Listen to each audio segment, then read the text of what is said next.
Thank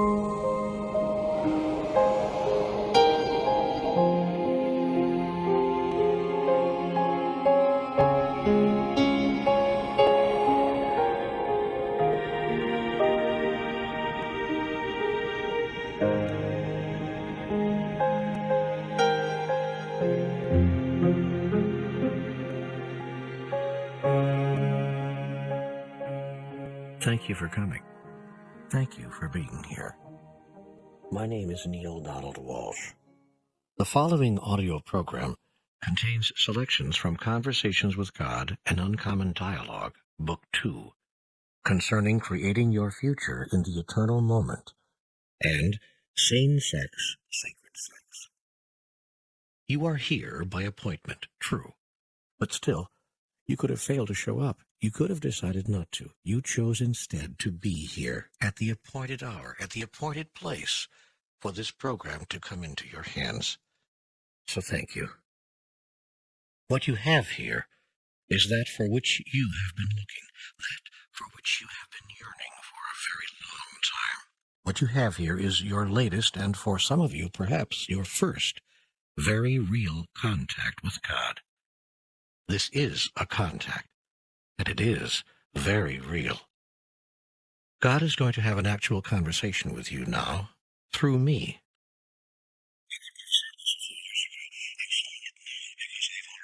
Such a dialogue, and I therefore know that such a dialogue is possible. Not only is it possible, it is happening all the time, just as this is happening right now.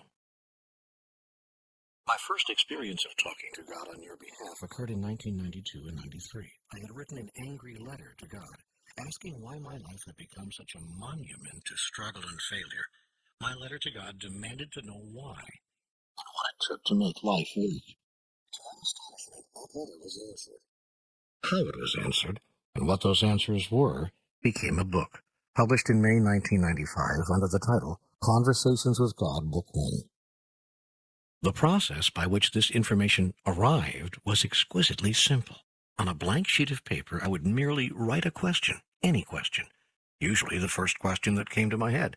And no sooner was the question written than the answer would form in my head, as if someone were whispering in my ear. I was taking dictation. With the exception of the few words I'm speaking now, all the material in this book was placed on paper between spring of 1993 and a little over a year later. I'd like to present it to you now, just as it came from me and was given to me. Well, it's Easter Sunday, 1993, and as instructed, I'm here. I am here, pencil in hand, writing pad before me, ready to begin. I suppose I should tell you, God asked me to be here. We had a date. On Easter Sunday, 1992, 1 year ago today, God began a dialogue with me. I know that sounds ridiculous, but it's what happened. Not long ago, that dialogue ended.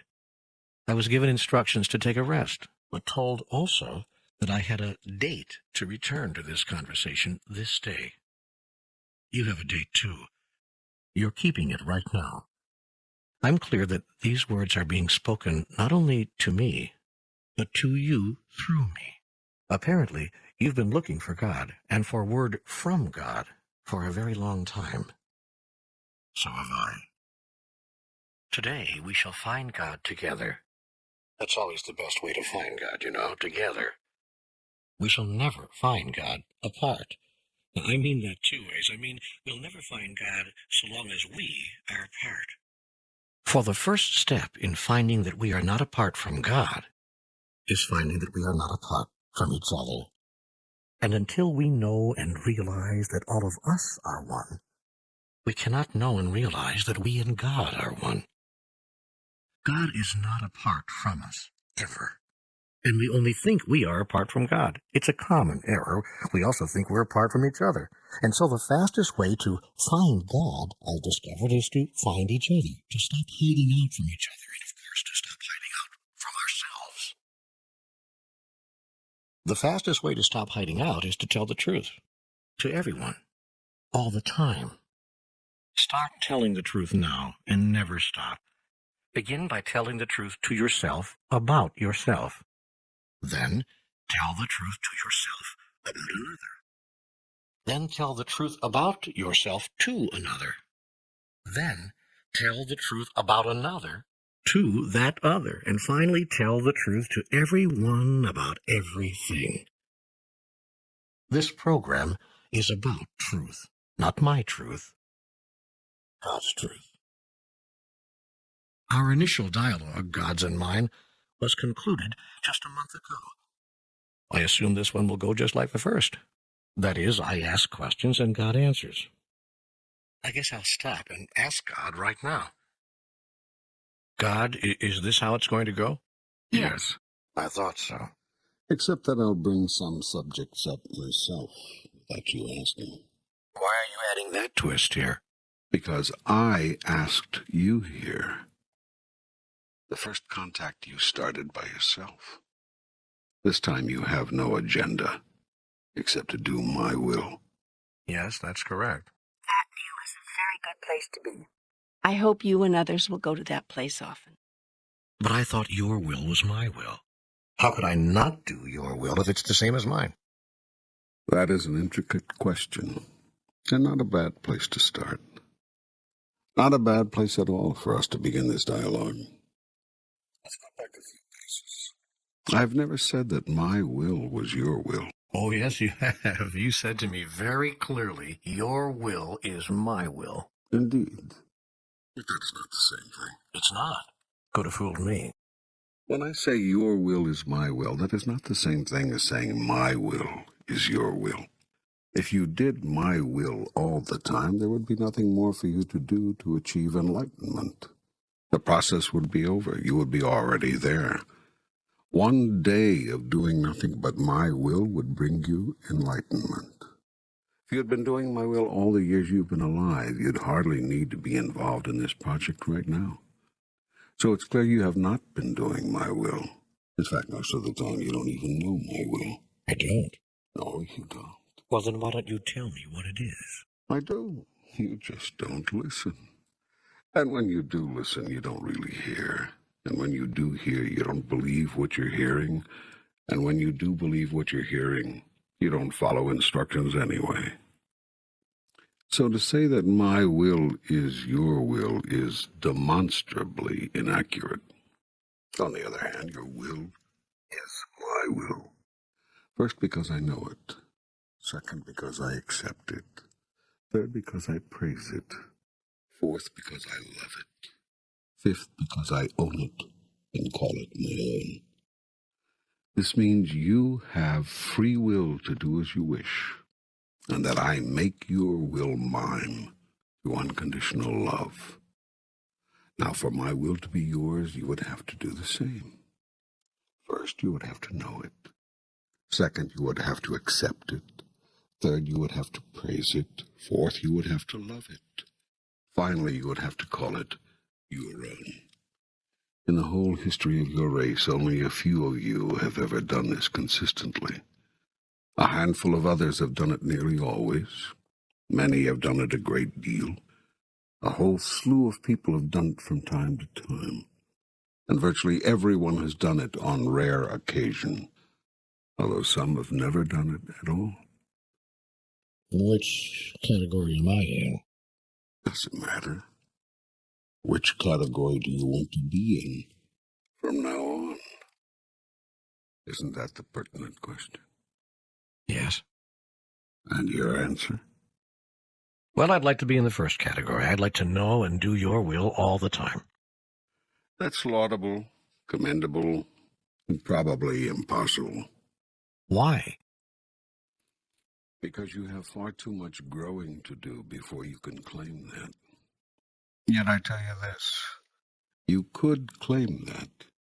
You could move to godhood this instant if you chose to. Your growth need not take so much time. Well, then why has it taken it so much time? Indeed, why hasn't? What are you waiting for? Surely you don't believe it is I holding you back? No, I'm clear that I'm holding myself back. Good. Clarity is the first step to mastery. Well, I'd like to get to mastery. How do I get there? How do I do that? Keep listening. That's exactly where I'm taking you. I'm not sure where to begin. Let's take time. How much time do we need to take? It's already taken me 5 months to get here. I know that people listen to this and think it's all put down in one even, uninterrupted flow. They don't realize that 20 weeks separated the 32nd and 33rd paragraph of this program. They don't understand that sometimes the moments of inspiration are half a year apart. How much time do we have to take? That's not what I meant. I mean, let's take time. As our first subject, as a place to begin. Oh, well, okay. But while we're on the subject, why are you so long between visits? My dear and wonderful son, I am not long between visits. I am never not with you. You are simply not always aware. Why? Why am I not aware of you if you're always here? Because your life gets caught up in other things. Let's face it, you've had a pretty busy 5 months. Oh, yes, I have. A lot's been going on. And you've made these things more important than me. That doesn't feel like my truth. I invite you to look at your actions. You've been deeply involved in your physical life. You've paid very little attention to your soul. Well, it's been a challenging period. Yes, all the more reason to have included your soul in the process. These past months would have gone much more smoothly with my help. So may I suggest that you don't lose contact? I try to stay close. I seem to get lost, caught up, as you put it, in my own drama. And then somehow I don't find time for you. I don't meditate. I don't pray. I certainly don't write. I know. It's an irony of life that when you need our connection the most, you step away from it. How can I stop doing that? Stop doing that. That's just what I said, but how? You stop doing that by stopping doing that. Well, it's not that simple. It is that simple. I wish it were. Then it really will be, because what you wish is my command. Remember, my cherished one, your desires are my desires. Your will is my will. All right, okay. Then I wish for this conversation to be finished by March. It's October now, and I wish for no more 5-month gaps in the material coming. So will it be. Good. Unless it's not. Oh, man. Do we have to play these games? No, but so far that's how you've decided to live your life. You keep changing your mind. Remember, life is an ongoing process of creation. You are creating your reality every minute. The decision you make today is often not the choice you make tomorrow. Yet here is the secret of all masters. Keep choosing the same thing.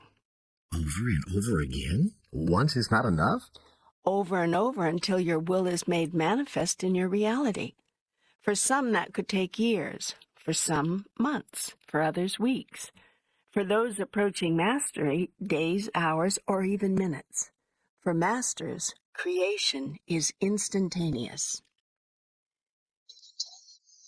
You see the gap closing between willing and experiencing. You said the decision you make today is often not the choice you make tomorrow. So what? Are you saying we should never indulge in a change of mind? Change your mind all you want. Yet remember that with each change of mind comes a change in the direction of the whole universe. When you make up your mind about something, you set the universe into motion. Forces beyond your ability to comprehend, far more subtle and complex than you can imagine, are engaged in a process, the intricate dynamics of which you are only just now beginning to understand. These forces and this process are all part of the extraordinary web of interactive energies which comprise the entirety of existence, which you call life itself. They are, in essence, me. So when I change my mind, I'm making it difficult for you, is that it? Nothing is difficult for me, but you might be making things very difficult for yourself. Therefore, be of one mind and of single purpose about a thing. And don't take your mind off it until you have produced it in reality. Keep focused. Stay centered. This is what is meant by being single-minded. If you choose something, choose it with all your might, with all your heart. Don't be faint-hearted. Keep going. Keep moving toward it. Be determined. Don't take no for an answer. Exactly. But what if no is the right answer? But what if what we want is not for us, not for our own good, not in our best interests? Then you won't give it to us, right? Wrong. I will give you whatever you call forth, whether it's good for you or bad for you. Have you looked at your life lately? But I've been taught that we can't always have what we desire. I mean, that God won't give it to us if it's not for our highest good. That's something people tell you when they want you not to be disappointed with a particular outcome. First of all, let's move back to clarity about our relationship. I don't give you anything. You call it forth. Secondly, I don't make a judgment about what you call forth. I don't call a thing good or bad. You, too, would do well not to do so. You are a creative being, made in the image and likeness of God. You may have whatever you choose, but you may not have anything you want. In fact, you'll never get anything you want if you want it badly enough. I know. You've said that the act of wanting a thing pushes it away from us. Yes. And do you remember why? Because thoughts are creative, and the thought of wanting a thing is a statement of the universe, a declaration of a truth, which the universe then produces in my reality. Precisely. Exactly. You have learned. You do understand. That's great. Yes, that's how it works. The moment you say, I want something, the universe says, indeed you do. And gives you that precise experience, the experience you want and get. Whatever you put after the word I becomes your creative command. The genie in the bottle, which I am, exists but to obey. I produce what you call forth. You call forth precisely what you think, feel, and say. It's as simple as that. So tell me again, why does it take so much time for me to create the reality I choose? For a number of reasons. Because you do not believe you can have what you choose. Because you do not know what to choose. Because you keep trying to figure out what's best for you. Because you want guarantees ahead of time that all your choices will be good. Because you keep changing your mind. Let me see if I understand. I shouldn't try to figure out what's best for me. Best is a relative term, depending on 100 variables. That makes choices very difficult. There should be only one consideration when making any decision. Is this a statement of who I am? Is this an announcement of who I choose to be? All of life should be such an announcement. In fact, all of life is. You can allow that announcement to be made by chance or by choice. A life lived by choice is a life of conscious action. A life lived by chance is a life of unconscious reaction. Reaction is just that, an action you have taken before. When you react, what you do is assess the incoming data, search your memory bank for the same or nearly the same experience, and act the way you did before. This is all the work of the mind, not of your soul. Your soul would have you search its memory to see how you might create a truly genuine experience of you in the now moment. This is the experience of soul-searching of which you have so often heard, but you have to be literally out of your mind to do it. When you spend your time trying to figure out what's best for you, you are doing just that, spending your time. Better to save your time than to spend it wastefully. It is a great time saver to be out of your mind. Decisions are reached quickly, choices are activated rapidly, because your soul creates out of present experience only, without review, analysis, and criticism of past encounters. Remember this: the soul creates, the mind reacts.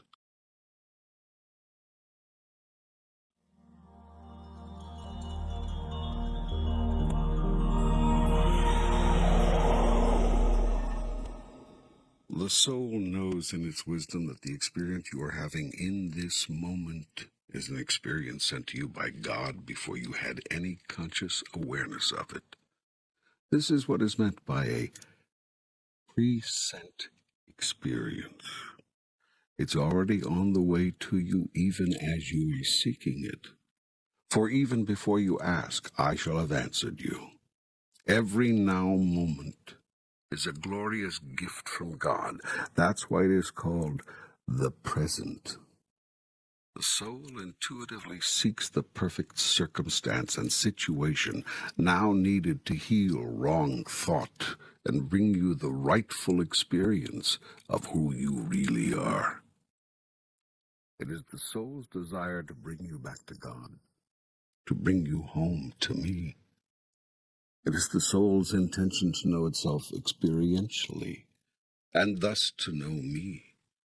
For the soul understands that you and I are one, even as the mind denies this truth, and the body acts out this denial.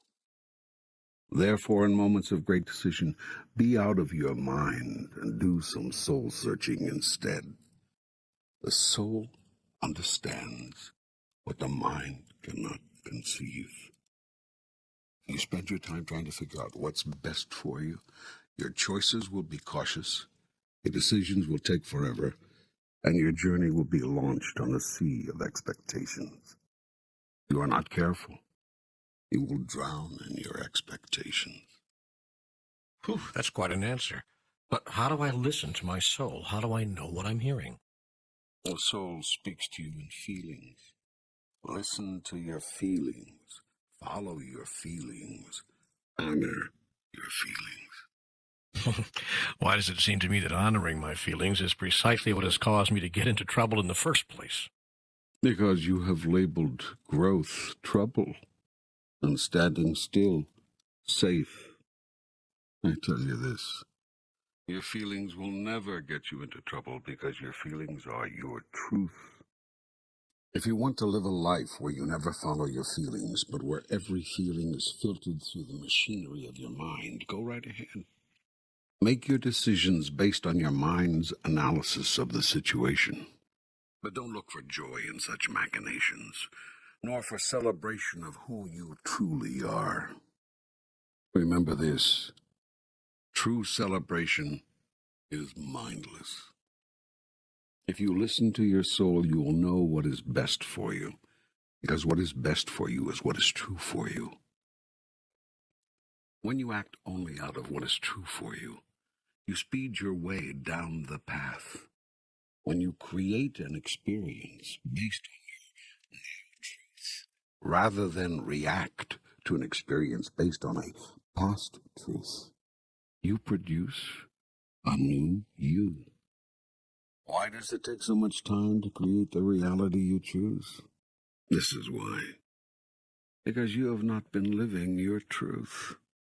Know the truth, and the truth shall set you free. And once you come to know your truth, don't keep changing your mind about it. This is your mind trying to figure out what's best. Stop it. Get out of your mind. Get back to your senses. That is what is meant by getting back to your senses. Not how you think. Your thoughts are just that. Mental constructions. Made up creations of your mind. But your feelings, now they are real. Feelings are the language of the soul, and your soul is your truth. There. Now does that tie it all together for you? Does this mean we are to express any feelings, no matter how negative or destructive? Feelings are neither negative nor destructive. They are simply truths. How you express your truth is what matters. When you express your truth with love, negative and damaging results.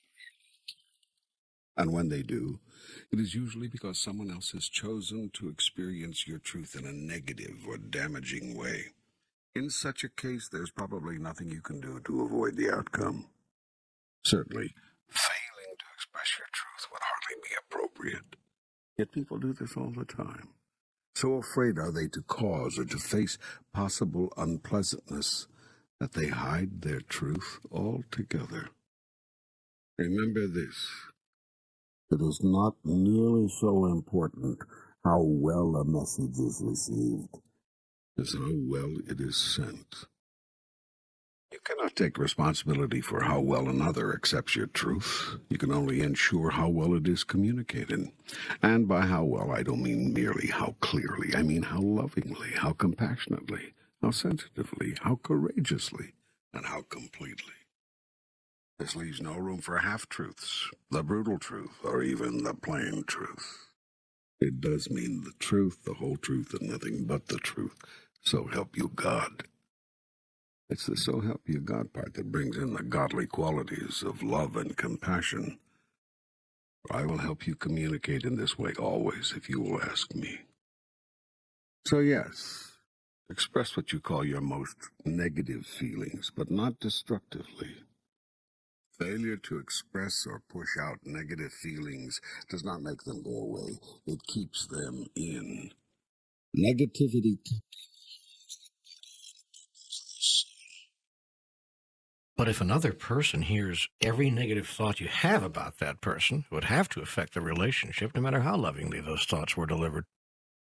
I said to express, push out, get rid of your negative feelings. I did not say how or to whom. All negativity need not be shared with the person about whom it is felt. It is only necessary to communicate these feelings to the other when failure to do so would compromise your integrity or cause another to believe an untruth. Negativity is never a sign of ultimate truth, even if it seems like your truth at the moment. It may arise out of an unhealed part of you. In fact, always it does. That is why it is so important to get these negativities out. To release them. Only by letting go of them, putting them out there, placing them in front of you, can you see them clearly enough to know whether you really believe them. You have all said things, ugly things, only to discover that, once having been said, they no longer feel true. You have all expressed feelings from fear to anger to rage, only to discover that, once having been expressed, they no longer reveal how you really feel. In this way, feelings can be tricky. Feelings are the language of the soul, but you must make sure you are listening to your true feelings and not some counterfeit model constructed in your mind.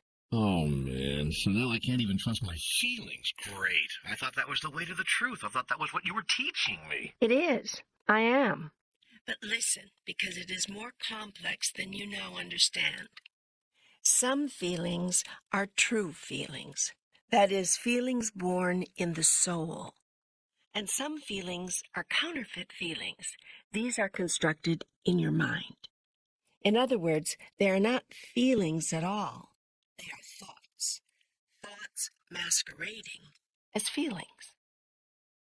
These thoughts are based on your previous experience and on the observed experience of others. You see someone grimace when having a tooth pulled. You grimace when having your tooth pulled. It may not even hurt, but you grimace anyway. Your reaction has nothing to do with reality, only how you perceive reality based on the experience of others or on something that's happened to you in the past. The greatest challenge as human beings is to be here now, to stop making things up.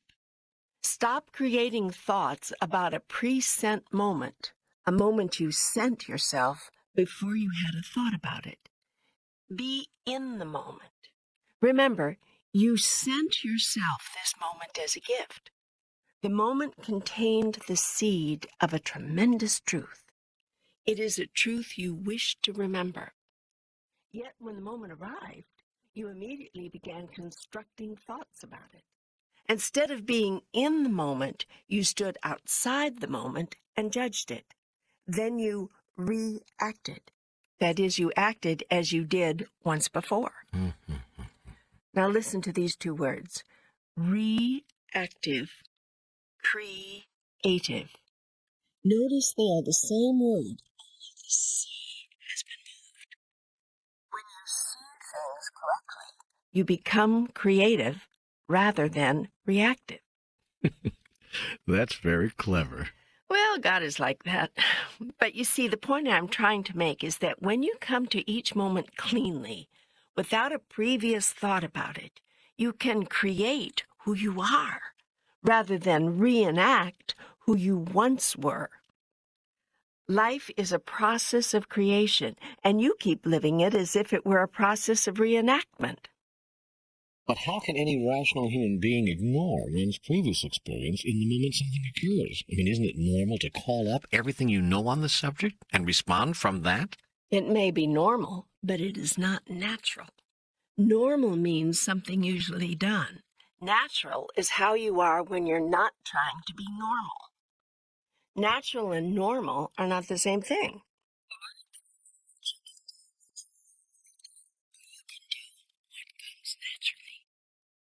I tell you this, nothing is more natural than love. If you act lovingly, you will be acting naturally. If you react fearfully, resentfully, angrily, you may be acting normally, but you will never be acting naturally. How can I act with love when all of my previous experience is screaming at me that a particular moment is likely to be painful? Ignore your previous experience and go into the moment. Be here now. See what there is to work with right now in creating yourself anew. Remember, this is what you are doing here. You have come to this world in this way, at this time, in this place, to know who you are and to create who you wish to be. This is the purpose of all of life. Life is an ongoing, never-ending process of recreation. You keep recreating yourselves in the image of your next highest idea about yourselves. But isn't that rather like the man who jumped off the highest building, sure that he could fly? He ignored his previous experience and the observed experience of others and jumped off the building, all the while declaring, "I am God." That doesn't seem very smart. And I tell you this, men have achieved results much greater than flying. Men have healed sickness. Men have raised the dead. One man has. You think only one man has been granted such powers over the physical universe? Only one man has demonstrated them. Not so. Who parted the Red Sea? God? Indeed. But who called upon God to do that? Moses. Exactly. And who called upon me to heal the sick and raise the dead? Jesus? Yes. And now do you think what Moses and Jesus did you cannot do? But they didn't do it. They asked you to. That's a different thing. Okay, we'll go with your construction for now. And do you think that you cannot ask me these same miraculous things? I suppose I could. And would I grant them? I don't know. That's the difference between you and Moses. That's what separates you from Jesus. Many people believe if they ask in Jesus' name, you will grant their request. Yes, many people do believe that. They believe they have no power, but they have seen, or believe others who have seen, the power of Jesus. So they ask in his name, even though he said, "Why are you so amazed? These things and more shall you also do." Yet the people could not believe it. Many do not to this day. You all imagine you are unworthy. So you ask in the name of Jesus, or the Blessed Virgin Mary, or the patron saint of this or that, or the sun god, or the spirit of the East. You'll use anybody's name, anybody's, but your own. Yet I tell you this, ask and you shall receive, seek and you shall find, knock and it shall be open unto you. Jump off the building and you shall fly. There have been people who have levitated. Do you believe this? Well, I've heard of it, I guess. And people who have walked through walls and even left their bodies. Yes, but I've never seen anybody walk through walls, and I don't suggest anyone try it. Nor do I think we should jump off buildings. That's probably not good for your health. That man fell to his death not because he could not have flown if he were coming from the right state of being, but because he could never have demonstrated godliness by trying to show himself as separate from you. Please explain. The man on the building lived in a world of self-delusion in which he imagined himself to be other than the rest of you. By declaring, "I am God," he began his demonstration with a lie. He hoped to make himself separate, larger, more powerful. It was an act of the ego. Can never duplicate or demonstrate that which is one. By seeking to demonstrate that he was God, the man in the building demonstrated only his separateness, not his unity with all things. Thus he sought to demonstrate godliness by demonstrating ungodliness and failed. Jesus, on the other hand, demonstrated godliness by demonstrating unity, and seeing unity and wholeness wherever and upon whomever he looked. In this his consciousness and my consciousness were one, and in such a state whatever he called forth was made manifest in his divine reality in that holy moment. I see. So all it takes is Christ consciousness to perform miracles. Well, that should make things simple. Actually, it does. More simple than you think. And many have achieved such consciousness. Many have been Christed, not just Jesus of Nazareth. You can be Christed too. How? By seeking to be. By choosing to be. But it is a choice you must make every day, every minute. It must become the very purpose of your life. It is the purpose of your life. You simply do not know it. And even if you know it, even if you remember the exquisite reason for your very existence, you do not seem to know how to get there from where you are. Yes, that is the case. So how can I get from where I am to where I want to be? I tell you this, again. Seek and ye shall find. Knock and it shall be opened unto you.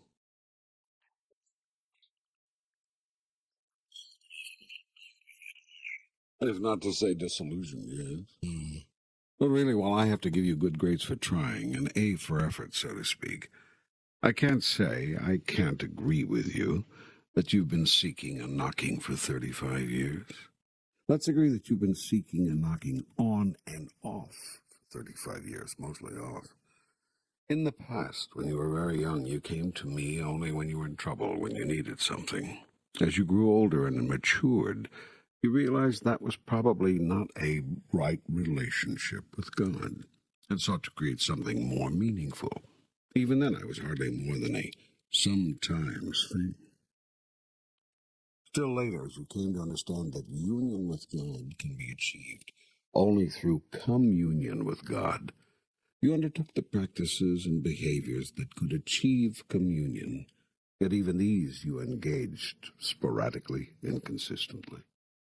You meditated, you held ritual, you called me forth in prayer and chant, and you evoked the spirit of me in you, but only when it suited you, only when you felt inspired to. And glorious as your experience of me was, even on these occasions, still you spent 95% of your life caught up in the illusion of separateness, and only flickering moments here and there in the realization of ultimate reality. You still think that your life is about car repairs and telephone bills in which you won out of relationships, that it's about the dramas you've created rather than the creator of those dramas. You have yet to learn why you keep creating your dramas. You're too busy playing them out. You say you understand the meaning of life, but you do not live your understandings. You say you know the way toward communion with God, but you do not take that way. You claim you're on the path, but you do not walk it. Then you come to me and say you've been seeking and knocking for 35 years. I hate to be the one to disillusion you, but it's time you stopped being disillusioned in me and started seeing you as you really are.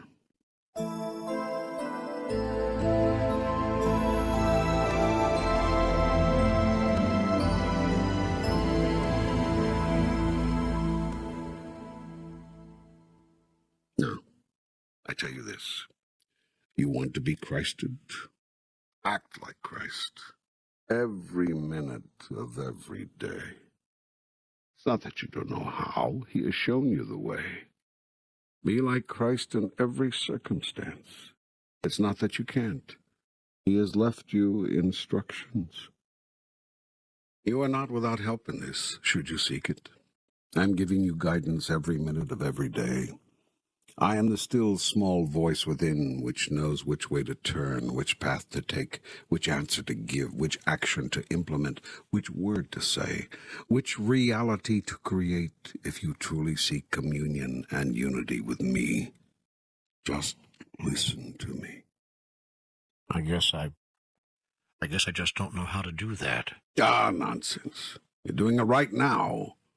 Simply do it all the time. Well, I can't walk around with a yellow legal pad every minute of the day. I can't stop everything and start writing notes to you, hoping you'll be there with one of your brilliant answers. Thank you. They are brilliant. And here's another one. Yes, you can. I mean, if someone told you that you could have a direct connection with God, a direct link, a direct line, and all you had to do was make sure you had paper and pen handy at all times, would you do it? Well, yes, of course. Yet you just said you wouldn't, or can't.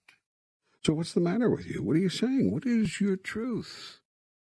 Now, the good news is that you don't even need a pad and pen. I am with you always. I live in you. That is true, isn't it? I mean, I can really believe that, can't I? Of course you can believe it. It's what I've been asking you to believe from the beginning. It's what every master, including Jesus, has said to you. It is the central teaching. It is the ultimate truth. I am with you always, even unto the end of time. Do you believe this? Yes. Yes, now I do. More than ever, I mean. Good. Then use me. If it works for you to take out a pad and a pen, and I must say that seems to work pretty well for you, then take out a pad and a pen. More often, every day, every hour if you have to. Get close to me. Get close to me.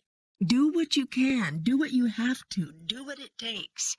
Say a rosary. Kiss a stone. Bow to the east. Chant a chant. Swing a pendulum. Test a muscle. Or write a book. Do what it takes. Each of you has your own construction.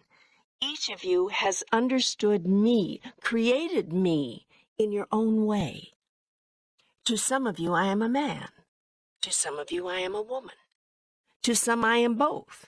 To some, I am neither. To some of you, I am pure energy. To some, the ultimate feeling, which you call love. And some of you have no idea what I am. You simply know that I am. And so it is. I am. I am the wind which rustles your hair. I am the sun which warms your body. I am the rain which dances on your face. I am the smell of flowers in the air. And I am the flowers which send their fragrance upward. I am the air which carries the fragrance. I am the beginning of your first thought. I am the end of your last. I am the idea which sparked your most brilliant moment. I am the glory of its fulfillment. I am the feeling which fueled the most loving thing you ever did. I am the part of you which yearns for that feeling again and again. Whatever works for you, whatever makes it happen, whatever ritual, ceremony, demonstration, meditation, thought, song, word, or action it takes for you to reconnect, do this. Do this in remembrance of me. So, going back and summarizing what you're telling me, I seem to come up with these main points. Life is an ongoing process of creation. The secret of all masters is to stop changing one's mind, keep choosing the same thing. Don't take no for an answer. We call forth what we think, feel, and say. Life is a process of creation or reaction.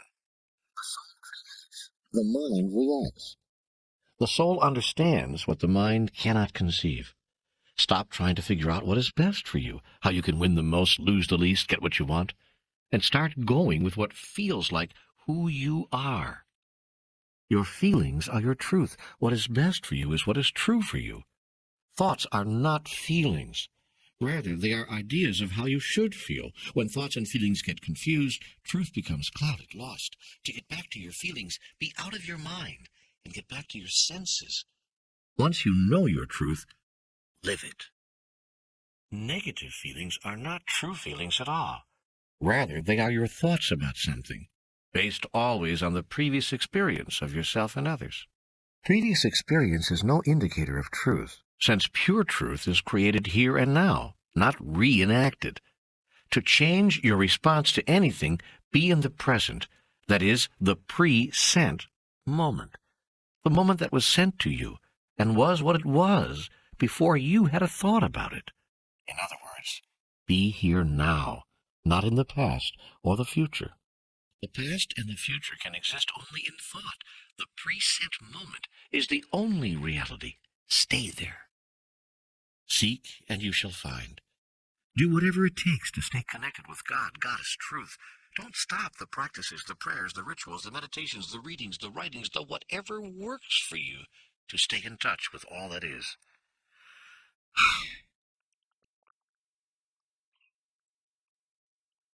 Now, can you live it? I'm going to try. Good.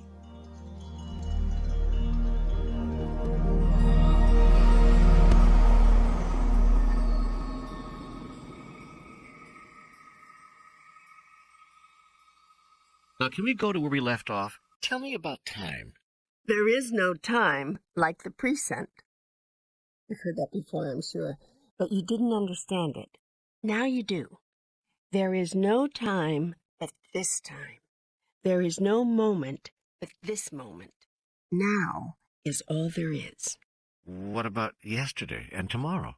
Figments of your imagination, constructions of your mind, non-existent in ultimate reality. Everything that ever happened is happening and ever will happen is happening right now. I don't understand. And you can't, not completely, but you can begin to, and a beginning grasp is all that is needed here. So, just listen. Time is not a continuum. It is an element of relativity that exists vertically, not horizontally.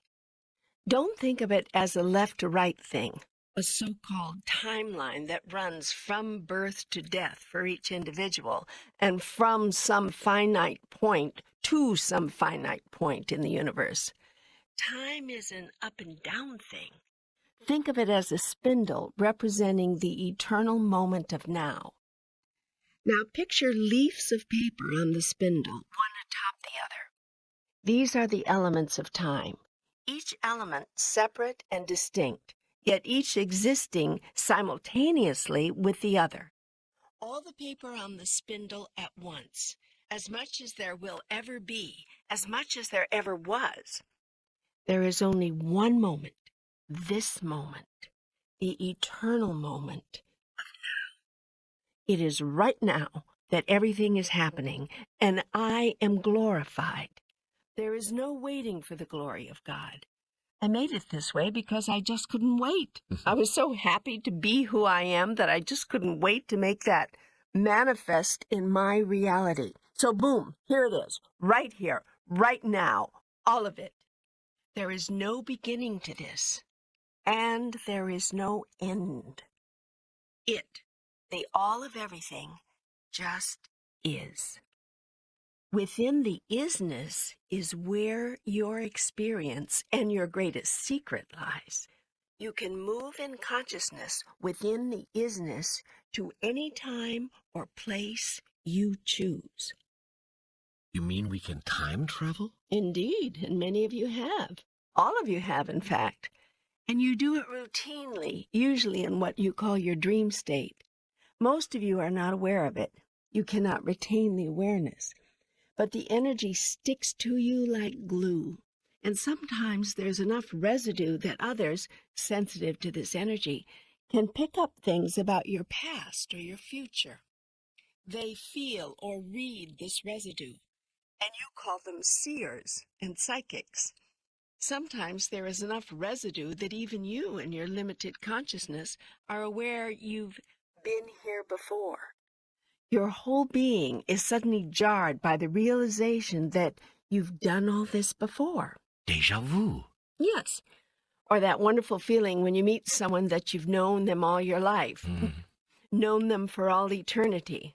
That's a spectacular feeling. That's a marvelous feeling. And that's a true feeling. You have known that soul forever. Forever is a right now thing. So you have often looked up or looked down from your piece of paper on the spindle and seen all the other pieces. And you've seen yourself there because a part of you is on every piece. How is that possible? I tell you this, you have always been, are now, and always will be.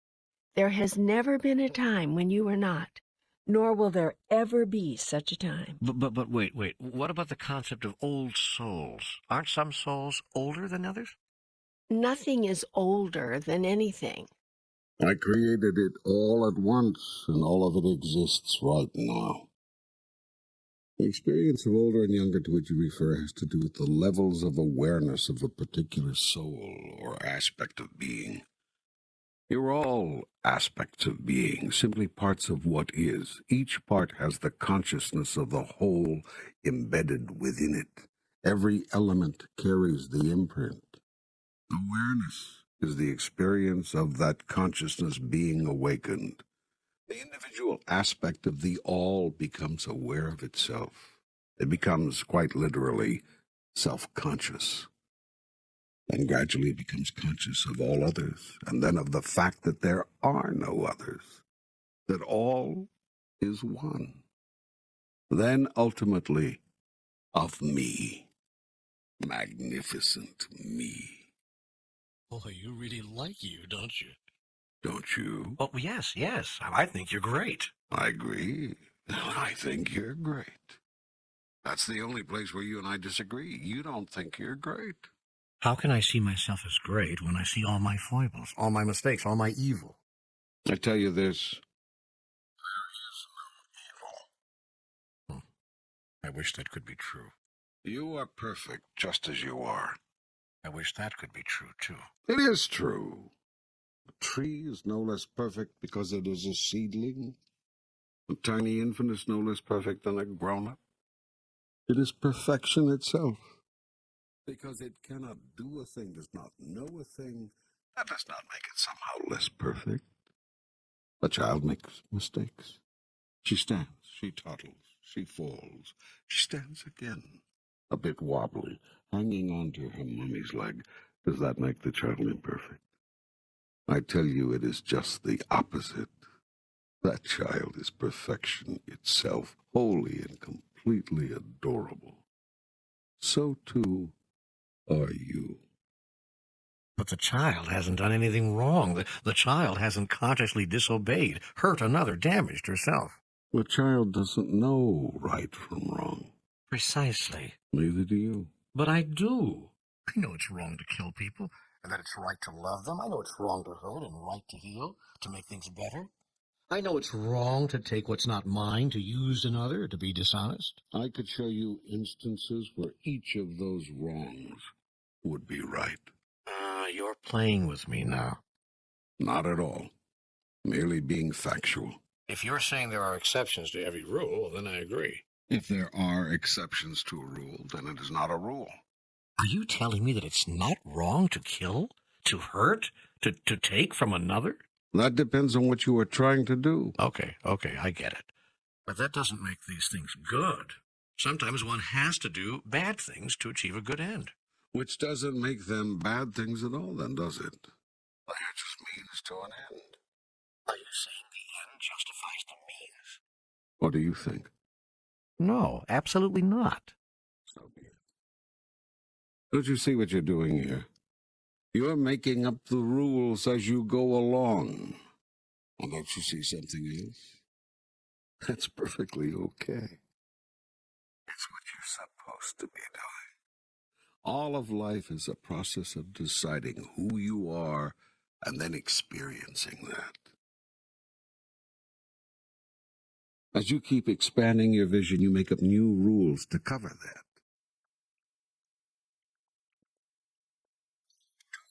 Don'ts, yeses, and nos to encircle that. These are the boundaries that hold in something which cannot be held in. You cannot hold in you because you are as boundless as the universe. Yet you can create a concept about your boundless self by imagining and then accepting boundaries. In a sense, this is the only way you can know yourself as anything in particular. That which is boundless is boundless. That which is limitless. It cannot exist anywhere because it is everywhere. If it is everywhere, it is nowhere in particular. God is everywhere.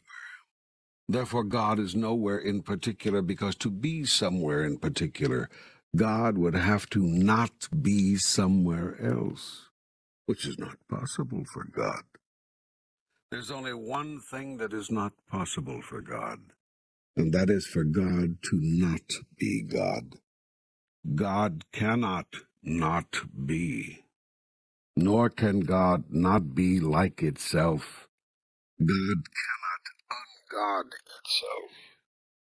I am everywhere, and that's all there is to it. And since I am everywhere, I am nowhere. And if I am nowhere, where am I? Now, here. I love it. You made this point before, but I love it, so I let you go on. That's very kind of you. And do you understand it better now? Do you see how you have created your ideas of right and wrong simply to define who you are? You see that without these definitions, boundaries, you are nothing? And do you see that, like me, you keep changing the boundaries as you change your ideas of who you are? Well, I get what you're saying, but it doesn't seem that I've changed the boundaries, my own personal boundaries, very much. To me, it's always been wrong to kill. It's always been wrong to steal. It's always been wrong to hurt another. The largest concepts by which we govern ourselves have been in place since the beginning of time, and most human beings agree on them. Then why do you have war? Well, because there will always be some who break the rules. There's a rotten apple in every barrel. What I'm going to tell you now and in the passages which follow might be very difficult for some people to understand and accept. It is going to violate much of what is held as truth in your present thought system. Yet I cannot let you go on living with these constructions if this dialogue is to serve you. So we must now, in this second book, meet some of these concepts head on. It's going to be bumpy going here for a while. Are you ready? I think so, yes. Thanks for the warning, but what is it that's so dramatic or difficult to understand or accept that you're going to tell me? I'm going to tell you this. There are no rotten apples. There are only people who disagree with your point of view on things. People who construct a different model of the world. I'm going to tell you this. No persons do anything inappropriate, given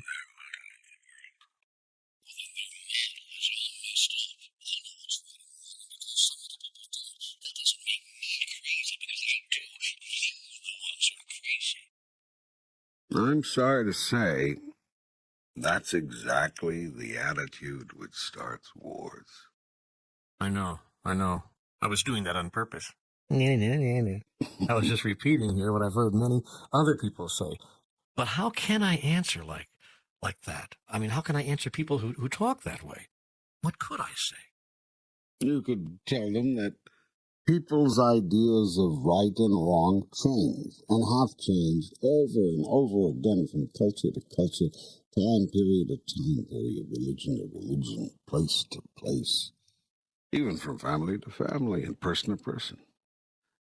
You could point out to them that what many people considered right at one time Burning people at the stake for what was considered witchcraft, as an example, is considered wrong today. You could tell them that a definition of right and wrong is a definition established not only by time, but also by simple geography. You could allow them to notice that some activities on your planet, prostitution for instance, are illegal in one place and just a few miles down the road, legal in another. And so whether a person is judged as having done something wrong is not a matter of what that person has actually done, but of where he has done it. Now, I'm going to repeat something I said in Book 1, and I know that it was very, very difficult for some to grasp, to understand. Hitler. I'm not sure people are ready for this. The purpose of this program, and of all the books in the trilogy we are creating, is to create readiness. Readiness for a new paradigm, a new understanding, a larger view, a grander idea. Well, I'm going to have to ask the questions here that I know so many people are thinking and wanting to ask. How could a man like Hitler have gone to heaven? Every religion in the world, I would think everyone, has declared him condemned and sent straight to hell. First, he could not have gone to hell because hell doesn't exist. Therefore, there is only one place left to which he could have gone. But that begs the question. The real issue is whether Hitler's actions were wrong. Yet I have said over and over again that there is no right or wrong in the universe. A thing is not intrinsically right or wrong. A thing simply is. Now, your thought that Hitler was a monster is based on the fact that he ordered the killing of millions of people, correct? Obviously, yes. Yet what if I told you that what you call death is the greatest thing that could happen to anyone? What then? I'd find that hard to accept. You think that life on earth is better than life in heaven? I tell you this. At the moment of your death, you will realize the greatest freedom, the greatest peace, the greatest joy, and the greatest love you have ever known. Shall we therefore punish Brer Fox for throwing Brer Rabbit into the briar patch? You're ignoring the fact that, however wonderful life after death may be, our lives here should not be ended against our will. We came here to achieve something, to experience something, to learn something. And it's not right that our lives be cut short by some maniacal hoodlum with insane ideas. First of all, you're not here to learn anything. Life is not a school, and your purpose here is not to learn. It is to remember. And on your larger point, life is often cut short by many things, a hurricane, an earthquake. That's different. You're talking about an act of God. Every event is an act of God. Do you imagine that an event could take place if I did not want it to? Do you think that you could so much as lift your little finger if I chose for you not to? You can do nothing if I'm against it. Yet let us continue to explore this idea of wrongful death together. Is it wrong for life to be cut short by disease? Wrong isn't a word that applies to here. Those are natural causes. That's not the same as a human being, like Hitler, murdering people. What about an accident? A stupid accident? Same thing. It's unfortunate, tragic, but that's the will of God. We can't peer into God's mind and find out why these things happen. We ought not even try, because God's will is immutable and incomprehensible. To seek to unravel divine mystery is to lust for knowledge beyond our ken. It is sinful. How do you know? Because if God wanted us to understand all of this, we would. The fact that we don't, can't, is evidence that it is God's will that we don't. I see. The fact that you don't understand it is evidence of God's will. The fact that it happens is not evidence of God's will. Well, I guess I'm not very good at explaining some of this, but I know what I believe. Do you believe in God's will, that God is all-powerful? Yes. Except where Hitler was concerned. What happened there was not God's will. No. How can that be? Well, Hitler violated the will of God. Now, how do you think he could do that if my will is all-powerful? You allowed him to. If I allowed him to, then it was my will that he should. It would seem that way. But what possible reason could you have? No. It was your will that he have free choice, and it was his will that he do what he did. You're so close on this. So close.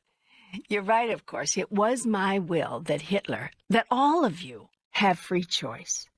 But it is not my will that you be punished unceasingly, unendingly, if you do not make the choice I want you to make. If that were the case, how free have I made your choice? Are you really free to do what you want if you know you'll be made to suffer unspeakably if you do not do what I want? What kind of choice is that? It isn't a question of punishment. It's just natural law. It's simply a question of consequences. I see you've been schooled well in all the theological constructions that allow you to hold me as a vengeful God without making me responsible for it. But who made these natural laws? And if we can agree that I must have put them into place, why would I put into place such laws, then give you the power to overcome them? If I didn't want you affected by them, if it was my will that my wonderful beings never should suffer, why would I create the possibility that you could? And then, why would I continue to tempt you day and night to break the laws I've set down? You don't tempt us, the devil does. There you go again, making me not responsible. Don't you see that the only way you can rationalize your theology is to render me powerless? Do you understand that the only way your constructions make sense is if mine don't? Are you really comfortable with the idea of a God who creates a being whose actions it cannot control? I didn't say you can't control the devil. You can control everything. You're God. It's just that you choose not to. You allow the devil to tempt us, to try to win our souls. But why? Why would I do that if I don't want to have you not return to me?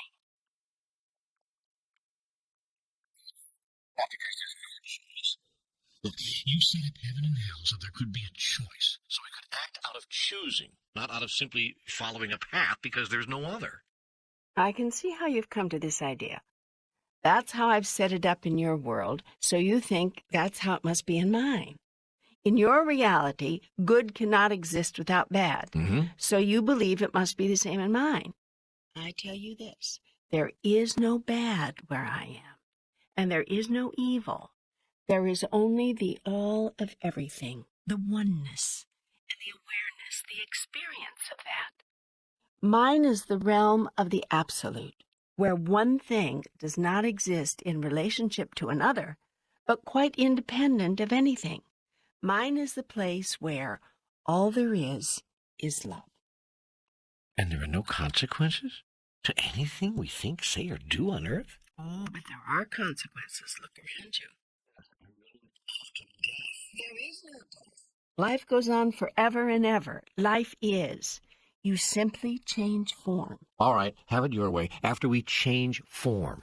After you change form, consequences cease to exist. There is just knowing. Consequences are an element of relativity. They have no place in the absolute because they depend on linear time and sequential events. These do not exist in the realm of the absolute. In that realm, there is naught but peace and joy and love. In that realm, you will know at last the good news. That your devil does not exist. That you are who you always thought you were. Goodness and love. Your idea that you might be something else has come from an insane outer world causing you to act insanely. An outer world of judgment and condemnation. Others have judged you, and from their judgments you have judged yourself. Now you want God to judge you. And I will not do it. And because you cannot understand a God who will not act as humans would, you're lost. Your theology is your attempt to find yourself again. You call our theologies insane, but how can any theology work without a system of reward and punishment? Everything depends on what you perceive to be the purpose of life, and therefore the basis of the theology. If you believe life exists as a test, a trial, a period of putting you through your paces to see if you are worthy, your theologies begin to make sense. if you believe that life exists as an opportunity, a process through which you discover, remember that you are worthy and have always been, then your theologies seem insane. If you believe God is an ego-filled God who requires attention, adoration, appreciation, and affection, and will kill to get it, your theologies start to hold together. If you believe that God is without ego or need, but the source of all things, and the seed of all wisdom and love, then your theologies fall apart. If you believe that God is a vengeful God, jealous in his love and wrathful in his anger, then your theologies are perfect. You believe God is a peaceful God, joyous in her love and passionate in her ecstasy, then your theologies are useless. I tell you this, the purpose of life is not to please God. The purpose of life is to know and to recreate who you are. In so doing, you do please God and glorify her as well. Why do you keep saying her? Are you a she? I am neither a he nor a she. Occasionally, I use the feminine pronoun to jar you out of your parochial thinking. If you think God is one thing, then you will think God is not another, and that would be a large mistake. Hitler went to heaven for these reasons. There is no hell, so there is no place else for him to go. His actions were what you would call mistakes, the actions of an unevolved being, and mistakes are not punishable by condemnation, but dealt with by providing the chance for correction, for evolution. Those souls were released from their earthly bondage like butterflies emerging from a cocoon. The people who were left behind mourn those deaths only because they do not know of the joy into which those souls entered. No one who has experienced death ever mourns the death of anyone. Your statement that their deaths were nevertheless untimely, and therefore somehow wrong, suggests that something could happen in the universe when it is not supposed to. Yet given who and what I am, that is impossible. Everything occurring in the universe is occurring perfectly. God hasn't made a mistake in a very long time. When you see the utter perfection in everything, not just those things with which you agree, but, and perhaps especially, those things with which you disagree, you achieve mastery.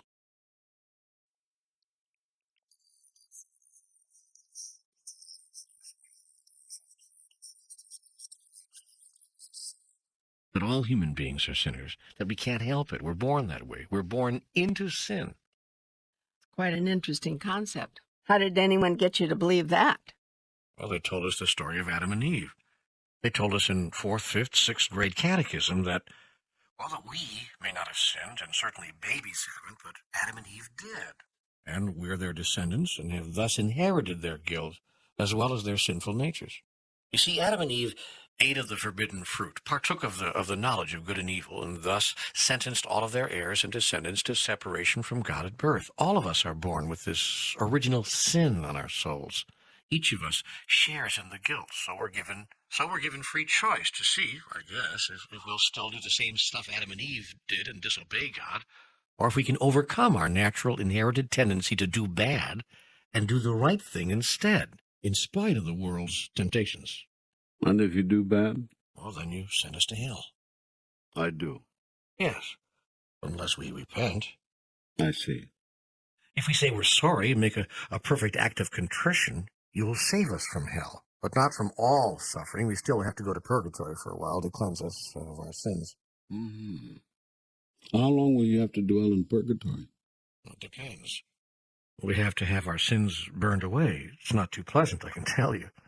And the more sins you've got, the longer it takes to burn them out, the longer we stay. That's what I've been told. I understand. But at least we won't go to hell, which is forever. On the other hand, if we die in mortal sin, we go straight to hell. Mortal sin. Well, as opposed to venial sin. See, if we die with a venial sin on our soul, we only go to purgatory. Mortal sin sends us right to hell. Hmm. Can you give me an example of these various categories of sin you were told about? Sure. Mortal sins are serious, kind of like major crimes, theological felonies. Things like murder, rape, stealing. Venial sins are rather minor, theological misdemeanors. A venial sin would be like missing church on Sunday, or in the old days, eating meat on Friday. Wait a minute. This God of yours sent you to purgatory if you ate meat on Friday? Yeah. But not anymore, not since the early 60s. But if we ate meat on Fridays before the early 60s, woe be unto us. Really? Absolutely. Well, what happened in the early 60s to make this sin no longer sin? Well, the Pope said it was no longer a sin. I see. And this God of yours, he forces you to worship him, to go to church on Sundays, under pain of punishment. Well, failure to attend Mass is a sin, yes. And if it's not confessed, if you die with that sin on your soul, you'll have to go to purgatory, yeah. But what about a child? What about an innocent little child who doesn't know all these rules by which God loves? Well, if a child dies before it's baptized into the faith, that child goes to limbo. As to where? Limbo. It's not a place of punishment, but it's not heaven either. It's limbo. But why couldn't that beautiful, innocent child be with God? The child did nothing wrong. Well, that's true, but the child was not baptized. See, no matter how faultless or innocent babies are, or any persons for that matter, they have to be baptized to get into heaven. Otherwise, God can't accept them. That's why it's important to have your children baptized quickly, soon after birth. Who told you all this? God, through his church. Which church? The Holy Roman Catholic Church, of course. That is God's church. In fact, if you're a Catholic and you should happen to attend another church, that's also a sin. I thought it was a sin not to go to church. Well, it is. It's also a sin to go to the wrong church. What's a wrong church? Any church that's not Roman Catholic. You can't be baptized in the wrong church. You can't get married in the wrong church. You can't even attend the wrong church. Now, I know this for a fact, because as a young man, I wanted to go with my parents to the wedding of a friend. I was actually asked to be in the wedding as an usher. But the nuns told me I shouldn't accept the invitation because it was in the wrong church. Mm-hmm. Did you obey them? The nuns? No. I figured God, you, would show up at the other church just as willingly as you showed up at mine, so I went. I stood in the sanctuary in my tuxedo, and I felt fine. Good. Well, let's see now. We have heaven, we have hell, we have purgatory, we have limbo, we have mortal sin, we have venial sin. Is there anything else? Well, there's confirmation and communion and confession. There's exorcism and extreme unction. There's patron saints and holy days of obligation. Every day sanctified. Every minute is holy. This now is the holy instant. Well, yes, but some days are really holy. The holy days of obligation. And on those days, you also have to go to church. Here we go with the have-tos again. What happens if you don't? It's a sin. So you go to hell. Well, no, you go to purgatory if you die with that sin on your soul. That's why it's good to go to confession. Really, as often as you can. Some people go every week, some people every day. That way they can wipe the slate clean, keep it clean, so they could, if they happen to die or something. Wow. Talk about living in constant fear. Well, yeah. But you see, that's the purpose of religion.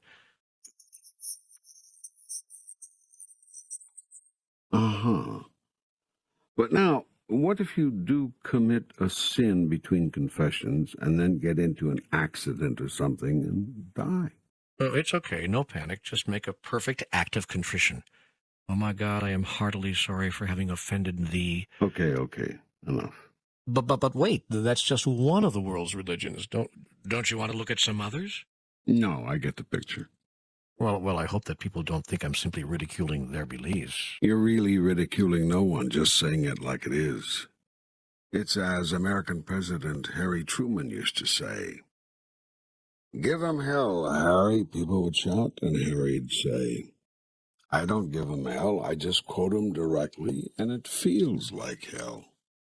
Boy, we really got sidetracked there. We started out talking about time and ended up talking about organized religion.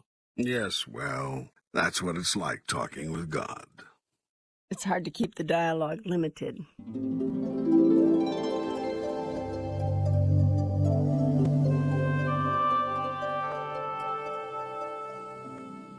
Well, let me see if I can summarize the points you're making.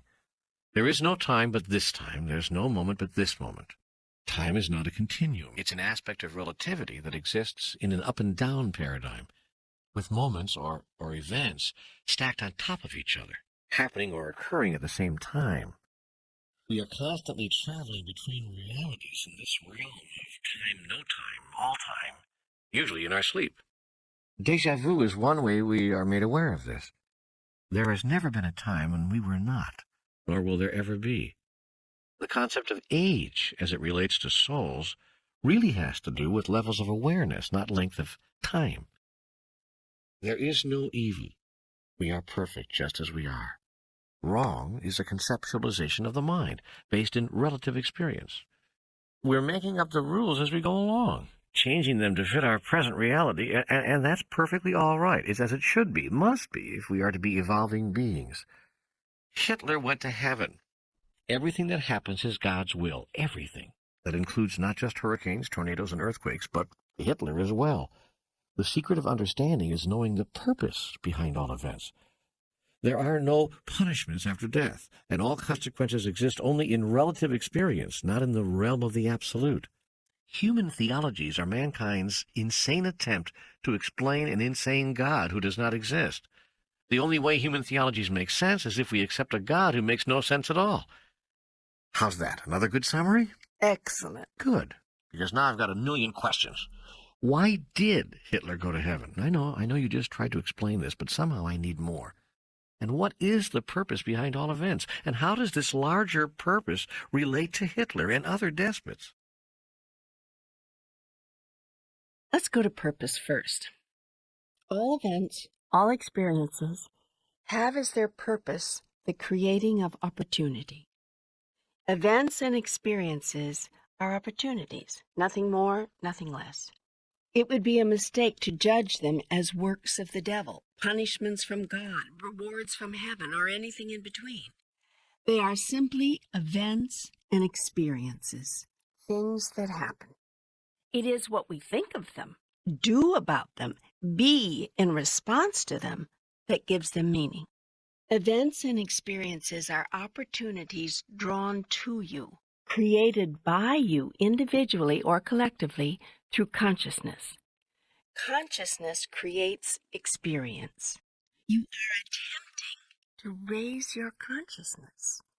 You have drawn these opportunities to you in order that you might use them as tools in the creation and experiencing of who you are.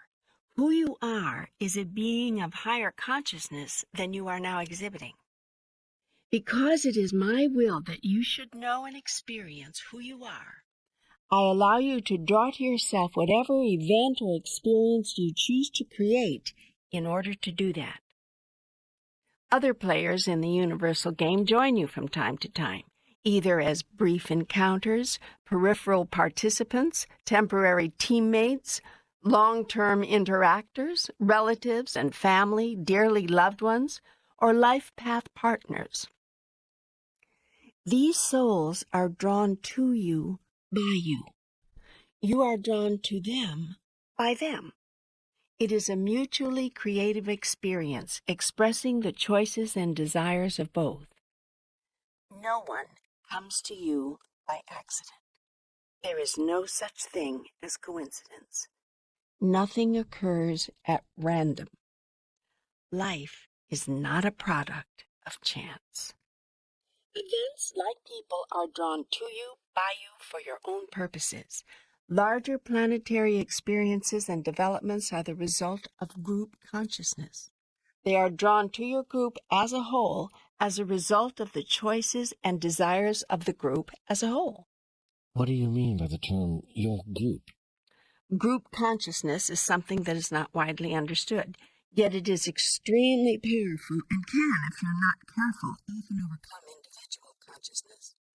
You must always, therefore, endeavor to create group consciousness wherever you go and with whatever you do. if you wish your larger life experience on the planet to be harmonious. If you are in a group whose consciousness does not reflect your own, and you are unable at this time to effectively alter the group consciousness, it is wise to leave the group, or the group could lead you. It will go where it wants to go, regardless of where you want to go. If you cannot find a group whose consciousness matches your own, be the source of one. Others of like consciousness will be drawn to you. Individuals in smaller groups must affect larger groups, and ultimately the largest group of all, which is all humankind, for there to be permanent and significant change on your planet. Your world and the condition it is in is a reflection of the total combined consciousness of everyone living there. As you can see by looking around you, much work is left to be done, unless, of course, you are satisfied with your world as it is. Surprisingly, most people are. That is why the world does not change. Most people are satisfied with a world in which differences, not similarities, are honored, and disagreements are settled by conflict and war. Most people are satisfied with a world in which survival is for the fittest, might is right, competition is required, and winning is called the highest good. If such a system happens also to produce losers, so be it, so long as you are not among them. Most people are satisfied even though such a mind produces people who are often killed when they are judged wrong, starved and rendered homeless when they are losers, oppressed and exploited when they are not strong. Most people define wrong as that which is different from them. Religious differences in particular are not tolerated, nor are many social, economic, or cultural differences. Exploitation of the underclass is justified by the self-congratulatory pronouncements from the upper class of how much better off their victims are now than they were before these exploitations. By this measure, the upper class can ignore the issue of how all people ought to be treated if one were being truly fair, rather than merely making a horrible situation a tiny bit better and profiting obscenely in the bargain. Most people laugh when one suggests any kind of system other than the one currently in place, saying that behaviors such as competing and killing and the victor taking the spoils are what makes this civilization great. Most people even think there is no other natural way to be, that it is the nature of humans to behave in this manner, and that to act any other way would kill the inner spirit that drives man to succeed. No one asks the question, succeed at what?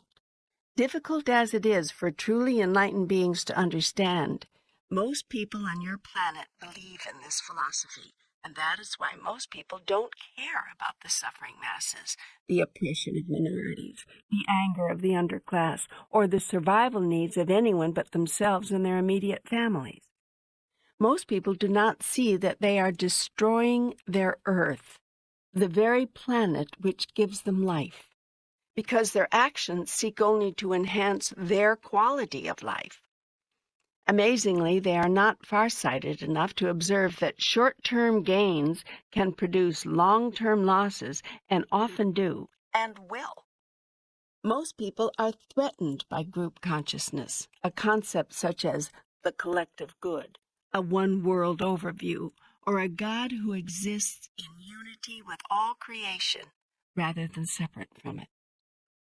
This fear of anything leading to unification and your planet's glorification of all that separates produce division, disharmony, discord.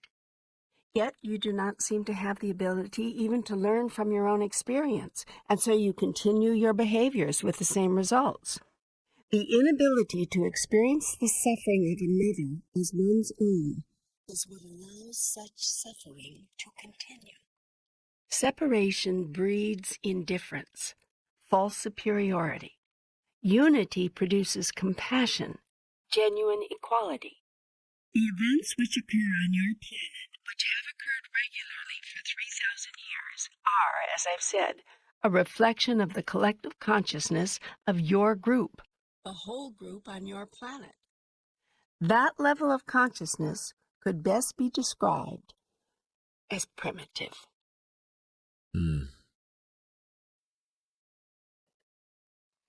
But we seem to have digressed here from the original question. Not really. You asked about Hitler. The Hitler experience was made possible as a result of group consciousness. Many people want to say that Hitler manipulated a group, in this case his countrymen, through the cunning and the mastery of his rhetoric. But this conveniently lays all the blame at Hitler's feet, which is exactly where the mass of people want it.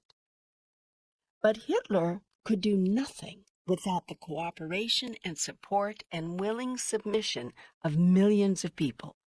The subgroup, which called itself Germans, must assume an enormous burden of responsibility for the Holocaust, as must to some degree the larger group called humans, which, if it did nothing else, allowed itself to remain indifferent and apathetic to the suffering in Germany until it reached so massive a scale that even the most cold-hearted isolationists could no longer ignore it. You see, it was collective consciousness which provided fertile soil for the growth of the Nazi movement. Hitler seized the moment, but he did not create it. It's important to understand the lesson here. A group consciousness which speaks constantly of separation and superiority produces loss of compassion on a massive scale, and loss of compassion is inevitably followed by loss of conscience. A collective concept rooted in strict nationalism ignores the plights of others, yet makes everyone else responsible for yours, thus justifying retaliation, rectification, and war. Auschwitz was the Nazi solution to an attempt to rectify the Jewish problem. The horror of the Hitler experience was not that he perpetrated it on the human race, but that the human race allowed him to. The astonishment is not only that a Hitler came along, but also that so many others went along. The shame is not only that Hitler killed millions of Jews, but also that millions of Jews had to be killed before Hitler was stopped. The purpose of the Hitler experience was to show humanity to itself. Throughout history, you have had remarkable teachers, each presenting extraordinary opportunities to remember who you really are. These teachers have shown you the highest and the lowest of the human potential. They have presented vivid, breathtaking examples of what it can mean to be human, of where one can go with the experience, of where the lot of you can and will go given your consciousness. The thing to remember, consciousness is everything and creates your experience. Group consciousness is powerful and produces outcomes of unspeakable beauty or ugliness. The choice is always yours. If you are not satisfied with the consciousness of your group, seek to change it. The best way to change the consciousness of others is by your example. If your example is not enough, form your own group. You be the source of the consciousness you wish others to experience. They will when you do. It begins with you. Everything. All things. You want the world to change? Change things in your own world.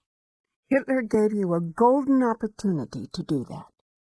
The Hitler experience, like the Christ experience, is profound in its implications and the truths it revealed to you about you. Yet those larger awarenesses live, in the case of Hitler or Buddha, Genghis Khan or Hare Krishna, Attila the Hun or Jesus the Christ, only so long as your memories of them live. That is why Jews build monuments to the Holocaust and ask you never to forget it. For there is a little bit of Hitler in all of you, and it is only a matter of degree. Wiping out a people is wiping out a people, whether at Auschwitz or Wounded Knee. So, Hitler was sent to us to provide us a lesson about the horrors man can commit, the levels to which man can sink. Hitler was not sent to you. Hitler was created by you. He arose out of your collective consciousness and could not have existed without it. That is the lesson. The consciousness of separation, segregation, superiority, of we versus they, of us and them, is what creates the Hitler experience. The consciousness of divine brotherhood, of unity, of oneness, of ours rather than yours, mine, is what creates the Christ experience. When the pain is ours, not just yours, when the joy is ours, not just mine, when the whole life experience is ours, then it is at last truly that, a whole life experience. Why did Hitler go to heaven? Because Hitler did nothing wrong. Hitler simply did what he did. I remind you again that for many years millions thought he was right. How then could he help but think so? If you float out a crazy idea and 10 million people agree with you, you might not think you're so crazy. The world decided finally that Hitler was wrong. That is to say, the world's people made a new assessment of who they are and who they chose to be in relationship to the Hitler experience. He held up a yardstick. He set a parameter, a border against which we could measure and limit our ideas about ourselves. Christ did the same thing at the other end of the spectrum. There have been other Christs and other Hitlers, and there will be again. Be ever vigilant then, for people of both high and low consciousness walk among you, even as you walk among others. Which consciousness do you take with you? I still don't understand how Hitler could have gone to heaven. How could he have been rewarded for what he did? First, understand that death is not an end, but a beginning. Not a horror, but a joy. It's not a closing down, but an opening up. The happiest moment of your life will be the moment it ends. That's because it doesn't end, but only goes on in ways so magnificent, so full of peace and wisdom and joy as to make it difficult to describe and impossible for you to comprehend. It was the Buddha who said, life is suffering. The Buddha was right. But even if I accept that, Hitler didn't know he was actually doing good. He thought he was doing bad. No, he didn't think he was doing something bad. He actually thought he was helping his people. And that's what you don't understand. No one does anything that is wrong, given their model of the world. If you think Hitler acted insanely and all the while knew that he was insane, then you understand nothing of the complexity of human experience. Hitler thought he was doing good for his people, and his people thought so too. That was the insanity of it. The largest part of the nation agreed with him. You have declared that Hitler was wrong. Good. By this measure, you have come to define yourself. Know more about yourself. Good. But don't condemn Hitler for showing you that. Someone had to. You cannot know cold unless there is hot, up unless there is down, left unless there is right. Don't condemn the one and bless the other. To do so is to fail to understand. For centuries, people have been condemning Adam and Eve. They are said to have committed original sin. I tell you this, it was the original blessing. For without this event, the partaking of the knowledge of good and evil, you would not even know the two possibilities existed. Indeed, before the so-called fall of Adam, these two possibilities did not exist. There was no evil. Everyone and everything existed in a state of constant perfection, It was literally paradise. Yet you didn't know it was paradise, could not experience it as perfection, because you knew nothing else. Shall you then condemn Adam and Eve, or thank them? And what say you shall I do with Hitler? I tell you this: God's love and God's compassion, God's wisdom and God's forgiveness, God's intention and God's purpose are large enough to include the most heinous crime and the most heinous criminal. You may not agree with this, but it doesn't matter. You have just learned what you came here to discover.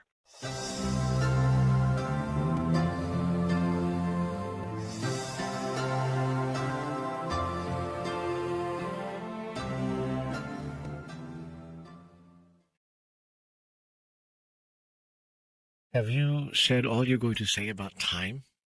I've said all you need to know. There is no time.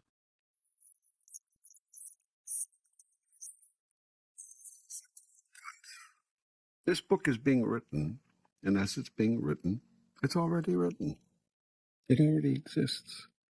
In fact, that's where you're getting all this information, from the book that already exists. You're merely bringing it into form.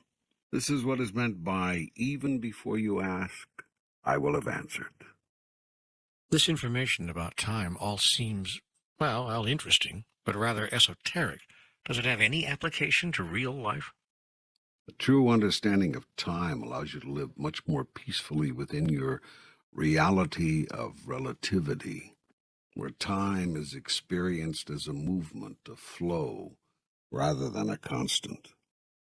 It is you who are moving, not time. Time has no movement. There's only one moment.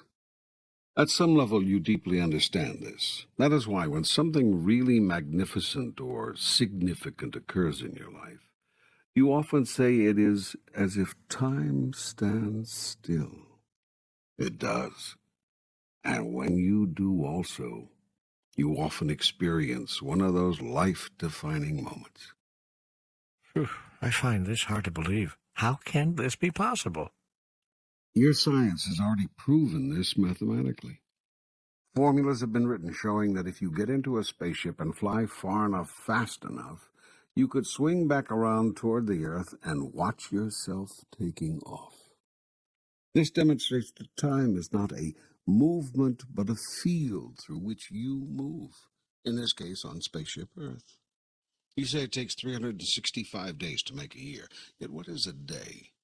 You've decided, quite arbitrarily I might add, that a day is the time it takes your spaceship to make one complete revolution on its axis. How do you know that it's made such a spin? You can't feel it moving. You've chosen a reference point in the heavens, the sun. You say it takes a full day for the portion of the spaceship you are on to face the sun, turn away from the sun, then face the sun again. You've divided this day into 24 hours. Again, quite arbitrarily. You could just as easily have said 10 or 73. Then you divided each hour into minutes. You said each hourly unit contains 60 smaller units called minutes, and that each of those contains 60 tiny units called seconds. One day you noticed that the Earth was not only spinning, it was also flying. You saw that it was moving through space around the sun.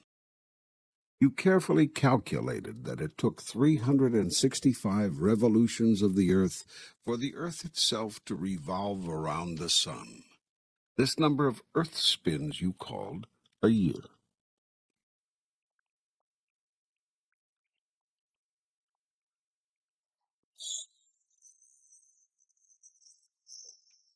You created the week and the month, and you managed to get the same number of months in every year, but not the same number of days in every month. You couldn't find a way to divide an odd number of days, 365, by an even number of months, 12, so you just decided that some months contain more days than others. You thought you had to stay with 12 as the yearly subdivider because that was the number of lunar cycles you observed your moon moving through during a year. In order to reconcile these three spatial events, revolutions around the sun, spins of the earth on its axis, and moon cycles, you simply adjusted the number of days in each month. Even this device didn't solve all the problems because your earlier inventions kept creating a buildup of time, which you didn't know what to do with. So you also decided that every so often 1 year would have to have a whole day more. You called this leap year and joked about it, but you actually lived by such a construction. And then you called my explanation of time unbelievable. Mhm. You've just as arbitrarily created decades and centuries, based interestingly on tens, not twelves, to further measure the passage of time. But all along, what you've really been doing is merely devising a way to measure movements through space. Thus we see that it is not time which passes, but objects which pass through and move around in a static field which you call space. Time is simply your way of counting movements. Scientists deeply understand this connection, therefore speak in terms of the space-time continuum. Dr. Einstein and others realized that time was a mental construction, a relational concept. Time was what it was relative to the space that existed between objects. If the universe is expanding, which it is, then it takes longer for the Earth to revolve around the sun today than it did 1 billion years ago. There's more space to cover. Thus it took more minutes, hours, days, weeks, months, years, decades, and centuries for all these cyclical events to occur recently than it did in 1492. When is a day not a day? When is a year not a year? Your new, highly sophisticated timing instruments now record this time.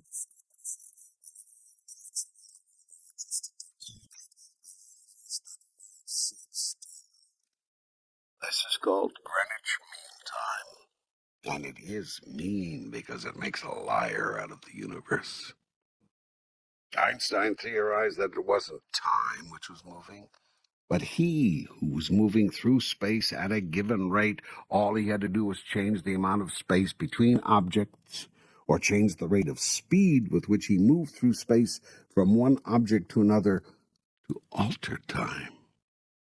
It was his general theory of relativity which expanded your modern-day understanding of the correlation between time and space.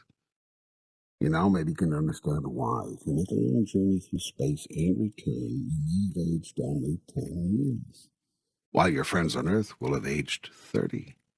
The farther you go, the more you will warp the space-time continuum, and the less your chances when you land of finding alive on the Earth anyone who was there when you left. If scientists on Earth in some future time developed a way to propel themselves faster, they could cheat the universe and stay in sync with real time on Earth, returning to find that the same time had passed on Earth as had passed on the spaceship. Obviously, if even more propulsion were available, one could return to the Earth before one took off. That is to say, time on Earth would pass more slowly than time on the spaceship. You could come back in 10 of your years, and the Earth would have aged only 4. Increase the speed, and 10 years in space might mean 10 minutes on Earth. Now, come across a fold in the fabric of space. Einstein and others believed such folds exist, and they were correct. And you are suddenly propelled across space in one infinitesimal moment. Could such a time-space phenomenon literally fling you back into time? It should not be quite as difficult to now see that time does not exist except as a construction of your mentality. Everything that's ever happened and is ever going to happen is happening now.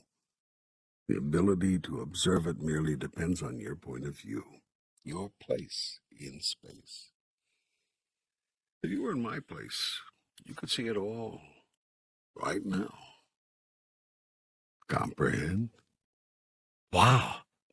I'm beginning to. On a theoretical level, yes. Good. I've explained it to you here very simply so that a child could understand it. It may not make good science, but it produces good comprehension. Right now, physical objects are limited in terms of their speed, but non-physical objects, my thoughts, my soul, could theoretically move through the ether at incredible speeds. Exactly. Precisely. That is what happens often in dreams and other out-of-body and psychic experiences. You now understand déjà vu. You probably have been there before. But if everything has already happened, then it follows that I'm powerless to change my future. Is this predestination? No, don't buy into that. That is not true. In fact, this setup should serve you, not disserve you. You are always at a place of free will and total choice. Being able to see into the future or get others to do it for you should enhance your ability to live the life you want, not limit it. Huh. I need help here. If you see a future event or experience you do not like, don't choose it.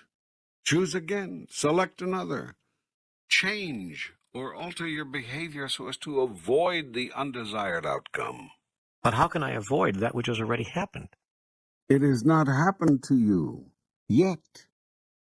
You are at a place in the space-time continuum where you are not consciously aware of the occurrence. You do not know it has happened. You have not remembered your future. This forgetfulness is the secret of all time. It is what makes it possible for you to play the great game of life. I'll explain later. What you do not know is not so. Since you do not remember your future, it has not happened to you yet. A thing happens only when it is experienced. A thing is experienced only when it is known. Now, let's say you've been blessed with a brief glimpse, a split-second knowing of your future. What's happened is that your spirit, the non-physical part of you, has simply sped to another place on the space-time continuum and brought back some residual energy, some images or impressions of that moment or event. These you can feel, or sometimes another who has developed a metaphysical gift can feel or see these images and energies that are swirling about you. If you don't like what you sense about your future, step away from that. Just step away from it. In that instant, you change your experience, and every one of you breathes a sigh of relief. Oh, wait a minute. Whoa. You must know, you are now ready to be told that you exist at every level of the space-time continuum simultaneously. That is, your soul always was, always is, and always will be. World without end. Amen. I exist in more places than one? Of course. You exist everywhere, and at all times. There is a me in the future and a me in the past? Well, future and past do not exist, as we've just taken pains to understand. But using those words as you have been using them, yes. There's more than one of me? There is only one of you, but you are much larger than you think. So when the me that exists now changes something he doesn't like about his future, the me that exists in the future no longer has that as part of his experience? Essentially, yes. The whole mosaic changes. But he never loses the experience he's given himself. He's just relieved and happy that you don't have to go through that. But the me in the past has yet to experience this, so he walks right into it. In a sense, yes. But of course, you can help him. I can? Sure. First, by changing what the you in front of you experienced.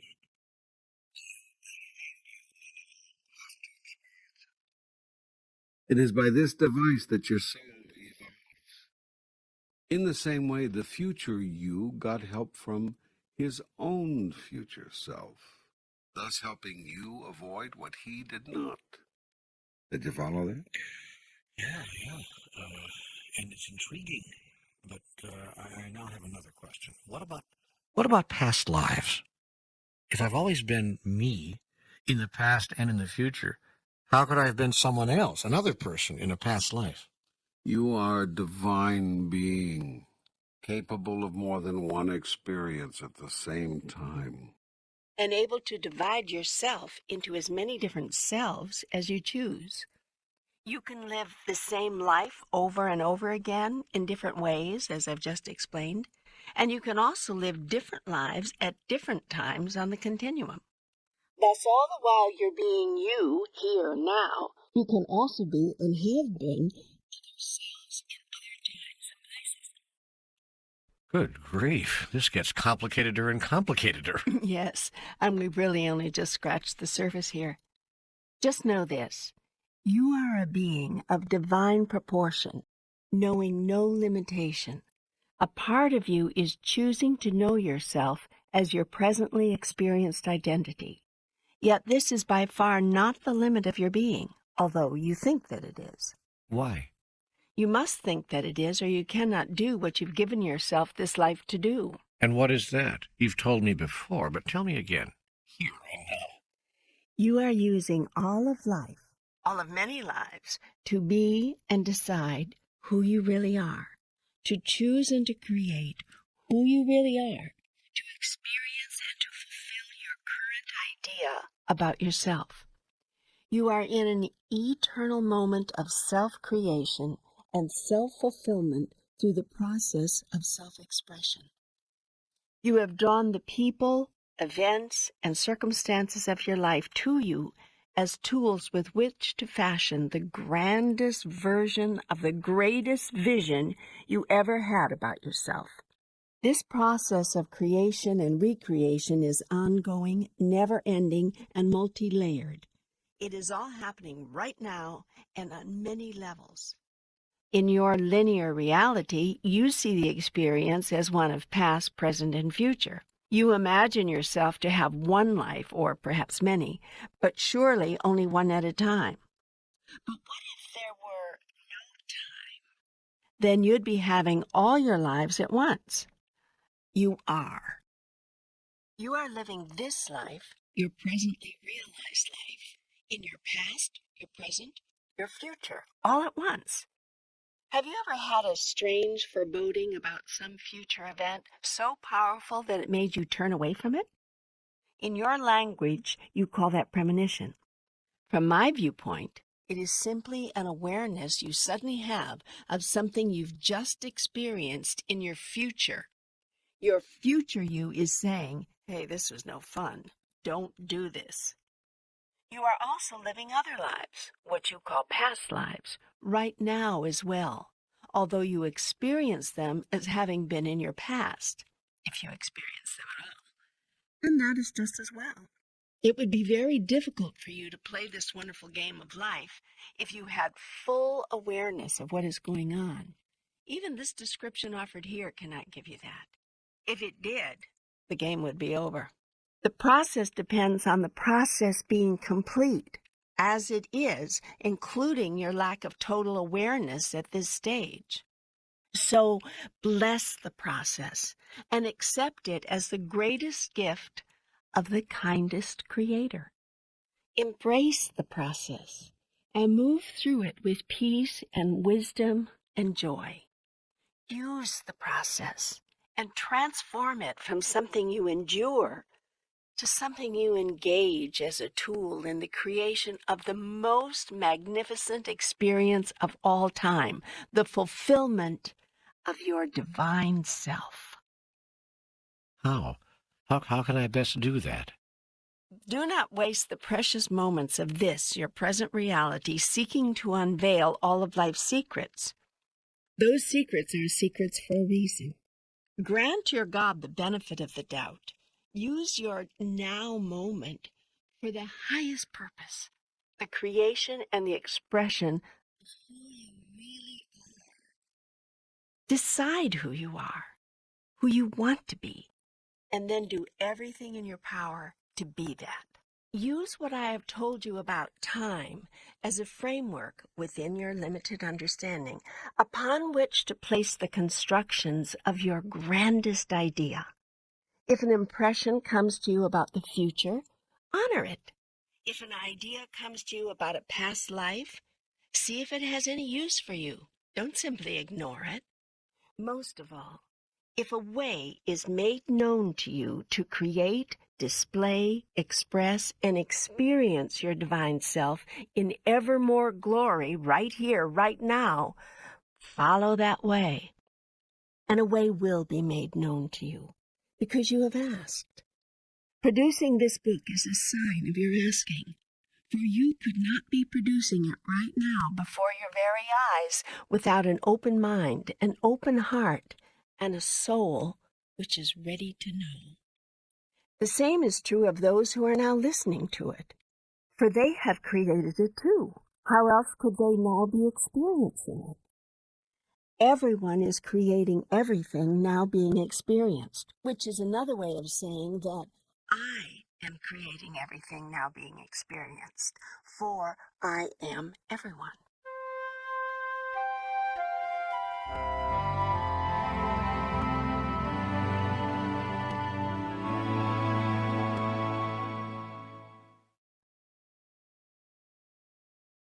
Are you getting the symmetry here? Are you seeing the perfection? It is all contained in a single truth. There is only one of us. Tell me about space. Is time demonstrated? In truth, there is no such thing as space, pure, empty space with nothing in it. Everything is something. Even the emptiest space is filled with vapors so thin, so stretched out over infinite areas that they seem to not be there. Then after the vapors are gone, there is energy, pure energy. This manifests as vibration, oscillations, movements of the all at a particular frequency. Invisible energy is the space which holds matter together. Once, using your linear time as a model, all the matter in the universe was condensed into a tiny speck. You cannot imagine the denseness of this, but that is because you think that matter as it now exists is dense. Actually, what you now call matter is mostly space. All solid objects are 2% solid matter and 98% air. The space between the tiniest particles of matter in all objects is enormous. It is something like the distance between heavenly bodies in your night sky. Yet these objects you call solid. At one point, the entire universe actually was solid. There was virtually no space between the particles of matter. All the matter had the space taken out of it. And with the enormous space gone, that matter filled an area smaller than the head of a pin. There was actually a time before that time when there was no matter at all, just the purest form of highest vibration energy, which you would call antimatter.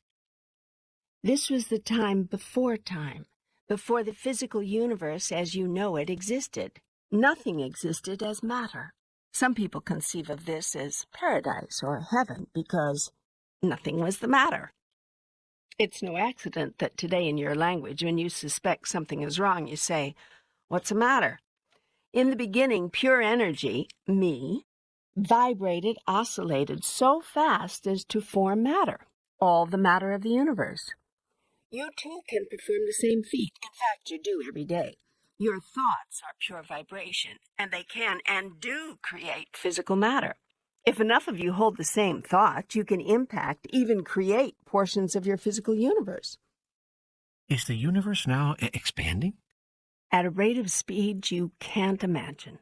Will it expand forever? No, there'll come a time when the energies driving the expansion will dissipate, and the energies holding things together will take over, pulling everything back together again.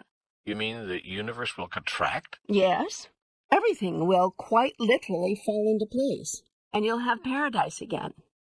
No matter, pure energy. In other words, me. In the end, it'll all come back to me. That is the origin of your phrase. It all comes down to this. But that means that we will no longer exist. Not in physical form, but you will always exist.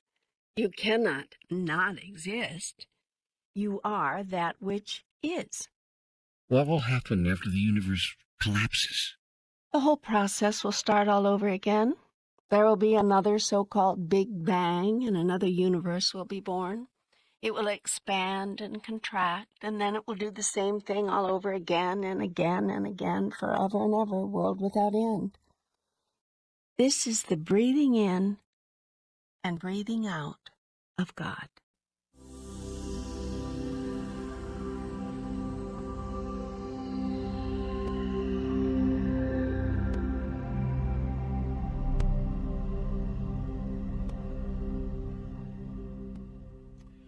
Well, this is all, again, very interesting.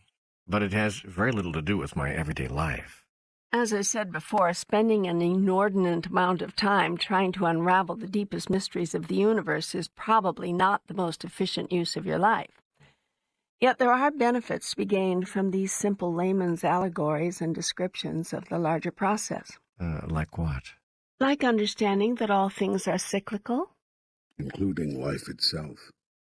Understanding about the life of the universe will help you to understand about the life of the universe inside you. Life moves in cycles. Everything is cyclical. Everything. When you understand this, you become more able to enjoy the process, not merely endure it. All things move cyclically. There's a natural rhythm to life, and everything moves to that rhythm. Nothing calls it absolute. Thus it is written, for everything there is a season and a time for every purpose under heaven. Wise is the one who understands this.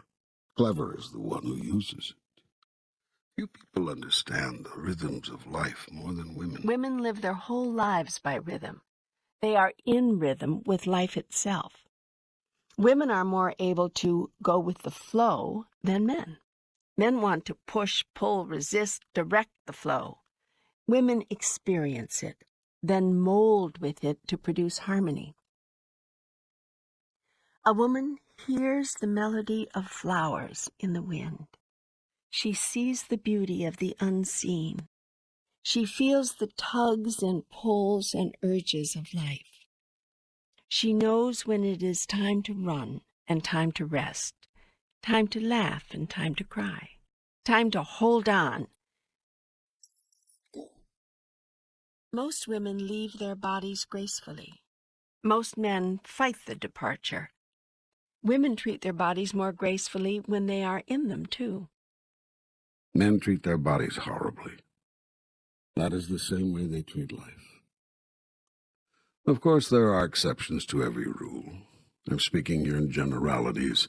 I'm speaking of how things have been until now. I'm speaking in the broadest terms. But if you look at life, if you admit to yourself what you are seeing, have seen, if you acknowledge what is so, you may find truth in this generality. Yet that makes me feel sad, That makes me feel as though women are somehow superior beings, that they have more of the right stuff than men. Part of the glorious rhythm of life is the yin and the yang. One aspect of being is not more perfect or better than another. Both aspects are simply and wonderfully that aspect. Men obviously embody other reflections of divinity which women eye with equal envy. Yet it has been said that being a man is your testing ground or your probation. When you have been a man long enough, when you have suffered enough through your own foolishness, when you have inflicted enough pain through the calamities of your own creation, when you have hurt others enough to stop your own behaviors, to replace aggression with reason, contempt with compassion, always winning with no one losing. Then you may become a woman.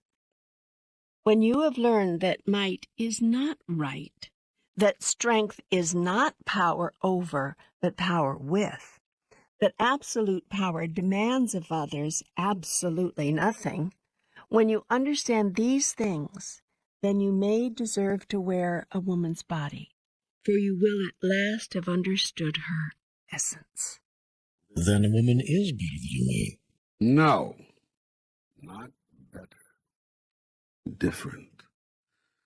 It is you making that judgment. There is no such thing as better or worse in objective reality. There is only what is and what you wish to be. Hot is no better than cold. Up no better than down. A point I've made before. Hence, female is no better than male. It just is what it is. Just as you are what you are. Yet none of you are restricted, more limited. You can be what you wish to be. Choose what you wish to experience. In this lifetime or the next after that, just as you did in the lifetime before. Each of you is always a choice. Each of you is made up of all of it. There is male and female in each of you. Express and experience that aspect of you which it pleases you to express and experience. Yet know that it is all open to each of you. I don't want to get off onto other topics here. I just want to stay with this male-female paradigm for a while longer. You promised to discuss in much more detail the whole sexual aspect of this duality. Yes, I think it is time that we talked, you and I, about sex. Why did you create two sexes? Was this the only way you could figure for us to recreate? How should we deal with this incredible experience called sexuality? Not with shame, that's for sure, and not with guilt, and not with fear. For shame is not virtue, and guilt is not goodness, and fear is not honor. And not with lust, for lust is not passion, and not with abandon, for abandon is not freedom. And not with aggressiveness, for aggressiveness is not eagerness. And obviously not with ideas of control or power or domination, for these have nothing to do with love. But may sex be used for purposes of simple personal gratification?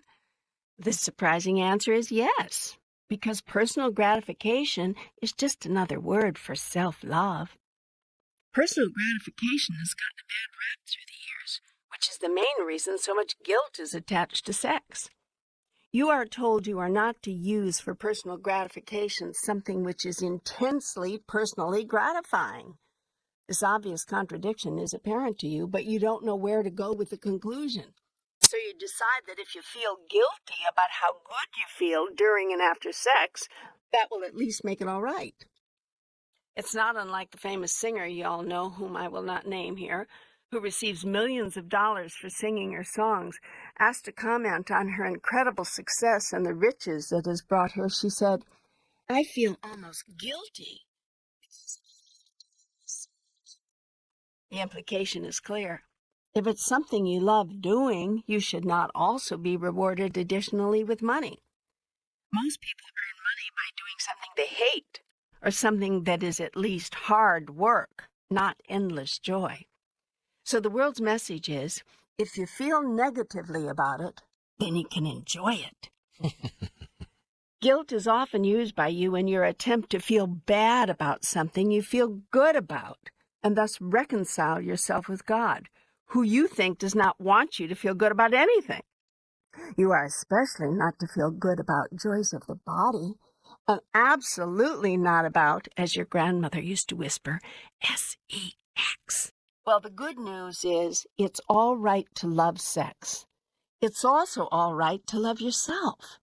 In fact, it's mandatory. What does not serve you is to become addicted to sex or anything else. But it is okay to fall in love with it.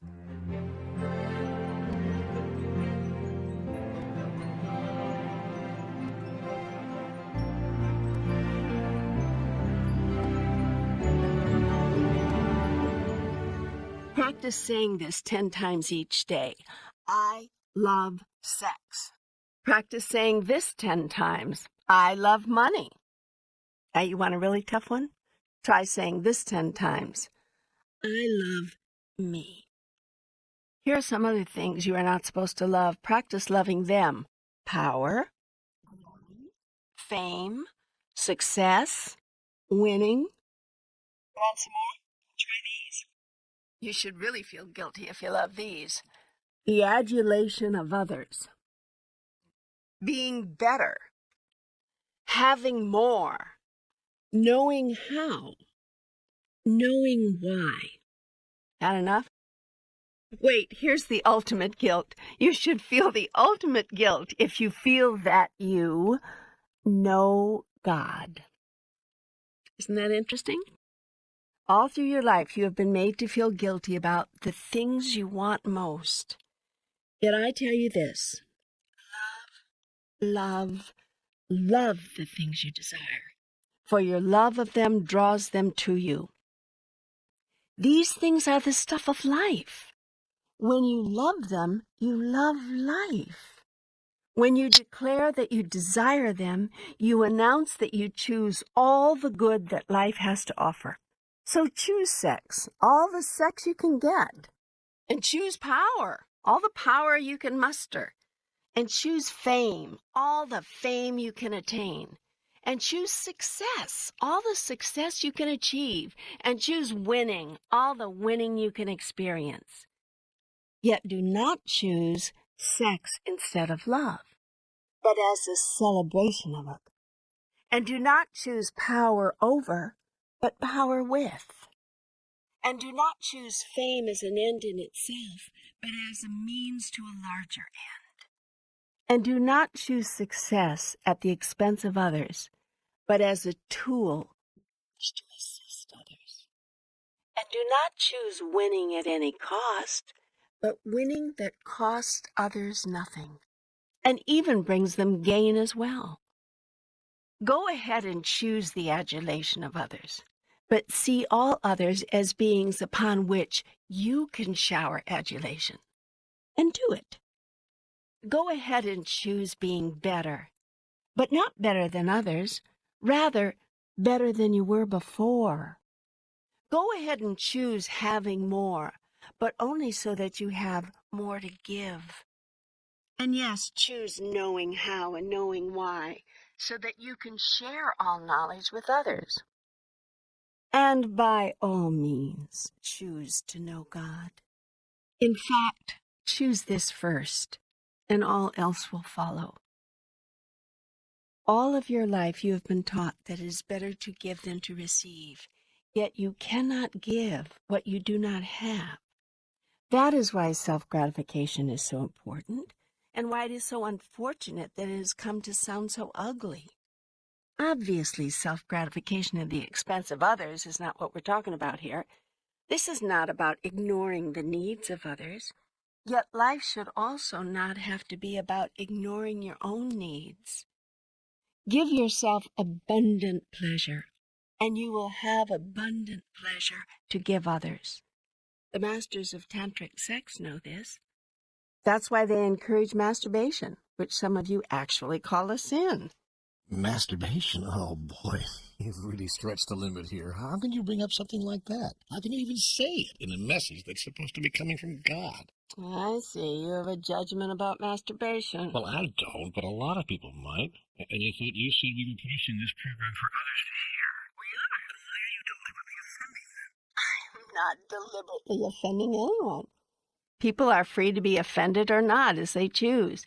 Yet, do you really think it's going to be possible for us to candidly and openly talk about human sexuality without someone choosing to be offended? No, but there's such a thing as going too far. I don't think most people are ready to hear God talk about masturbation. If this program is to be limited to what most people are ready to hear God talk about, it's going to be a very short program. Most people are never ready to hear what God talks about when God is talking about it. They usually wait 2,000 years. All right, go ahead. We've all gotten over our initial shock. Good. I was merely using this life experience, in which you've all engaged, by the way, but of which no one wants to speak, to illustrate a larger point. The larger point, restated, give yourself abundant pleasure, and you will have abundant pleasure to give to others.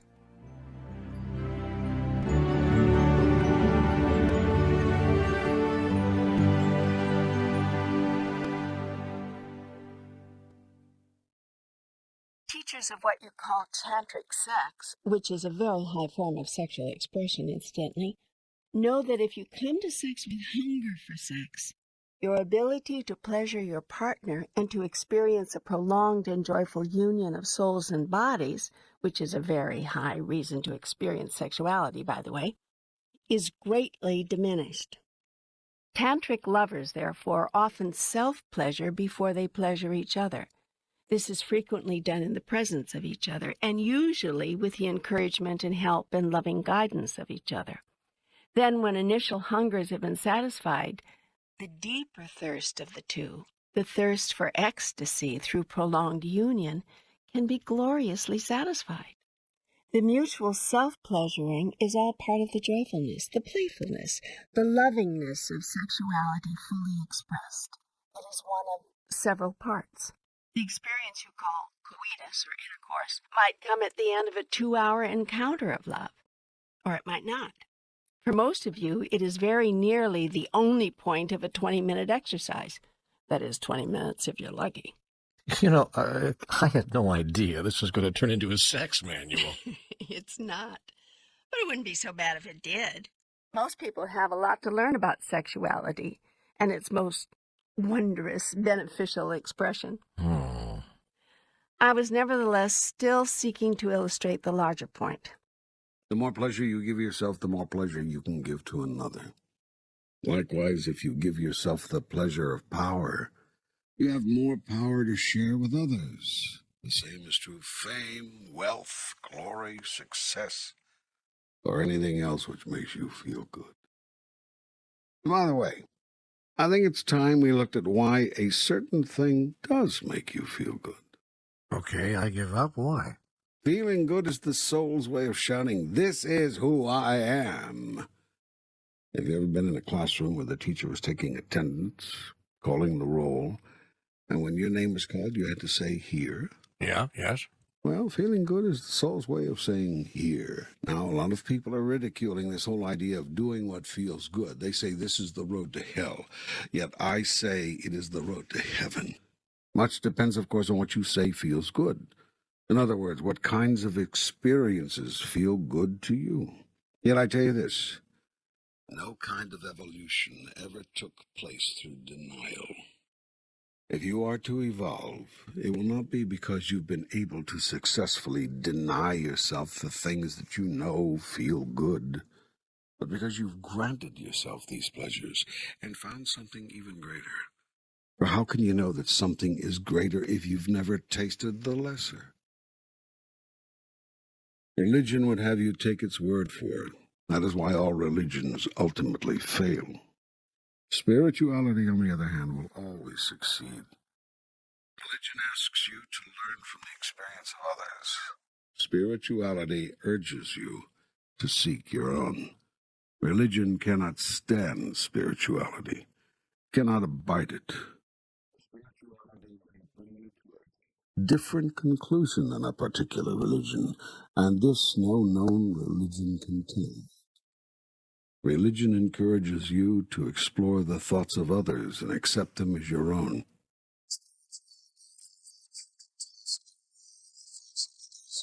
And come up with your own.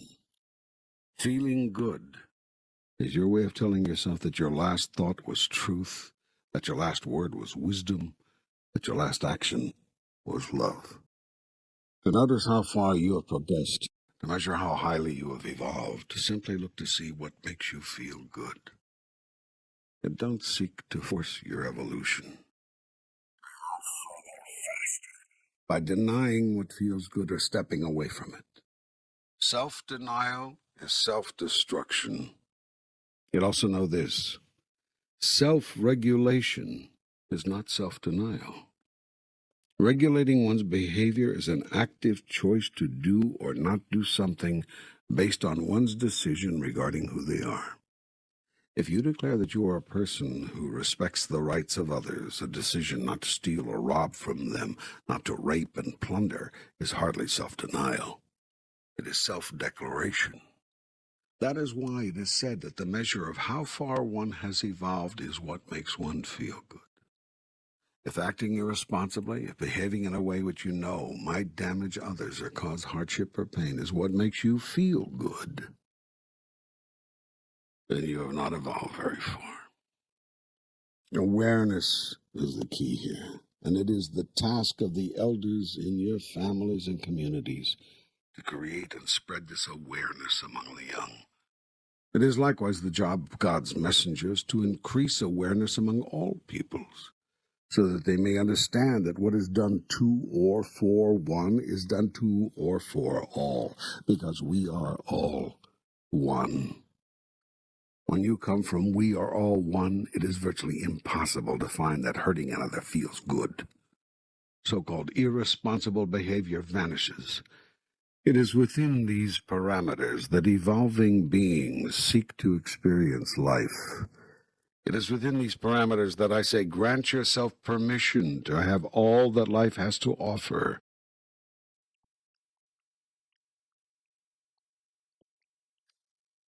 You are what you experience. You experience what you express. You express what you have to express. You have what you grant yourself. I love this. I love this. But can we get back to the original question? Yes. I created two sexes for the same reason I put the yin and yang in everything, in the whole universe. They are part of the yin and the yang, this male and this female. They are the highest living expression of it in your world. They are the yin and the yang in form, in one of many physical forms. The yin and yang, the here and the there, the this and the that, the up and the down, the hot and the cold, the big and the small, the fast and the slow, the matter and the antimatter. All of it is necessary for you to experience life as you know it. How may we best use this thing called sexual energy? Lovingly, Openly, playfully, joyfully, outrageously, passionately, sacredly, romantically, humorously, spontaneously, touchingly, creatively, unabashedly, sensually, and of course, frequently. There are those who say that the only legitimate purpose of human sexuality is procreation. Rubbish. Procreation is the happy after effect, not the logical forethought of most human sexual experience. The idea that sex is only to make babies is naive. And the corollary thought that sex should therefore stop when the last child is conceived is worse than naive. It violates human nature, and that is the nature I gave you.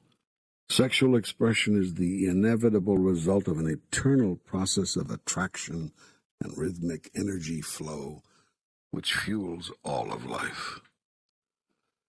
I have built into all things an energy that transmits its signal throughout the universe. Every person, animal, plant, rock, tree, every physical thing sends out energy like a radio transmitter. You are sending off energy, emitting energy right now, from the center of your being in all directions. This energy, which is you, moves outward in wave patterns. The energy leaves you, moves through walls, over mountains, past the moon, and into forever. It never, ever stops. Every thought you've ever had colors this energy. When you think of someone, if that person is sensitive enough, he or she can feel it. Every word you've ever spoken shapes it. Everything you've ever done affects it. The vibration, the rate of speed, the wavelength, the frequency of your emanations shift and change constantly with your thoughts, moods, feelings, words, and actions. You've heard the saying, sending off good vibes. And it's true. That's very accurate. Now every other person is naturally doing the same thing. So the ether, the air between you, is filled with energy. A matrix of intertwining, interwoven personal vibes that form a tapestry more complex than you could ever imagine. This weave is the combined energy field within which you live. It is powerful and affects everything, including you.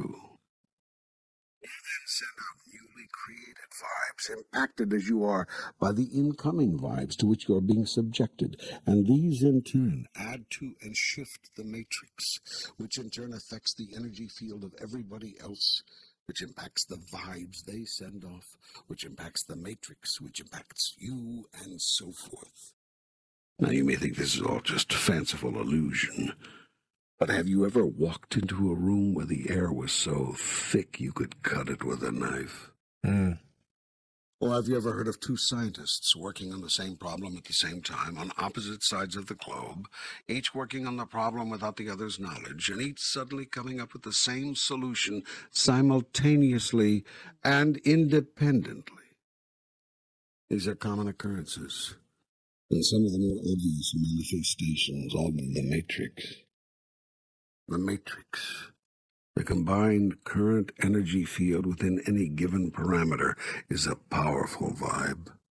It can directly impact, affect, and create physical objects and events. Wherever two or more are gathered in my name. Your popular psychology has termed this energy matrix the collective consciousness. It can and does affect everything on your planet. The prospects of war and the chances for peace, geophysical upheaval or a planet becalmed, widespread illness or worldwide wellness, all is the result of consciousness.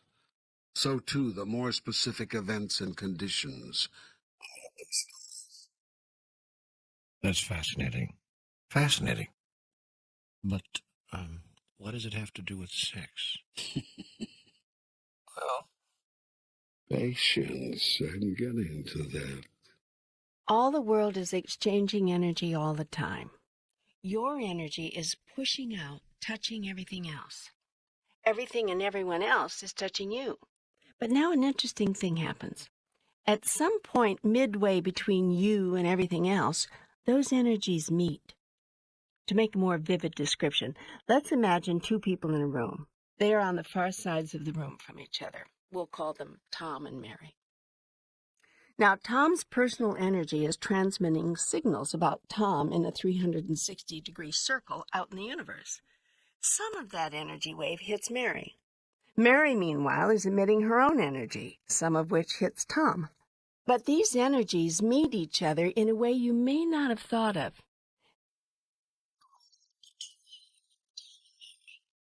Here the energies unite. Remember now, these energies are physical phenomena. They can be measured, felt, and combined to form a new energy unit we'll call Tom-Mary. It is the energy of Tom and Mary combined. Tom and Mary could very well call this energy the body between us, for it is just that, a body of energy to which both are connected, which both are feeding the continuing energies which flow to it, and which is sending energies back to its two sponsors along the thread or cord or pipeline that always exists within the matrix. Indeed, this pipeline is the matrix. It is this experience of Tom-Mary which is the truth of Tom and Mary. It is to this holy communion that both are drawn, for they feel along the pipeline the sublime joy of the body between, of the joined one, of the blessed union. Tom and Mary, standing off at a distance, can feel in a physical way what is going on in the matrix. Both are urgently drawn toward this experience. They want to move toward each other at once. Now their training sets in. The world has trained them to slow down, to mistrust the feeling, to guard against hurt, to hold back. But the soul wants to know Tom-Mary now. If the two are lucky, they will be free enough to set aside their fears and trust that love is all there is, They are irrevocably drawn now, these two, to the body between them. Tom Mary is already being experienced metaphysically, and Tom and Mary will want to experience it physically. So they'll move closer together. Not to get to each other. It looks that way to the casual observer, but they are each trying to get to Tom Mary. They are trying to reach that place of divine union which already exists between them. The place where they already know they are one and what it is like to be one. So they move toward this feeling they are experiencing, and as they close the gap between them, as they shorten the cord, the energy they are both sending to Tom Mary travels a shorter distance and is thus more intense. They move closer still. The shorter the distance, the greater the intensity. They move closer still. Once more the intensity increases. Now they stand just a few feet apart. The body between them is glowing hot, vibrating with terrific speed. The connection to and from Tom Mary is thicker, wider, brighter, burning with the transfer of incredible energy. The two are said to be burning with desire. They are. They move closer still. Now they touch. The sensation is almost unbearable, exquisite. They feel at the point of their touch all the energy of Tom Mary, all the compacted, intensely unified substance of their combined being. If you open yourself to your greatest sensitivity, you'll be able to feel this subtle, sublime energy as a tingling when you touch. Sometimes the tingling will run right through you, or as heat at the point of your touch, heat which you may also suddenly feel throughout your body, but concentrated deeply within your lower chakra or energy center. It will burn there especially intensely, and Tom and Mary will now be said to have the hots for each other. Now the two embrace, and they close the gap even further, with Tom, Mary, and Tom Mary all filling nearly the same space. Tom and Mary can feel Tom Mary between them, and they want to get even closer, to literally meld with Tom Mary, to become Tom Mary in physical form. I have created in the male and female bodies a way to do that. At this moment, Tom and Mary's bodies are ready to do that. Tom's body is now ready to literally enter Mary. Mary's body is ready to literally receive Tom within her. The tingling, the burning, is now beyond intense. It is indescribable. The two physical bodies join. Tom, Mary, and Tom, Mary become one. In the flesh. Still the energies flow between them urgently, passionately. They heave, they move. They can't get enough of each other, can't get close enough together. They strive to get close, closer. They explode, literally, and their entire physical bodies convulse. The vibration sends ripples to their fingertips. In the explosion of their oneness, they have known the God and the Goddess, the Alpha and the Omega, the all and the nothing, the essence of life, the experience of that which is. There are physical chemistries as well. The two have become one.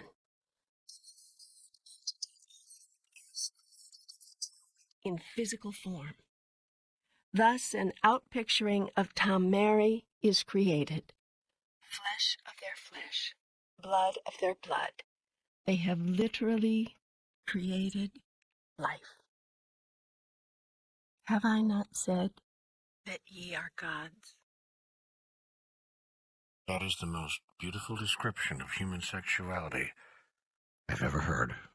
You see beauty where you desire to see it. You see ugliness where you are afraid to see beauty. It would amaze you to know how many people see what I've just said as ugly. No, it wouldn't. I've already seen how much fear and ugliness the world has placed around sex. But you do leave a lot of questions. I'm here to answer them. But allow me to go on with my narrative just a bit further before you start throwing them at me. Yes, please. This dance I've just described, This energy interaction I've explained is occurring all the time in and with everything. Your energy, beamed from you like a golden light, is interacting constantly with everything and everyone else. The closer you are, the more intense the energy. The further away, the more subtle. Yet you are never totally disconnected from anything. There is a point between you and every other person, place, or thing which exists. It is here that two energies meet, forming a third, much less dense, but no less real energy unit. Everyone and everything on the planet and in the universe is emitting energy in every direction. This energy mixes with all other energies, crisscrossing in patterns of complexity beyond the ability of your most powerful computers to analyze. The crisscrossing, intermingling, intertwining energies racing between everything that you call physical is what holds physicality together. This is the matrix of which I have spoken. It is along this matrix that you send signals to each other, messages, meanings, healings, and other physical effects, created sometimes by individuals, but mostly by mass consciousness. These innumerable energies are, as I've explained, attracted to each other. This is called the law of attraction. In this law, like attracts like. Like thoughts attract like thoughts along the matrix. And when enough of these similar energies clump together, so to speak, their vibrations become heavier, they slow down, and some become matter. Thoughts do create physical form, and when many people are thinking the same thing, there is a very high likelihood their thoughts will form a reality. That is why "we'll pray for you" is such a powerful statement. There are enough testimonies to the effectiveness of unified prayer to fill a book. It is also true that unprayer-like thoughts can create effects. A worldwide consciousness of fear, for instance, or anger, or lack or insufficiency can create that experience across the globe or within a given locale where those collective ideas are strongest. The Earth nation you call the United States, for example, has long thought itself to be a nation under God, indivisible, with liberty and justice for all. It is not a coincidence that this nation rose to become the most prosperous on earth. It is also not surprising that this nation is gradually losing all that it has worked so hard to create. This nation seems to have lost its vision.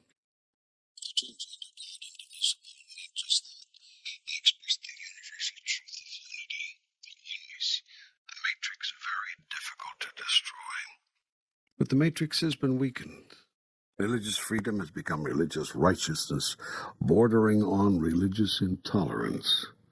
Individual freedom has all but vanished as individual responsibility has disappeared. The notion of individual responsibility has been distorted to mean every man for himself. This is the new philosophy that imagines itself to be hearkening back to the early American tradition of rugged individualism. But the original sense of individual responsibility upon which the American vision and the American dream was based found its deepest meaning and its highest expression in the concept of brotherly love. What made America great was not that every man stood in for his own survival, but that every man accepted individual responsibility for the survival of all. America was a nation that would not turn its back on the hungry, would never say no to the needy, would open its arms to the weary and the homeless, and would share its abundance with the world. Yet as America became great, Americans became greedy. Not all, but many. And as time went on, more and more. As Americans saw how good it was possible to have it, they sought to have it even better. Yet there was only one way to have more and more and more. Someone else had to have less and less and less. As greed replaced greatness in the American character, there was less room for compassion for the least among the people. The less fortunate were told it was their own damned fault. They didn't have more. After all, America was the land of opportunity, was it not? No one except the less fortunate found it possible to admit that America's opportunity was limited, institutionally, to those already on the inside track. In general, these have not included many minorities, such as those of certain skin color or gender. Americans became arrogant internationally as well. As millions starved across the globe, Americans threw away enough food each day to feed entire nations. America was generous with some, yes, but increasingly her foreign policy came to be an extension of her own vested interests. America helped others when it served America to do so. That is, when it served America's power structure, America's richest elite, or the military machine that protected those elite and their collective assets. America's founding ideal, brotherly love, had been eroded. Now any talk of being your brother's keeper is met with a new brand of Americanism. A sharp mind toward what it takes to hold on to one's own, and a sharp word to any among the less fortunate who would dare ask for their fair share, for their grievances to be redressed. Each person must take responsibility for herself or himself. That is undeniably true. But America and your world can truly work only when every person is willing to stand responsible for all of you as a whole. So collective consciousness produces collective results. Exactly.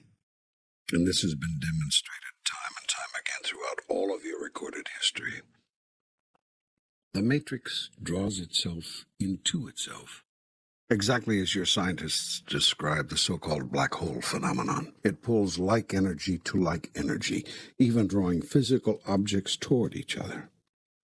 Those objects must then repel each other, move away, or they will merge forever, in effect disappearing in their present form and taking on a new form. All beings of consciousness intuitively know this, so all beings of consciousness move away from the permanent melding in order to maintain their relationship to all other beings. If they did not, they would meld into all other beings and experience the oneness forever. This is the state from which we have come. Having moved away from this state, we are constantly re-attracted to it. This ebb and flow, to and fro movement is the basic rhythm of the universe and everything in it. This is sex, the synergistic energy exchange. You're constantly being attracted, compelled toward union with one another and with all that is in the matrix. Then, at the moment of unity, being repelled by conscious choice away from that unity. Your choice is to remain free of it so that you can experience it. For once you become part of that unity and remain there, you cannot know it as unity, since you no longer know separation. Put another way, for God to know itself as the all of it, God must know itself as not the all of it. In you and in every other energy unit of the universe, God knows itself as the parts of all, and thus gives itself the possibility of knowing itself as the all in its own experience. I can only experience what I am by experiencing what I am not. Yet I am what I am not. And so you see the divine dichotomy. Hence the statement, I am that I am.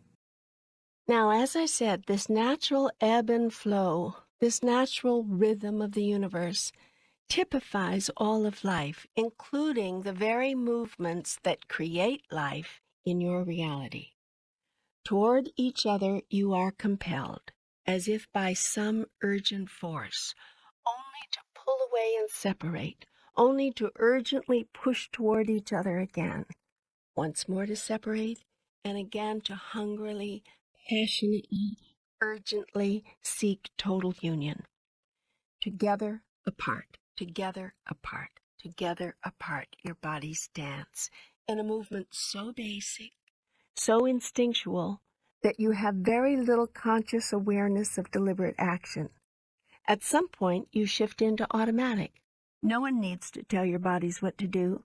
They simply do it with the urgency of all of life. This is life itself. Expressing itself is life itself. And this is life itself producing new life in the bosom of its own experience. All of life works on such a rhythm. All of life is the rhythm. And so, all of life is imbued with the gentle rhythm of God, what you call the cycles of life. Food grows in such cycles. Seasons come and go. Planets spin and circle.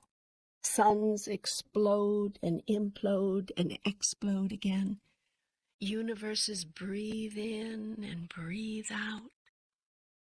All of it happens, all of it, in cycles, in rhythms, in vibrations, matching the frequencies of God Goddess, the All.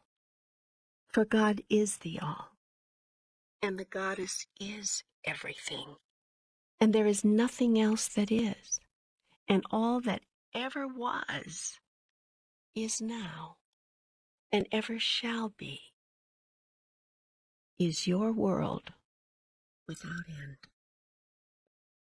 Amen.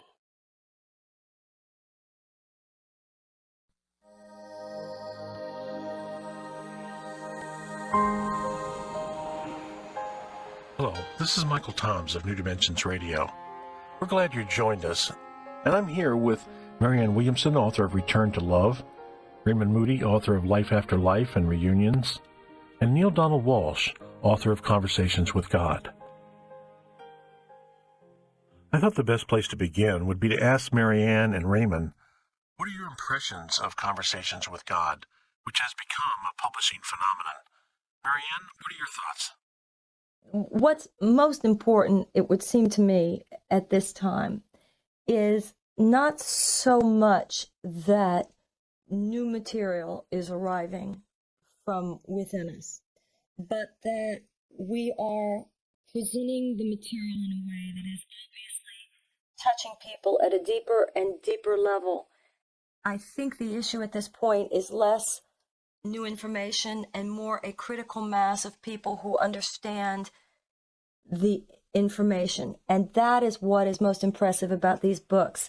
Not only what Neale is saying, but how deeply he's touched so many people. And that's why I think the books are so important. Raymond, how about you? Well, I'm just delighted that I find that I agree with God on so many of these points that he raises. He and I seem to be on similar wavelengths about a lot of this. I think that really what comes up to me as I was reading the book as a feeling that I get about it is that very surely, I think, Neale, you're going to be in for a lot of gaff from the fundamentalist wing on this one. And I think you should enjoy that because it's time someone in our society stood up, I think, to that group of people who are so fear-based. And I think also that the message of love in this book comes through very powerfully. And the older I get, and certainly from my life experience and talking with so many people over the years who've had near-death experiences, is that really when it gets right down to it, at the point of death, that's what comes back to people as the most important thing that we can be doing with our lives is to learn how to love. And I'm happy that that message comes across so clearly in these books. I want to say that I don't see myself, nor do I hope anyone will position me, as one who is taking on anyone or confronting anyone. And I have a special word to say right now to any fundamentalist who is listening. I honor your point of view. I hope that you honor your point of view. I hope that you are not dismayed or feeling unfairly confronted by the material in these books, but rather that you will simply use this material in these books as an opportunity to once again engage the dialogue, to reopen the dialogue. It's when we stop asking questions. It's when we feel we have all the answers that I think all of us on this planet are in deep trouble. And so to any fundamentalists who might be listening to this, please know that it is not my intention to confront or to make anyone wrong. I honor your point of view. I honor all people who hold points of view with great passion. But I also hope that we can continue talking and continue the dialogue. That's why this conversation with God is so extraordinarily important. Neale, now that Book 1 has been out there for a while, and Book 2 has been published, and Book 3 is on the way, I know that you travel quite a bit. I'm wondering about the level and quality of response you're getting from people to the book.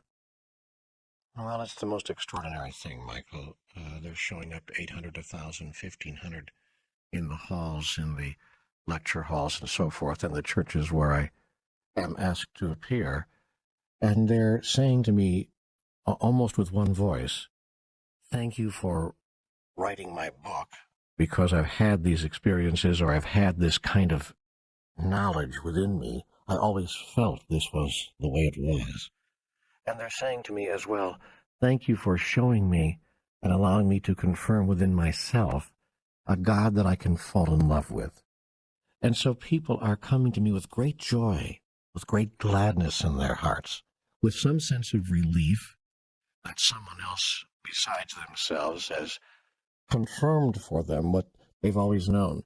The most extraordinary thing that I've noticed as I go to these places around the country and around the world is the demographic of the audience.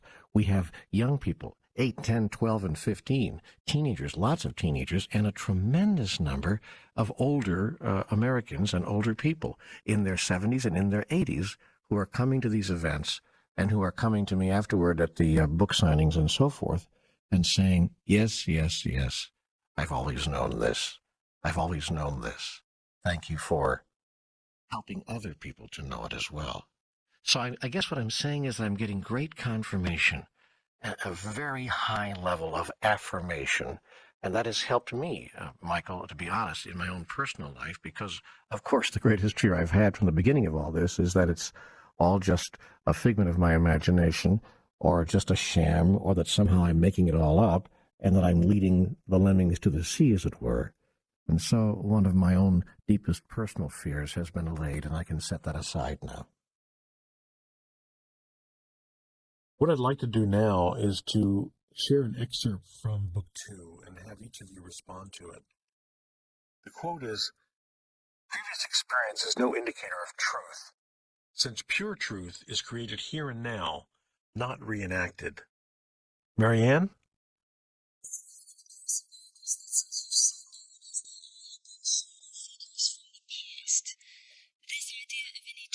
Present, the idea of being born again in each given moment with our perceptions cleansed, it seems to me what Neale is speaking of, and what God is speaking of, what is being spoken of in that phrase. This idea that time shall be no more means that we will live in a time when we will live fully in the present. We will come to a time when we live fully in the present without neurosing about the past or neurosing about the future.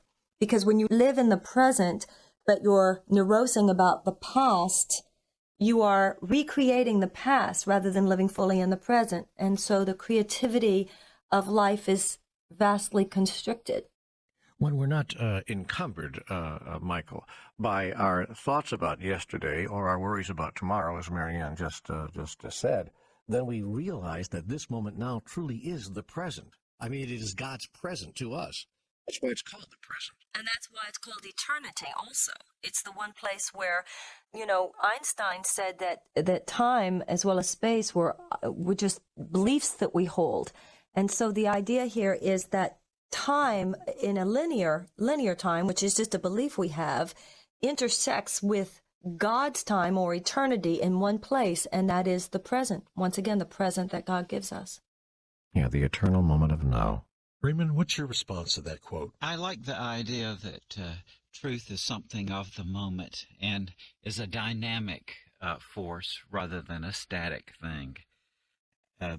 I hate to see this kind of idea promulgated that there was a cutoff date on miracles. And the God that I see in Neale's books really is a dynamic, changing entity capable of development, which is very exciting. You see, the implication here, of course, the impactful part of that quote from the book, it has to do with people's thought that they are their yesterdays. We can sit around here, Marianne and Raymond and I and Michael, and throw these philosophical ideas around back and forth for the rest of the day. But what's meaningful to people, to the person on the street, is, oh, I get it. I don't have to be, and I never was the product of my yesterdays. And nor am I needing to be formed by my fears or thoughts or apprehensions about tomorrow. I truly can recreate myself. In fact, I am doing it whether I want to or not. The truth is that I am recreating myself in every single moment of now. You can't imagine what a gift that is to people when they realize they can shed their yester moments and notice that they are, in fact, not what they once were. It's a great freedom-giving device and a wonderful gift from God. And that's the practical implication of all of this philosophical talk here. One of the threads that runs through Conversations with God is the theme that we need to be in the here and now and live in the moment. I'm wondering what insights you have, considering that we live in a very fast-paced society, as to how people can do that. Be in the here and now, live in the moment. Well, just do it. But I don't know anyone who does that better than Marianne. I would cede to her on this one, because she, in fact, of all the people that I know in my life right now, lives in the present moment more purely and more cleanly than anyone I happen to know. So, Marianne, you're the expert. That was really a sweet thing of you to say. I don't perceive myself as some huge success in this area, but I appreciate your saying it. I do know this, that when he said, you just have to do it, there's a line in the Course in Miracles, there would be no Savior if there were no need for one. To me, the idea of God as something that we call on in any given moment, I think if we are left to our own devices, we will bring the past into the present, because there is a place in our minds which is almost like a dark force that would always have us do that. And it is our instinct at this point to bring it with us into the present. But I believe that in any given moment that we surrender our thoughts and say, God, may your light be here. May your thoughts be here. May your purposes be here. And I think that that's a matter of mental discipline that I think comes from practice and from prayer and meditation. I know, left my own devices, I'm going to bring my thinking. My thinking has false ambition in it. My thinking has fear in it. My thinking has the past in it. My thinking has the future in it. And that is thinking that will rob me of my life. So I ask for celestial help here. I ask God I willingly and consciously invite the Spirit of God to be in charge of my thought forms. Let me give you a practical tool, too, and see whether you guys like this one, Raymond and Marianne. I've come up with a question that I ask myself it turns out to be a very practical hands-on tool, allowing me to return to the present moment. And that question that I ask myself whenever I'm confronted with any outside data or any experience internally of myself, whether it's fear or anger that comes up for me or whatever it might be, is this: what would happen if that weren't so? And here's how I apply that. If I find myself in traffic someplace and suddenly becoming angry, I notice, okay, I'm angry because the traffic is slowing me down. And then I ask myself what I call my magic question: but what would happen if that weren't so? And then I realize that I'm at choice about that. The exterior circumstance may not change. The traffic jam may be just as bad as it was 3 seconds earlier, but my perception of what it's doing to me and my idea about myself in relationship to it can change if I allow myself to notice that I have the opportunity to create that change. If I become fearful about something and I say, I'm really afraid about this conversation with Marianne Williamson and Raymond Moody, two huge names in this whole field. What am I doing here talking to these people? And then I think to myself as I sit down in this chair, yes, but what would happen if that weren't so? Then how would you be? And suddenly I can relax and notice that Raymond and Marianne are two perfectly lovely people and it's okay to be equal with them in this And conversation. Neil, also, I think I feel that by and large people tend to put too much of a burden on themselves about that kind of thing. Many of the people who have had profound near-death experiences and have seen the importance of love through that experience, nonetheless tell me that even after a grand vision like that, it's really, in fact, very difficult to put that into practice on a daily basis. And one thing that happens, I think, is that if you just keep that in mind, that this too shall pass away, as in that old saying, over a period of time, that does work on you. Yes, yes. Elizabeth Kubler-Ross, my dear and lovely friend of many years, has a saying. She said, I'm going to have T-shirts printed up that say, I'm not okay and you're not okay, and that's all right. Oh, that's cute. So I think we need to give ourselves permission, as you point out, Raymond, give ourselves permission to have it either way, to fall off the wagon, as it were, to get into our past, to get into our drama, be totally okay. When we're totally, see, what you resist persists. When we're totally okay with the drama we're creating, then we'll probably create fewer of them. That's been my experience.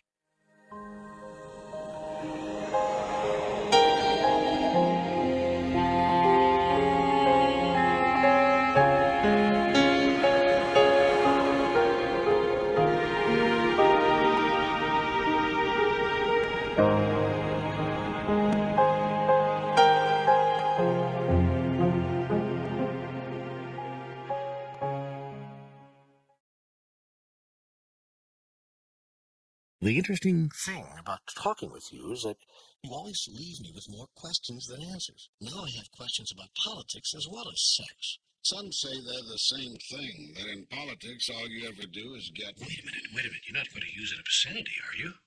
Well, yes, I thought I would shock you. Hey, cut it out. God isn't supposed to talk like that. Then why do you? Well, most of us don't. The hell you don't. Well, those people who are God-fearing don't. Oh, I see. You have to fear God in order not to offend him. And who says I am offended anyway by a simple word? Finally, don't you find it interesting that a word some of you use in the height of passion to describe great sex you also use as your highest insult? Does that tell you anything about the way you feel about sexuality? I think you've gotten confused. I don't think people use that term to describe a glorious, truly romantic sexual moment. Oh, really? Have you been in any bedrooms lately? No, have you? I am in all of them, all of the time. Well, that should make us all feel comfortable. Are you saying that you do things in your bedroom that you wouldn't do in front of God? Most people aren't comfortable with anyone watching, much less God. Yet in some cultures, Aboriginal, some Polynesian, lovemaking is done quite openly. Yes, well, most people haven't progressed to that level of freedom. In fact, they would consider such behavior regression to a primitive pagan state. These people you call pagans have an enormous respect for life. They know nothing of rape, and there are virtually no killings in their societies. Your society puts sex, a very natural, normal human function, under cover, then turns around and kills people right out in the open. That is the obscenity. You've made sex so dirty, shameful, taboo, that you're embarrassed to do it. Nonsense. Most people simply have a different, they might even say a higher, sense of propriety about sex. They consider it a private interacting, for some, a sacred part of their relationship. Lack of privacy does not equal lack of sanctity. Most of humanity's most sacred rites are performed in public. Do not confuse privacy with sanctity. Most of your worst actions are done in private, and you save only your best behavior for public display. This is not an argument for public sex. It is merely a noting that privacy does not necessarily equal sanctity, nor does publicity rob you of it. As for propriety, that single word and the behavioral concept behind it have done more to inhibit men's and women's greatest joys than any other human construction, except the idea that God is punitive, which finished the job. Apparently you don't believe in propriety. The trouble with propriety is that someone has to set the standards. This means automatically that your behaviors are being limited, directed, dictated by someone else's idea of what should bring you joy. In matters of sexuality, as in all other matters, this can be more than limiting. It can be devastating. I can think of nothing more sad than a man or woman feeling they'd like to experience some things, then holding back because they think that what they've dreamt of, fantasized about, would violate the standards of propriety. Mind you, it's not something that they wouldn't do. It's just something that violates propriety. Not just in matters of sexuality, but in all of life. Never, ever, ever fail to do something simply because it might violate someone else's standards of propriety. If I had one bumper sticker on my car, it would read, "Violate propriety." I would certainly put such a sign in every bedroom. But our sense of what's right and wrong is what holds society together. How can we cohabitate if we have no agreement on that? Propriety has nothing to do with your relative values of rightness or wrongness. You might all agree that it's wrong to kill a man. But is it wrong to run naked in the rain? You might all agree that it's wrong to take a neighbor's wife. But is it wrong to take your own wife? Or have your wife take you in a particularly delicious way? Propriety seldom refers to legalistic limitations, but more often to simpler matters of what is deemed appropriate. Appropriate behavior is not always the behavior that's in what you call your best interests. It is rarely the behavior that brings you the most joy. Getting back to sexuality, you're saying then that any behavior is acceptable behavior, so long as there is mutual consent among those involved and affected? Shouldn't that be true of all of life? But sometimes we don't know who will be affected or how. You must be sensitive to that. You must be keenly aware. And where you truly cannot know and cannot guess, you must err on the side of love. The central question in any decision is, what would love do now? Love for yourself and love for all others who are affected or involved. If you love another, you will not do anything that you believe could or would hurt that person. If there is any question or doubt, you will wait until you can get to clarity on the matter. But that means others can hold you hostage. All they have to say is that such and such a thing would hurt them, and your actions are restricted. Only by yourself. Wouldn't you want to restrict your own actions to those which do not damage the ones you love? But what if you feel damaged by not doing something? Then you must tell your loved one your truth, that you are feeling hurt, frustrated, reduced by not doing a certain thing, that you would like to do this thing, that you would like your loved one's agreement that you may do it. You must strive to seek such an agreement. Work to strike a compromise. Seek a course of action in which everybody can win. And if such a course cannot be found? Then I'll repeat what I've said before.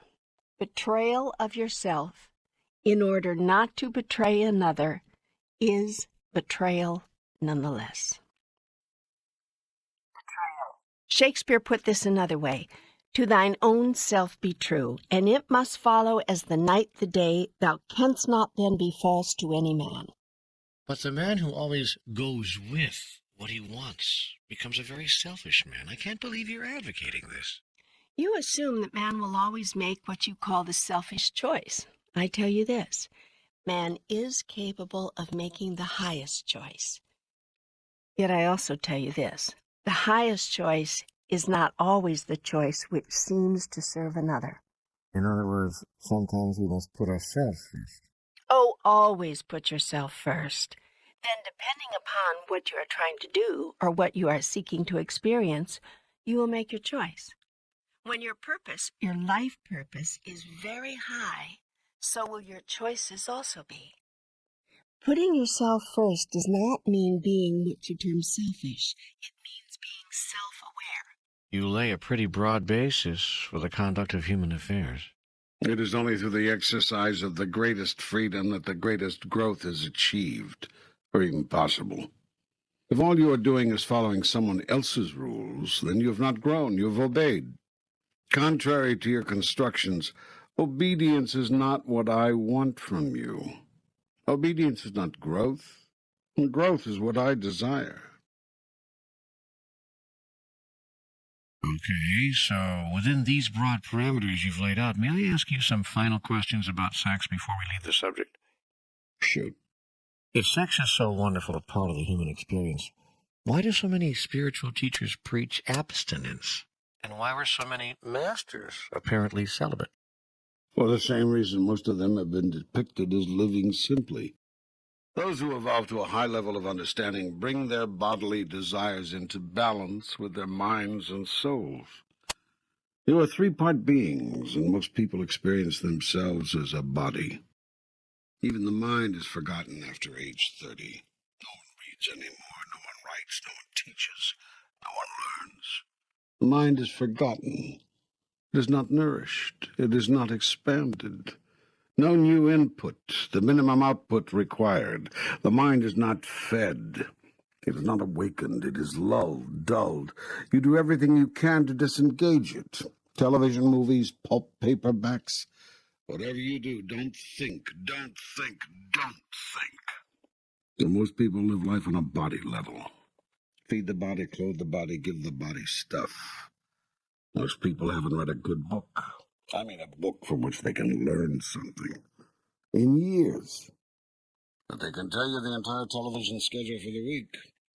There's something extraordinarily sad in that. The truth is, most people don't want to have to think. They elect leaders, they support governments, they adopt religions requiring no independent thought.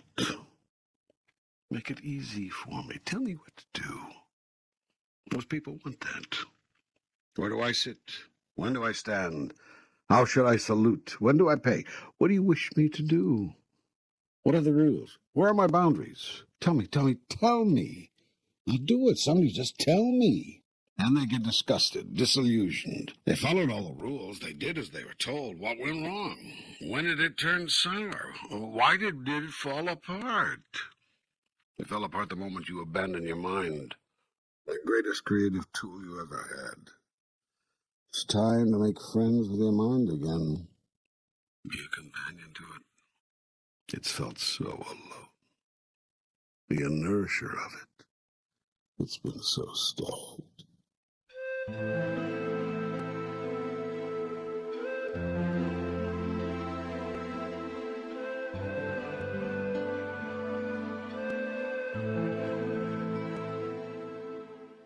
Some of you, a small minority, have understood that you have a body and a mind.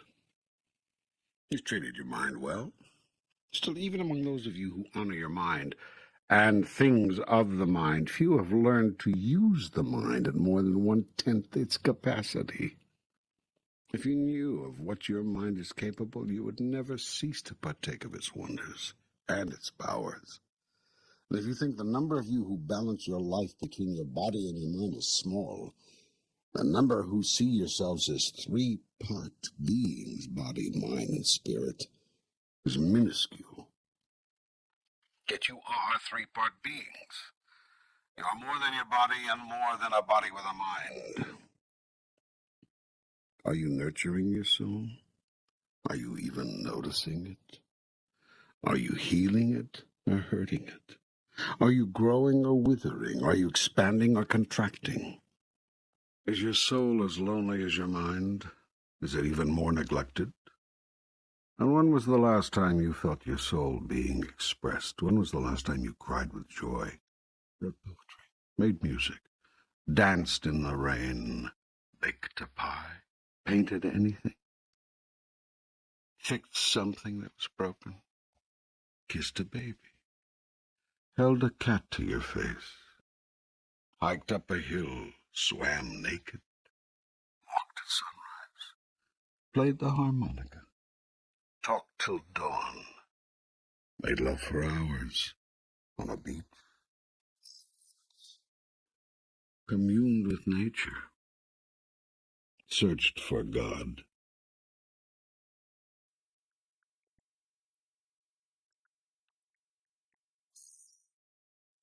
When was the last time you said hello to your soul? When you live as a single-faceted creature, you become deeply mired in matters of the body: money, sex, power, possessions, physical stimulations and satisfactions, security, fame, financial gain. When you live as a dual-faceted creature, you broaden your concerns to include matters of the mind: companionship, creativity, stimulation of new thoughts, new ideas, creation of new goals, new challenges, personal growth. When you live as a three-part being, you come at last into balance with yourself. Your concerns include matters of the soul, spiritual identity, life purpose, relationship to God, path of evolution, spiritual growth, ultimate destiny. As you evolve into higher and higher states of consciousness, you bring into full realization every aspect of your being. Yet evolution does not mean dropping some aspects of self in favor of others. It simply means expanding focus, turning away from almost exclusive involvement with one aspect toward genuine love and appreciation for all aspects. Then why do so many teachers espouse complete abstinence from sex? Because they do not believe that humans can achieve a balance. They believe the sexual energy and the energies surrounding otherworldly experiences is too powerful to simply moderate, to bring into balance. They believe abstinence is the only way to spiritual evolution, rather than merely one possible result of it. Yet isn't it true that some beings who are highly evolved have given up sex? Not in the classic sense of the words, to give up. It is not a forced letting go of something you still want, but know is no good to have. It's more of a simple releasing, a movement away from, as one pushes oneself away from the second helping of dessert. Not because the dessert is no good, not even because it's no good for you, but simply because, wonderful as it was, you've had enough. When you can drop your involvement with sex for that reason, you may want to do so. Then again, you may not.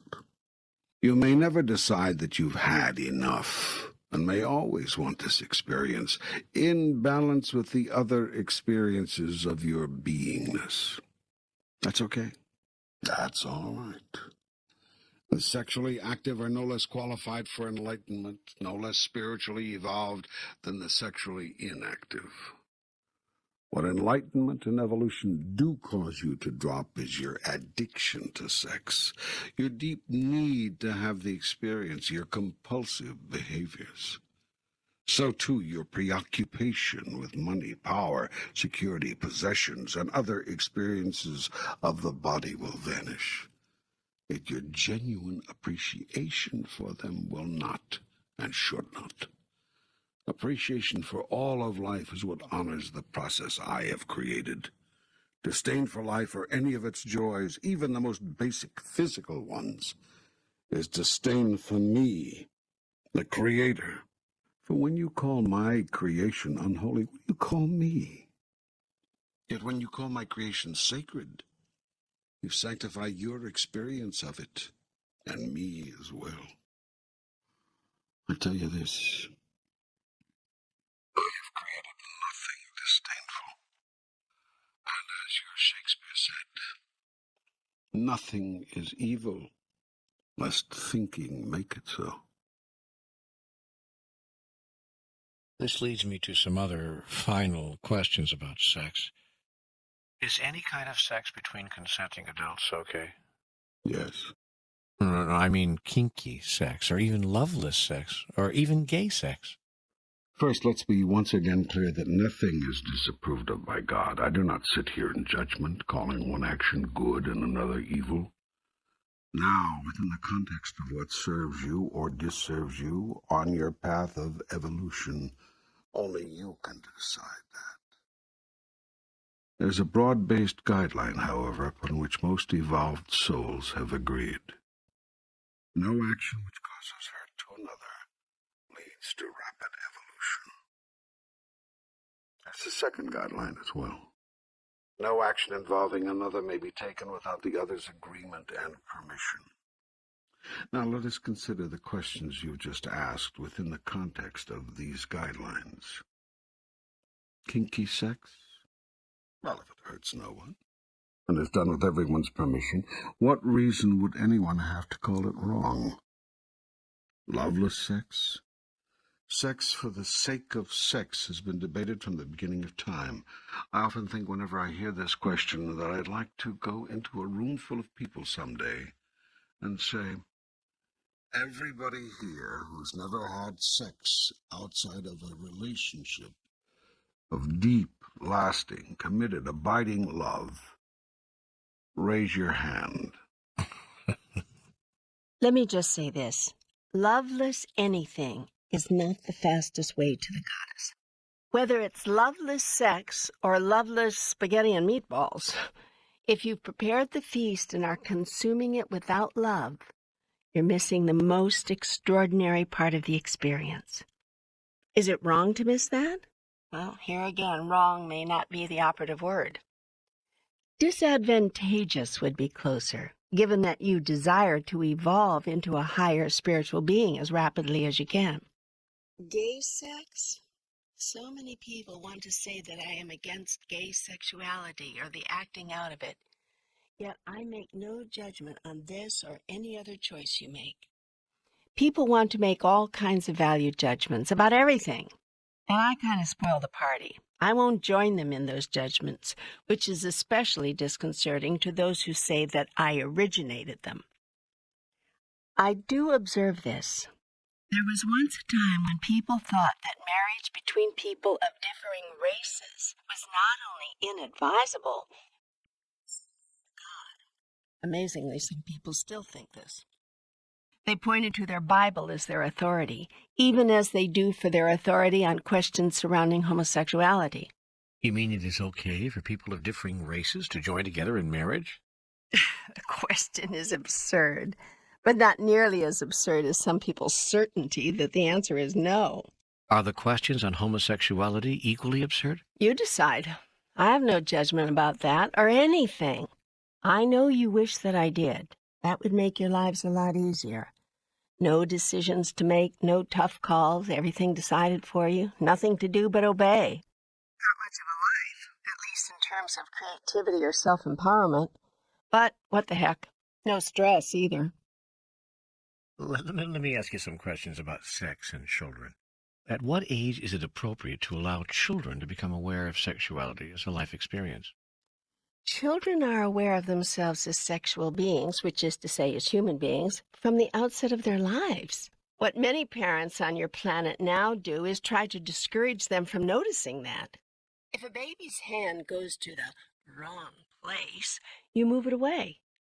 If a tiny child begins to find moments of self-pleasure in its innocent delight with its own body, you react in horror and pass that sense of horror on to your child. The child wonders, what did I do? What did I do? Mommy's mad. What did I do? With your race of beings, it has not been a question of when you introduce your offspring to sex. It has been a question of when you stop demanding that they deny their own identity as sexual beings. Somewhere between the ages of 12 and 17, most of you give up the fight already and say essentially, although naturally not with words, you don't speak of these things. Okay, now you can notice that you have sexual parts and sexual things to do with them. Yet by this time, the damage has been done. Your children have been shown for 10 years or more that they are to be ashamed of those body parts. Some are not even told the proper name for them. They hear everything from wee-wee to your bottom to words some of you must strain mightily to invent, all to avoid simply saying penis or vagina. Having thus gotten very clear that all things having to do with those parts of the body are to be hidden, not spoken of, denied, your offspring then explode into puberty, not knowing at all what to make of what's going on with them. They've had no preparation at all. Of course, then they act miserable, responding to their newest and most urgent urges awkwardly, if not inappropriately. This is not necessary, nor do I observe it as serving your offspring.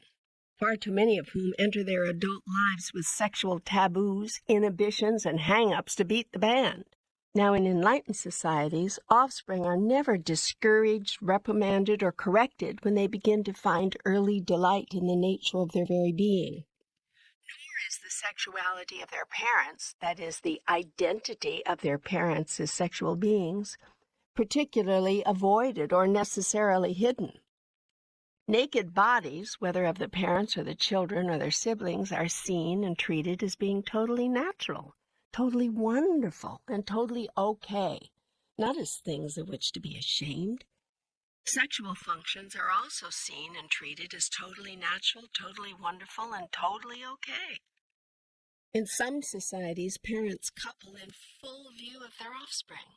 And what could give children a greater sense of the beauty and the wonder and the pure joy and the total okayness of the sexual expression of love than this? For parents are constantly modeling the rightness and wrongness of all behaviors. And children pick up subtle and not so subtle signals from their parents about everything through what they see their parents thinking, saying, and doing. As noted earlier, you may call such societies pagan or primitive. Yet it is observable that in such societies, rape and crimes of passion are virtually non-existent. Prostitution is laughed at as being absurd, and sexual inhibitions and dysfunctions are unheard of. While such openness is not recommended just now for your own society, in all but the most extraordinary of settings, it would no doubt be far too culturally stigmatizing. It is time that the so-called modern civilizations on your planet do something to end the repression, guilt, and shame which too often surrounds and characterizes the totality of your society's sexual expression and experience. Suggestions? Ideas?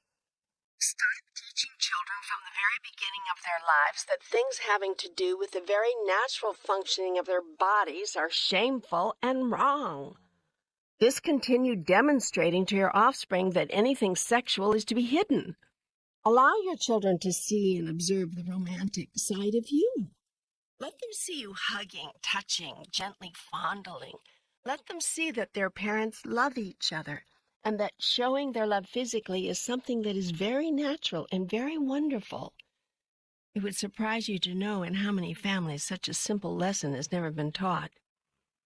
When your children begin to embrace their own sexual feelings, curiosities, and urges, cause them to connect this new and expanding experience of themselves with an inner sense of joy and celebration, not guilt and shame. And for heaven's sake, stop hiding your bodies from your children. It's okay if they see you swimming in the nude in a country water hole on a camping trip or in the backyard pool. Don't go into apoplexy should they catch a glimpse of you moving from the bedroom to the bathroom without a robe. End this frantic need to cover up, close off, shut down any opportunity, however innocent, for your child to be introduced to you as a being with your own sexual identity. Children think their parents are asexual because their parents have portrayed themselves that way. They then imagine that they must be this way because all children emulate their parents. Therapists will tell you that some grown-up offspring have, to this very day, the most difficult time imagining their parents actually doing it, which, of course, fills these offspring, now patients in the therapist's office, with rage or guilt or shame because they naturally desire to do it, and they can't figure out what's wrong with them.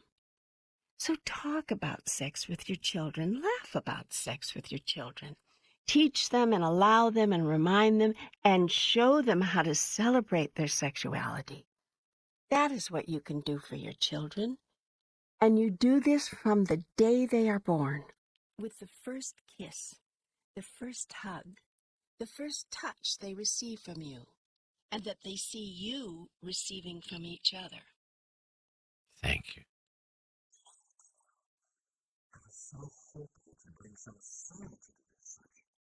But one final question. When is it appropriate to specifically introduce or discuss or describe sexuality with your children? They will tell you when the time has come.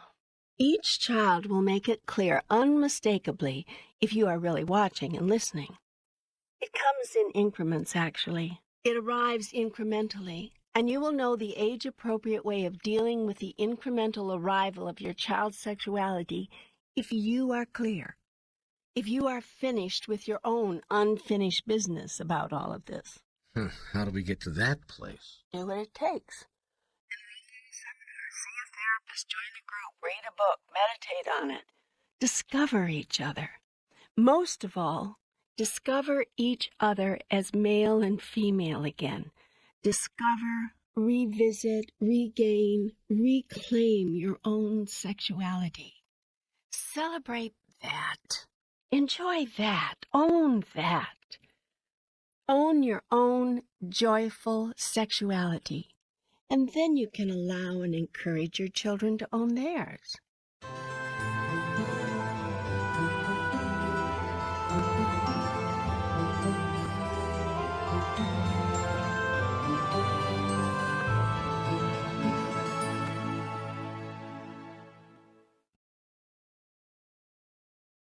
Now, getting away from the consideration of children and moving back to the larger subject of human sexuality, I have to ask you one more question.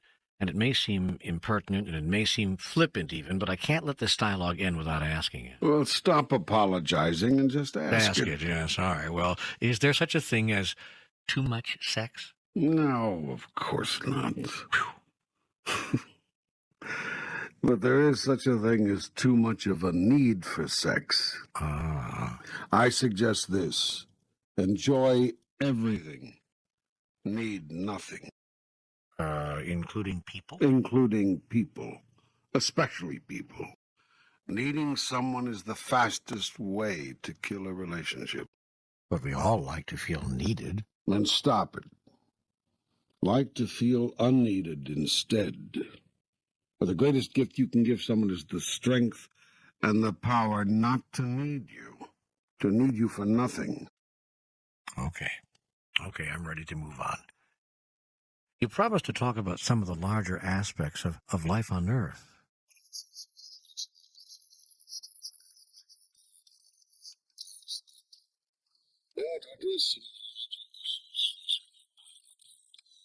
There's no larger issue than the education of your offspring.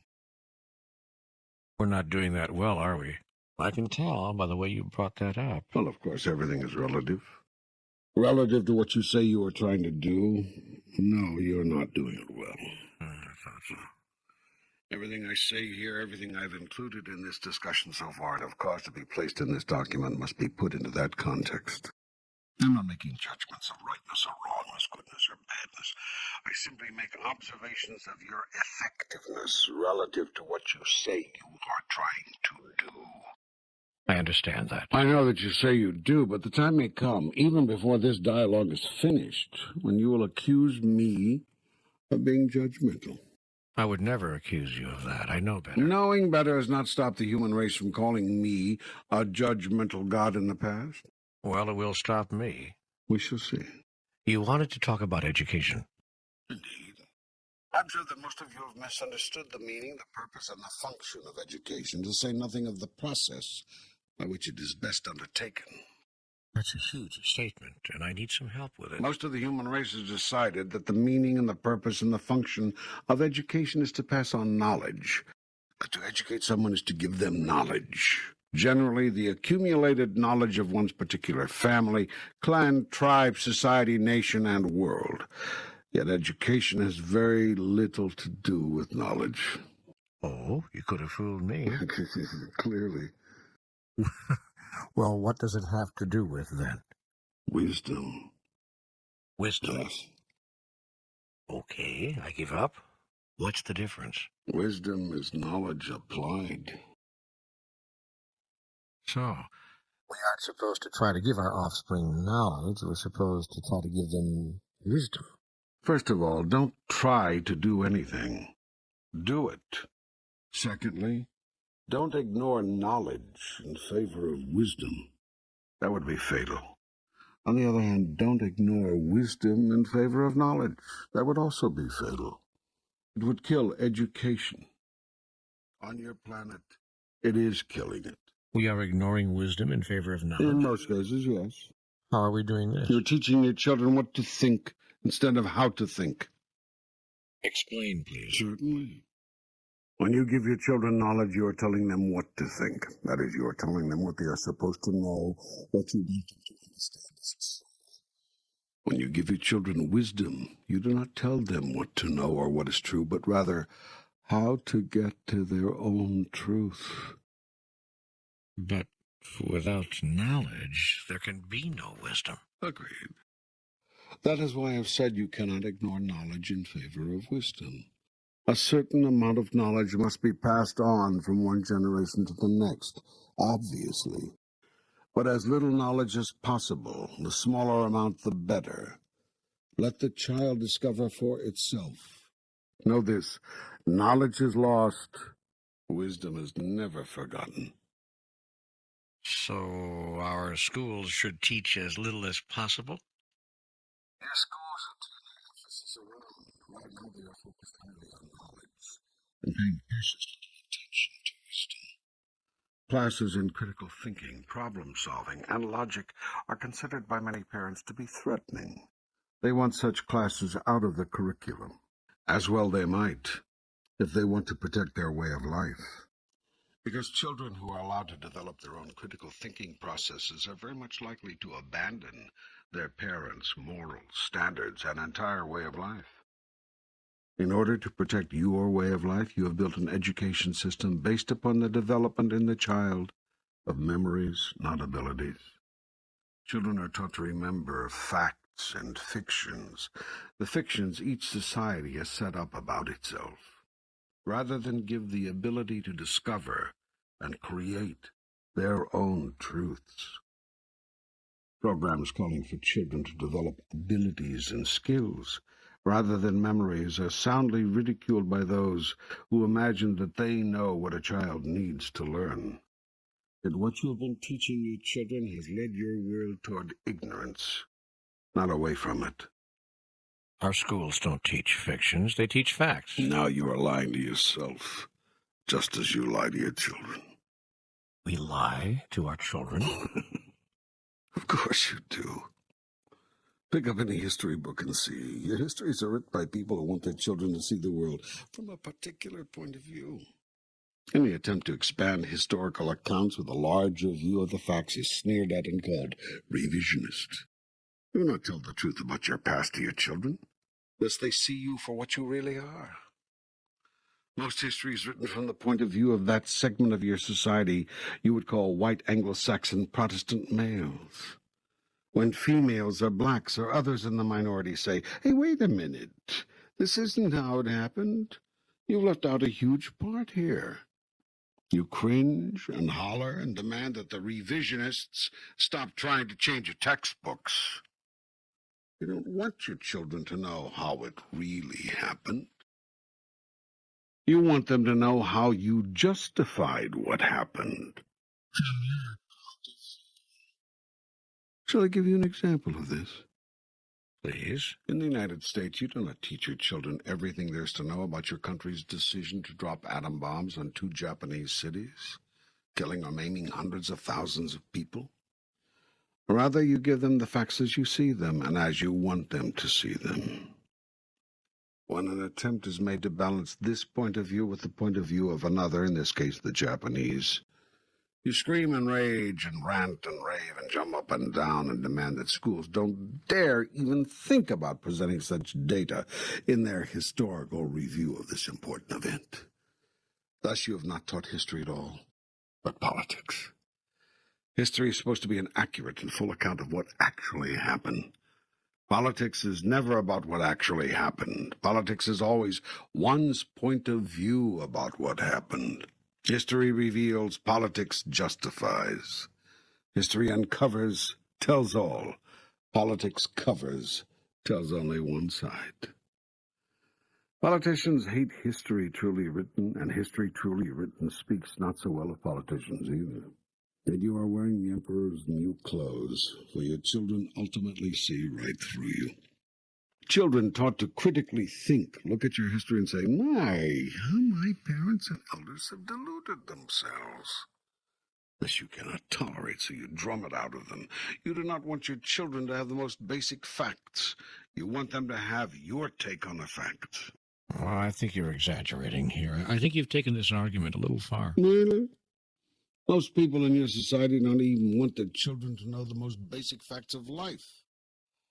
People went bananas when schools simply started teaching children how the human body functions. Now you're not supposed to tell children how AIDS is transmitted or how to stop it from being transmitted. Unless, of course, you tell them from a particular point of view how to avoid AIDS. Then it is all right. But simply give them the facts and let them decide for themselves?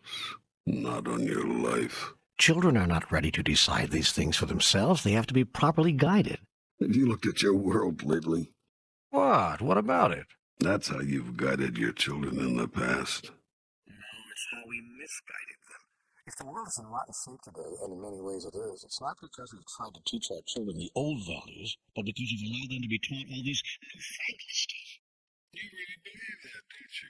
You're damned right I really believe it. If we just kept our children limited to the 3 R's instead of feeding them all this critical thinking garbage, we'd be a lot better off today. If we kept so-called sex education out of the classroom and in the home where it belonged, we wouldn't be seeing teenagers having babies and single mothers at 17 applying for welfare and a world run amok. If we'd insisted that our young ones live by our moral standards rather than letting them go off and create their own, we wouldn't have turned our once strong, vibrant nation into a pitiable imitation of its former self.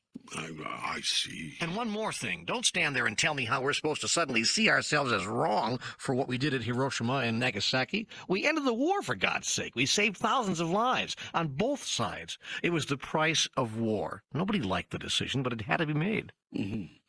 I see. Yeah, you see. You're just like all the rest of those El Pinko liberal commies. You want us to revise our history, all right. You want us to revise ourselves right out of existence. Then you liberals can have your way at last. Take over the world, create your own decadent societies, redistribute the wealth, power to the people, and all that crap. Except that's never gotten us anywhere. What we need is a return to the past, to the values of our forefathers. That's what we need. Done now? Yeah, I'm done. How did I do? Pretty good. Well, when you've been around talk radio for a few years, it comes pretty easily. That is how people on your planet think, isn't it? You bet it is, and not just in America either. I mean, you could change the name of the country and change the name of the war, or insert any offensive military action by any nation at any time in history. Doesn't matter. Everybody thinks they're right. Everybody knows it's the other person who's wrong. Forget about Hiroshima. Insert Berlin instead, or Bosnia. Everybody knows the old values are the ones which work. Everybody knows the world is going to hell. Not just in America, all over. There's a hue and a cry for a return to old values and for a return to nationalism everywhere on the planet. I know that there is. And what I've done here is try to articulate that feeling, that concern, that outrage. You did a good job. Almost had me convinced. Well, what do you say? I mean, what do you say to those who really think like this? I say, do you really think things were better 30 years ago? 40 years ago? 50 years ago? I say memory has poor vision. You remember the good of it and not the worst of it. It's natural, it's normal. But don't be deceived. Do some critical thinking and not just memorizing what others want you to think. To stay with our example, do you really imagine how it was absolutely necessary to drop the atom bomb on Hiroshima? What do your American historians say about the many reports by those who claim to know more about what really happened? That the Japanese Empire had privately revealed to the United States its willingness to end the war before the bomb was dropped. How much of a part did revenge for the horror of Pearl Harbor play in the bombing decision? And if you accept that dropping the Hiroshima bomb was necessary, why was it necessary to drop a second bomb? It could be, of course, that your own account of all this is correct. It could be that the American point of view on all this is the way it actually happened. And that is not the point of this discussion. The point here is that your educational system does not allow for critical thinking on these issues, or very many other issues for that matter. And you imagine what would happen to a social studies or history teacher in Iowa who asked a class the above questions, inviting and encouraging the students to examine and explore the issues in depth and draw their own conclusions? That is the point. You don't want your young ones drawing their own conclusions. You want them to come to the same conclusions you came to. Thus you doom them to repeat the mistakes to which your conclusions led you. What about these statements made by so many people about old values and the disintegration of our society today? What about the incredible rise in teen births or welfare mothers or our world run amok? Your world has run amok. On this I will agree. But your world is not run amok because of what you have allowed your schools to teach your children. It is run amok because of what you have not allowed them to teach. You have not allowed your schools to teach that love is all there is. You have not allowed your schools to speak of a love which is unconditional. Hell, we won't even allow our religions to speak of that. That's right. And you will not allow your offspring to be taught to celebrate themselves and their bodies, their humanness, and their wondrous sexual selves. And you will not allow your children to know that they are, first and foremost, spiritual beings inhabiting a body. Nor do you treat your children as spirits coming into bodies. In societies where sexuality is openly spoken of, freely discussed, joyously explained and experienced, there is virtually no sexual crime, only a tiny number of births which occur when they are not expected, and no illegitimate or unwanted births. In highly evolved societies, all births are blessings, and all mothers and all children have their welfare looked after. Indeed, the society would have it no other way. In societies where history is not bent to the views of the strongest and most powerful, the mistakes of the past are openly acknowledged and never repeated, and once is enough for behaviors which are clearly self-destructive.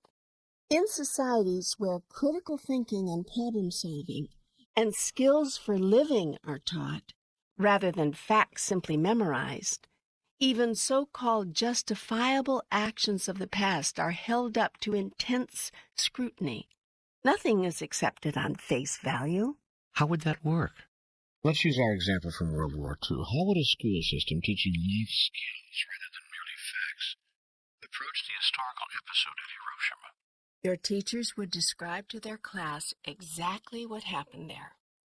They would include all the facts which led up to that event. They would seek the views of historians from both sides of the encounter, realizing that there is more than one point of view on everything. They would then not ask the class to memorize the facts of the matter. Instead, they would challenge the class. They would say, now you've heard all about this event. You know all that came before and all that happened after. We've given you as much of the knowledge of this event as we could get our hands on. Now, from this knowledge, what wisdom comes to you? If you were chosen to solve the problems which were being faced in those days and which were solved by the dropping of the bomb, how would you solve them? Can you think of a better way? Oh, sure, that's easy. Anybody can come up with answers that way. With the benefit of hindsight, anybody can look over their shoulder and say, I would have done it differently. Then why don't you? I beg your pardon? I said, then why don't you? Why have you not looked over your shoulder, learned from your past, and done it differently? I'll tell you why. Because to allow your children to look at your past and analyze it critically, indeed to require them to do so as a part of their education, would be to run the risk of them disagreeing with how you did things. They will disagree anyway, of course. You just won't allow too much of it in your classrooms, so they have to take to the streets, wave signs, tear up draft cards, burn bras and flags, do whatever they can do to get your attention, to get you to see. Your young people have been screaming at you, there must be a better way. Yet you do not hear them. You do not want to hear them. And you certainly don't want to encourage them in the classroom to start critically thinking about the facts you are giving them. Just get it, you say to them. Don't come in here and tell us we've been doing it wrong. Just get that we've been doing it right. That's how you educate your children. That's what you've been calling education. But there are those who would say it's the young people and their crazy, wacko liberal ideas who have taken this country and this world down the tubes, sent it to hell, pushed it to the edge of oblivion, destroyed our values-oriented culture, and replaced it with a do whatever you want to do, whatever feels good morality, which threatens to end our very way of life. The young people are destroying your way of life. The young people have always done that. Your job is to encourage it, not discourage it. It is not your young people who are destroying the rainforests. They are asking you to stop it. It is not your young people who are depleting your ozone layer. They are asking you to stop it. It is not your young people who are exploiting the poor in sweatshops all over the world. They are asking you to stop it. It is not your young people who are taxing you to death, then using the money for war and machines of war. They are asking you to stop it. It is not your young people who are ignoring the problems of the weak and the downtrodden, letting hundreds of people die of starvation every day on a planet with more than enough to feed everybody. They are asking you to stop it. It is not your young people who are engaging in the politics of deception and manipulation. They are asking you to stop it. It is not your young people who are sexually repressed, ashamed, and embarrassed about their own bodies and passing on this shame and embarrassment to their offspring. They are asking you to stop it.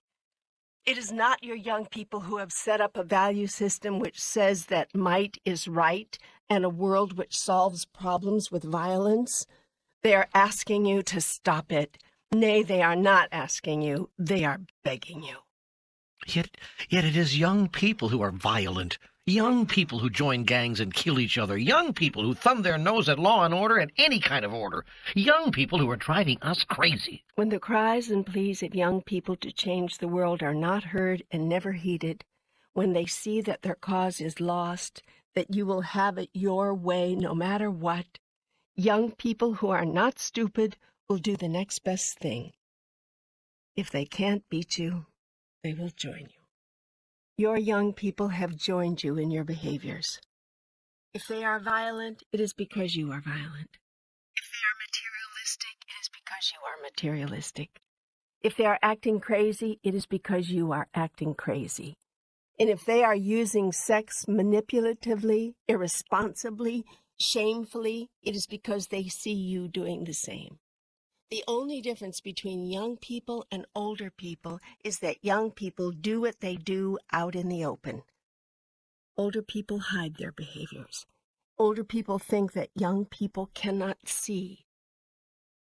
Yet young people see everything. Nothing is hidden from them. They see the hypocrisy of their elders, and they try desperately to change it. Yet having tried and failed, they see no choice but to imitate it. In this they are wrong, yet they have never been taught differently. They have not been allowed to critically analyze what their elders have been doing. They have only been allowed to memorize it. What you memorize, you memorialize.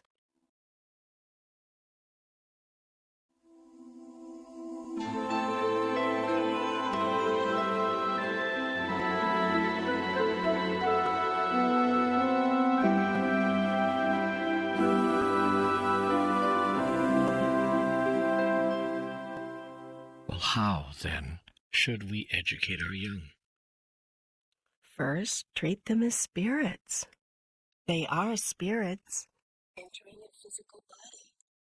That is not an easy thing for a spirit to do. Not an easy thing for a spirit to get used to. It is very confining, very limiting. So the child will cry out at suddenly being so limited. Hear this cry. Understand it. And give your children as much of a sense of unlimitedness as you possibly can. Next, introduce them to the world you have created with gentleness and care. Be full of care. That is to say, be careful of what you put into their memory storage units. Children remember everything they see, everything they experience. Why do you spank your children the moment they exit the womb? Do you really imagine this is the only way to get their engines going?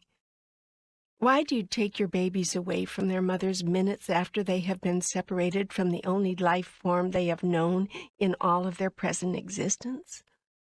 Will not the measuring and the weighing and the prodding and the poking wait for just a moment while the newly born experience the safety and the comfort of that which has given it life? Why do you allow some of the earliest images to which your child is exposed to be images of violence? Who told you this was good for your children? And why do you hide images of love? Why do you teach your children to be ashamed and embarrassed of their own bodies and their functions by shielding your own body from them and telling them not to ever touch themselves in ways which pleasure them? What message do you send them about pleasure? And what lessons about the body? Why do you place your children in schools where competition is allowed and encouraged, where being the best and learning the most is rewarded, where performance is graded and moving at one's own pace is barely tolerated? What does your child understand from this? Why do you not teach your children of movement and music and the joy of art and the mystery of fairy tales and the wonder of life? Why do you not bring out what is naturally found in the child rather than seek to put in what is unnatural to the child? And why do you not allow your young ones to learn logic and critical thinking and problem solving and creation, using the tools of their own intuition and their deepest inner knowing, rather than the rules and the memorized systems and conclusions of a society which has already proven itself to be wholly unable to evolve by these methods, yet continues to use them? Teach concepts, not subjects. Devise a new curriculum and build it around 3 core concepts: awareness, honesty, responsibility. Teach your children these concepts from the earliest age. Have them run through the curriculum until the final day. Base your entire educational model upon them. Birth all instruction deep within them. I don't understand what that would mean. It means everything you teach would come from within these concepts. Can you explain that? How would we teach the 3 R's? From the earliest primers to your more sophisticated readers, all tales, stories, and subject matter would revolve around the core concepts. That is, they would be stories of awareness, stories dealing with honesty, stories about responsibility. Your children would be introduced to the concepts, injected into the concepts, immersed in the concepts. Writing tasks likewise would revolve around these core concepts and others which are attendant to them as the child grows in the ability to self-express. Even computation skills would be taught within this framework. Arithmetic and mathematics are not abstractions, but are the most basic tools in the universe for living life. The teaching of all computation skills would be contextualized within the larger life experience in a way which draws attention to and places focus upon the core concepts and their derivatives. What are these derivatives? Well, to use a phrase which your media people have made popular, they are the spin-offs. The entire educational model can be based on these spin-offs, replacing the subjects in your present curriculum, which teach basically facts. For instance? Well, let's use our imagination. What are some of the concepts which are important to you in life? Well, I would say honesty, as you have said. Yes, go ahead. That's a core concept. And fairness, that's an important concept to me. Good. Any others? Treating others nicely, that's one. I don't know how to put that into a concept. Go on, just let the thoughts flow. Getting along, being tolerant, not hurting others, seeing others as equal. Those are all things I would hope I could teach my children. Excellent. Keep going. Believing in yourself. That's a good one. And, wait, there's one coming. Yeah, that's it. Walking in dignity. I guess I would call it walking in dignity. I don't know how to put that into a better concept either, but it has to do with the way one carries oneself in one's life, the way one honors others, and the path others are taking. This is good stuff. This is all good stuff. You're getting down to it now.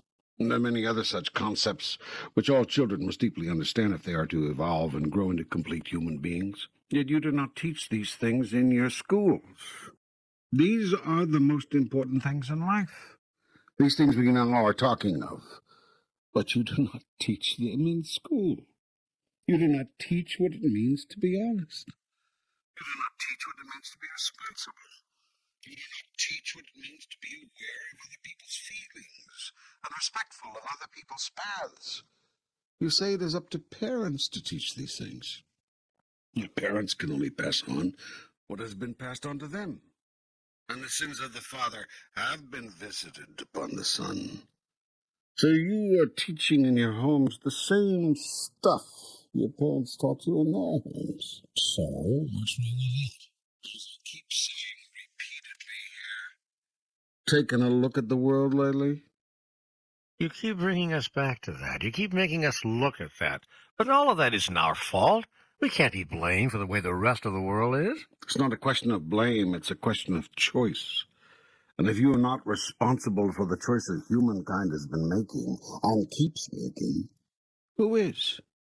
Well, we can't keep making ourselves responsible for all of it. I tell you this, until you are willing to take responsibility for all of it, you cannot change any of it. You cannot keep saying they did it, and they are doing it, and if only they would get it right.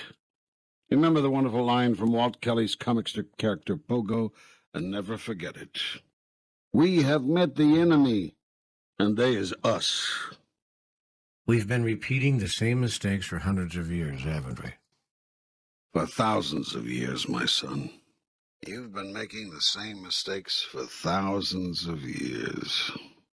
Humankind has not evolved in its most basic instincts much beyond the caveman era.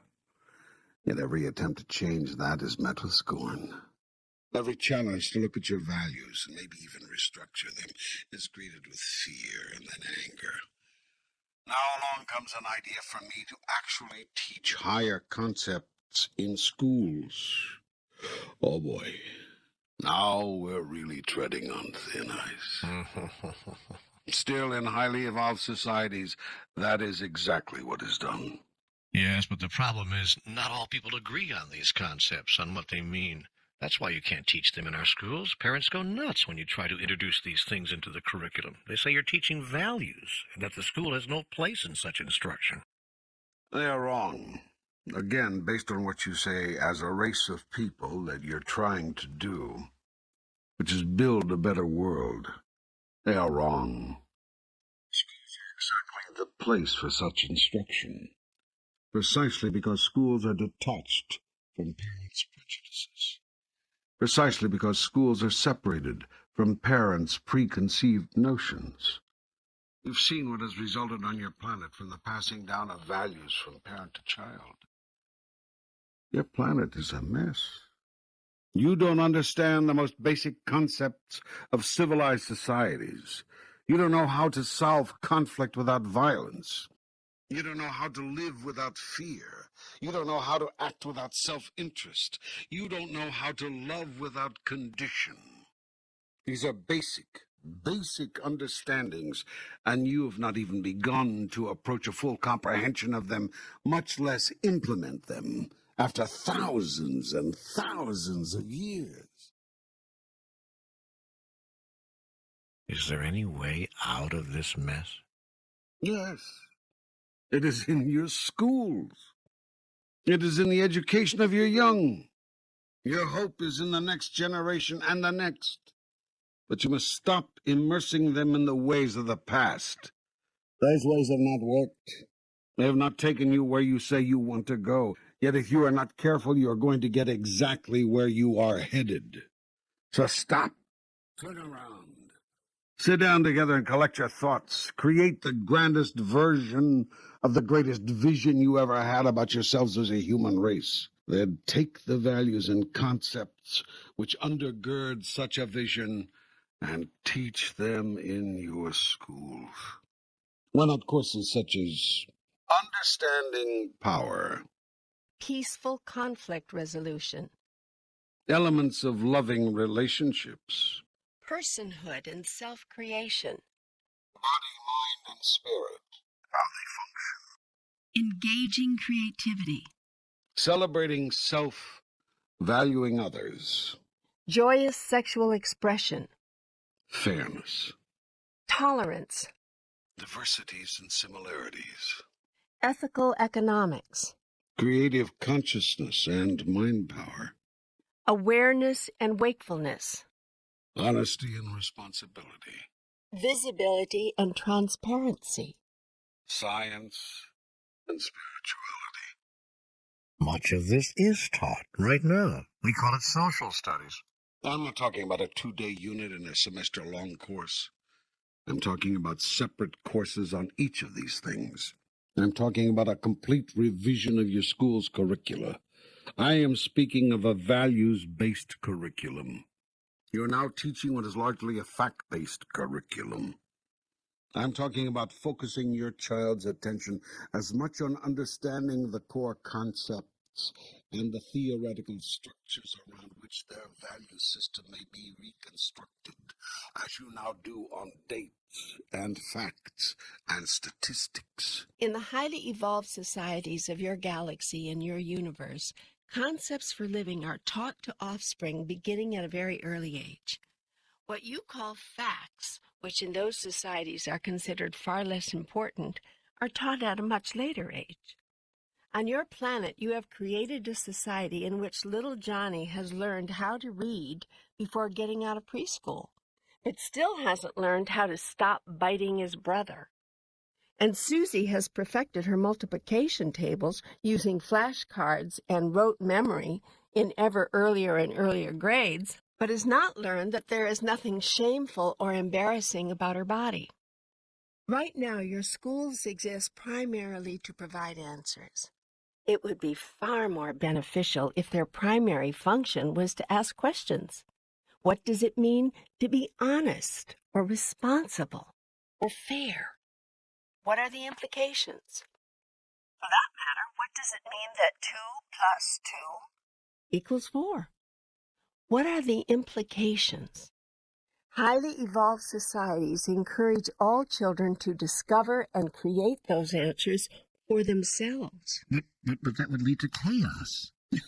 As opposed to the non-chaotic conditions under which you now live your life? Okay. So it would lead to more chaos. I'm not suggesting that your schools never share with your offspring any of the things which you have learned or decided about these things. Quite to the contrary. Schools serve their students when they share with young ones what elders have learned and discovered, decided and chosen in the past. Students may then observe how all this is worked. In your schools, however, you present these data to the student as that which is right, when the data really should be offered as simply that, data. Past data should not be the basis of present truth. Data from a prior time or experience should always and only be the basis for new questions. Always the treasure should be in the question, not in the answer. And always the questions are the same. With regard to this past data, which we have shown you, do you agree or do you disagree? What do you think? Always this is the key question. Always this is the focus. What do you think? What do you think? What do you think? Now, obviously, children will bring to this question the values of their parents. Parents will continue to have a strong role, obviously the primary role, in creating the child's system of values. The school's intention and purpose would be to encourage offspring from the earliest age until the end of formal education to explore those values and to learn how to use them, apply them, functionalize them, and yes, For parents who do not want children questioning their values are not parents who love their children, but rather who love themselves through their children. I wish, oh, how I wish that there were schools such as the ones you describe. There are some which seek to approach this model. There are. Yes. Read the writings of the man called Rudolf Steiner. Explore the methods of the Waldorf School, which he developed. Well, of course I know all about those schools. Is this a commercial? This is an observation. Because you knew I was familiar with the Waldorf schools. You knew that. Of course I knew that. Everything in your life has served you, brought you to this moment. I have not just started talking with you. I've been talking with you for years, through all of your associations and experiences. You're saying the Waldorf school is the best? No. I am saying it is a model which works, given where you say as a human race you want to go, given what you claim you want to do, given what you say you want to be. I am saying it is an example, one of several I could cite, although on your planet and your society they are rare, of how education may be accomplished in a way which focuses on wisdom more than simply knowledge. Well, it's a model I very much approve of. There are many differences between a Waldorf school and other schools. Let me give you an example. It's just one, simple one, but it dramatically illustrates the point. In the Waldorf school, the teacher moves with the children through all levels of the primary and elementary learning experience. For all those years, the children have the same teacher, rather than moving from one person to another. Can you imagine the bond which is formed here? Can you see the value? The teacher comes to know the child as if it were his or her own. The child moves to a level of trust and love with the teacher, which opens doors many traditionally oriented schools. At the end of those years, the teacher reverts back to the first grade, starting over again with another group of children and moving through all the years of the curriculum once more.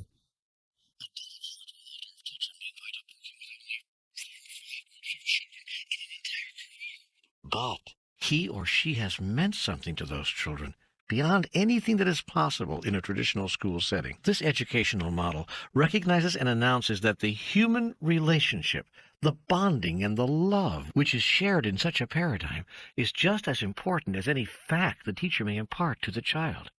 It's like homeschooling outside the home. Yes, it's a good model. There are other good models? Yes, and you are making some progress on your planet with regard to education, but it's very slow. Even the attempt to place a goals-oriented, skill development-focused curriculum in public schools has met with enormous resistance. People see it as threatening or ineffective. They want children to learn facts. Still, there are some inroads, yet there is much to be done. And that is only one area of the human experience which could use some overhauling, given what you say as human beings that you are seeking to be. Yes, I should imagine the political arena could use some changes, too. To be sure. I've been waiting for this. This is more of what I assumed you were promising me when you told me that we would deal with planetary issues on a global scale. So can we begin to look at our human politics by my asking you what may seem like an elementary question? No questions are undeserving or unworthy. Questions are like people. Ah, good one. Okay, then let me ask. Is it wrong to undertake a foreign policy based on your country's own vested interests? No. First, from my standpoint, nothing is wrong. But I understand how you use the term, so I will speak within the context of your vocabulary. I use the term wrong to mean that which is not serving you, given who and what you choose to be.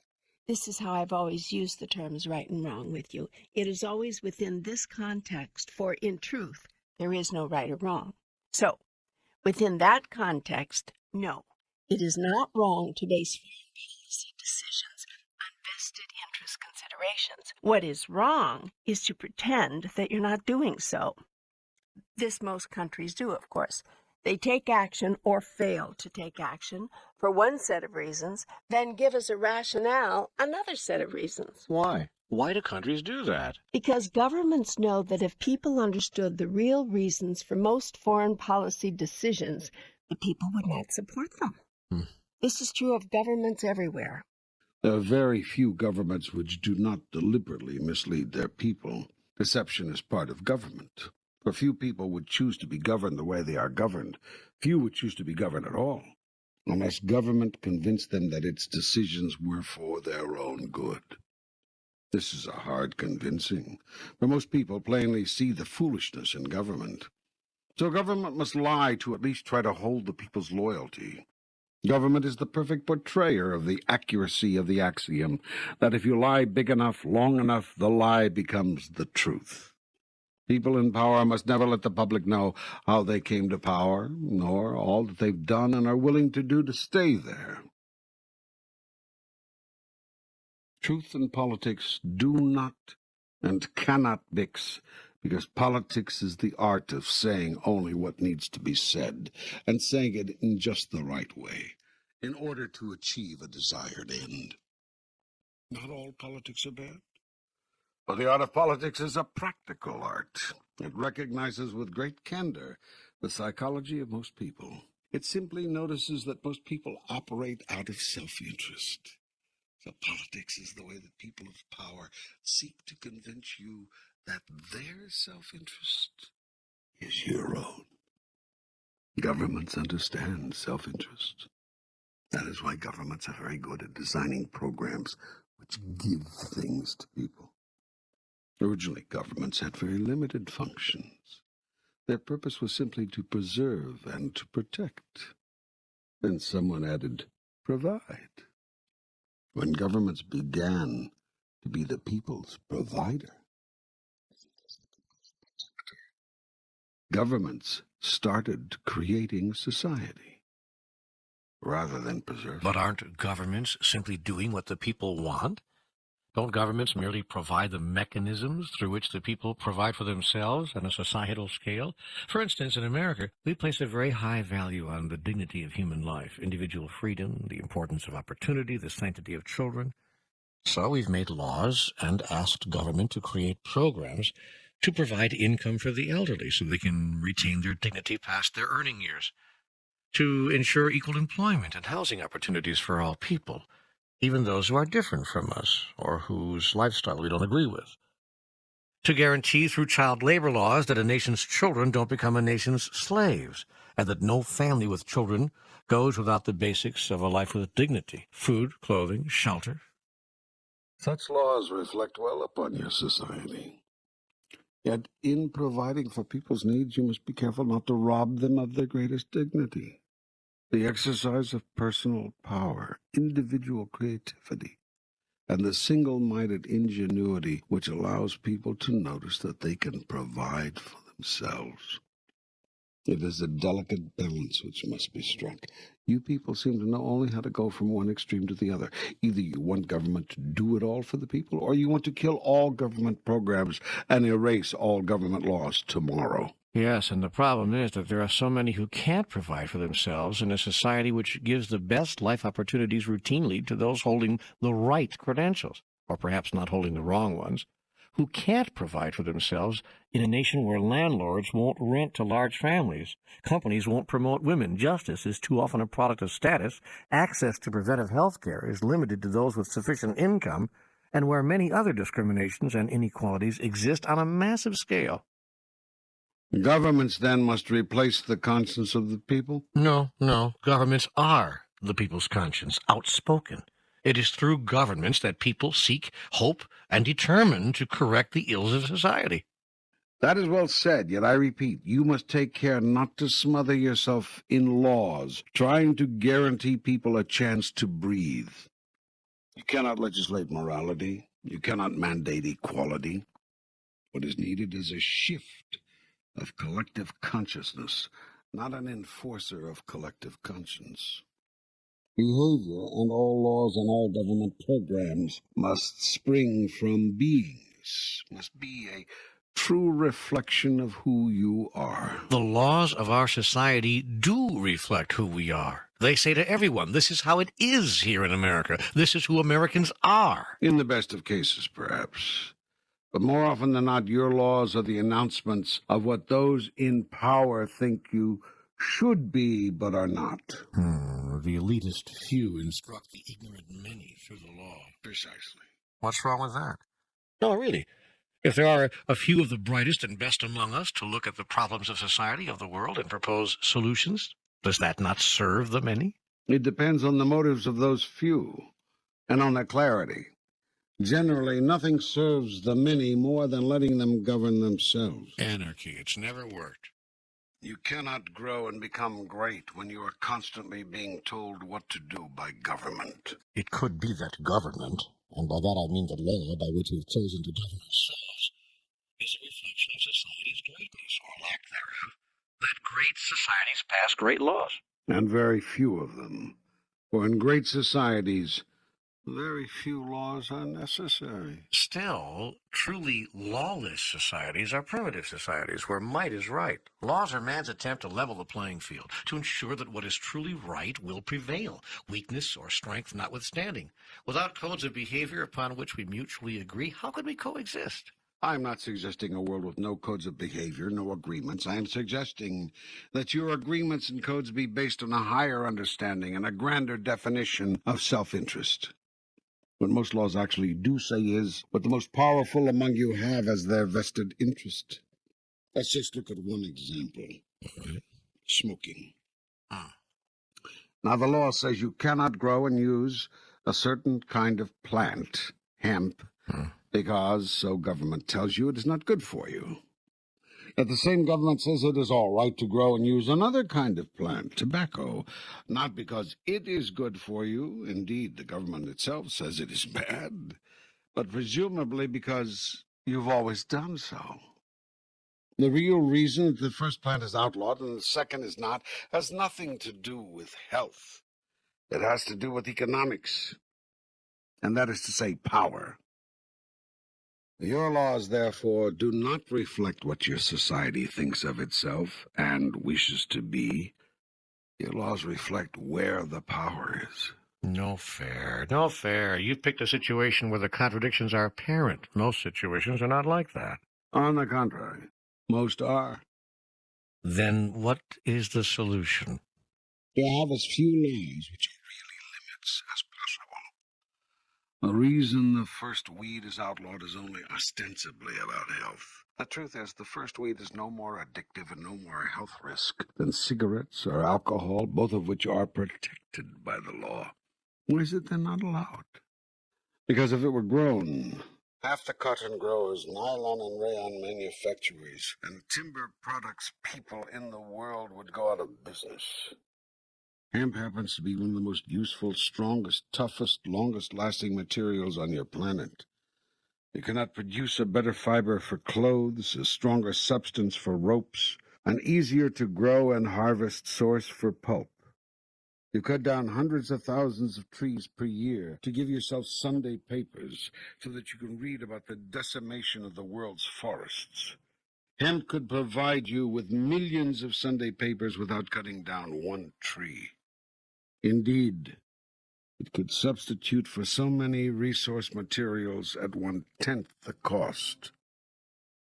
And that is the catch. Somebody loses money if this miraculous plant, which also has extraordinary medicinal properties, incidentally, is allowed to be grown.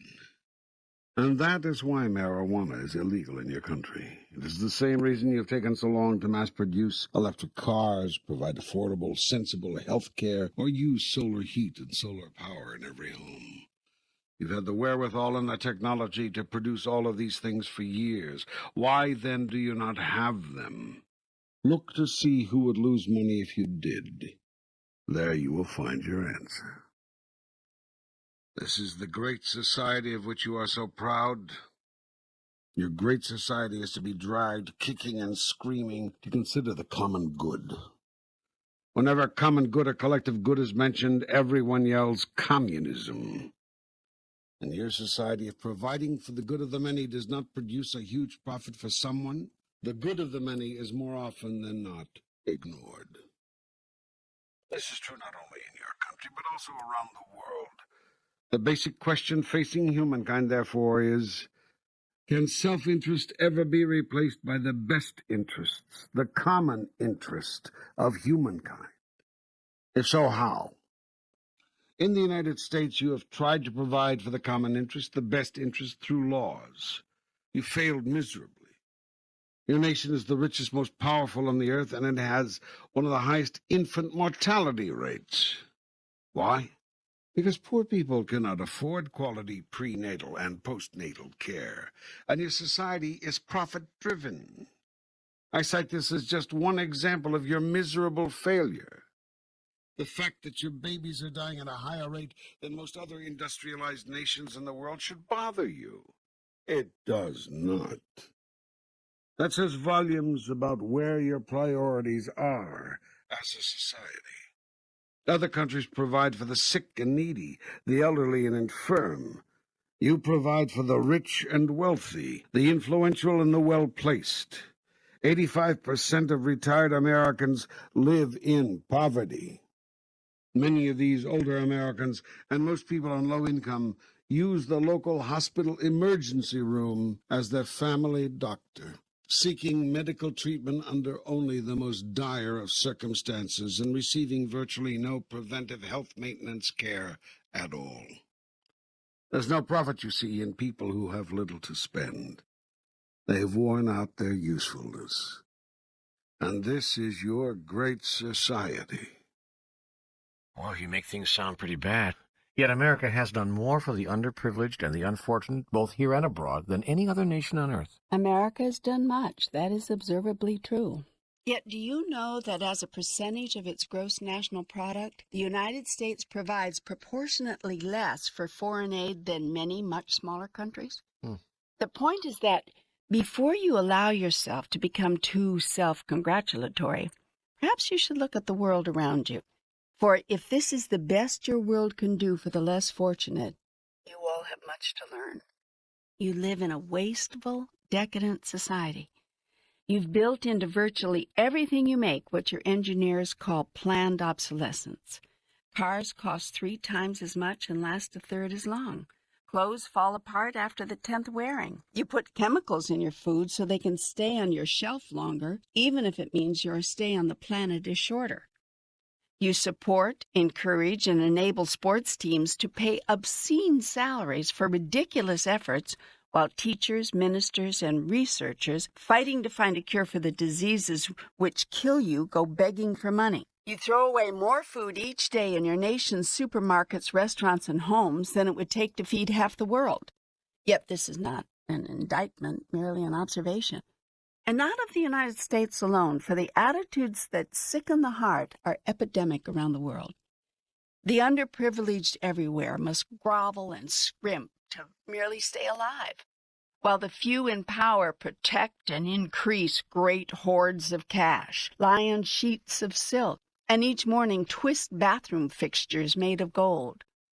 And as emaciated children of ribs and skin die in the arms of weeping mothers, their country's leaders engage in political corruptions which keep donated foodstuffs from reaching the starving masses. No one seems to have the power to alter these conditions, yet the truth is, power is not the problem. No one seems to have the will. And thus it will always be so long as no one sees another's plight as his own. Well, why don't we? How can we see these atrocities daily and allow them to continue? Because you don't care. It's a lack of caring. The entire planet faces a crisis of consciousness. You must decide whether you simply care for each other. It seems such a pathetic question to have to ask. Why can't we love the members of our own family? You do love the members of your own family. You simply have a very limited view of who your family members are. You don't consider yourself part of the human family. And so the problems of the human family are not your own. How can the peoples of the earth change their worldview? That depends on what you want to change it to. Well, how can we eliminate more of the pain, more of the suffering? By eliminating all separations between you. By constructing a new model of the world. By holding it within the framework of a new idea. Which is? Which is going to be a radical departure from the present worldview. Presently, you see the world, we're speaking geopolitically now, as a collection of nation-states, each sovereign, separate, and independent of each other. The internal problems of these independent nation states are, by and large, not considered the problems of the group as a whole, unless and until they affect the group as a whole, or the most powerful members of that group. The group as a whole reacts to the conditions and problems of individual states based on the vested interests of the larger group. If no one in the larger group has anything to lose, conditions in an individual state could go to hell and no one would much care.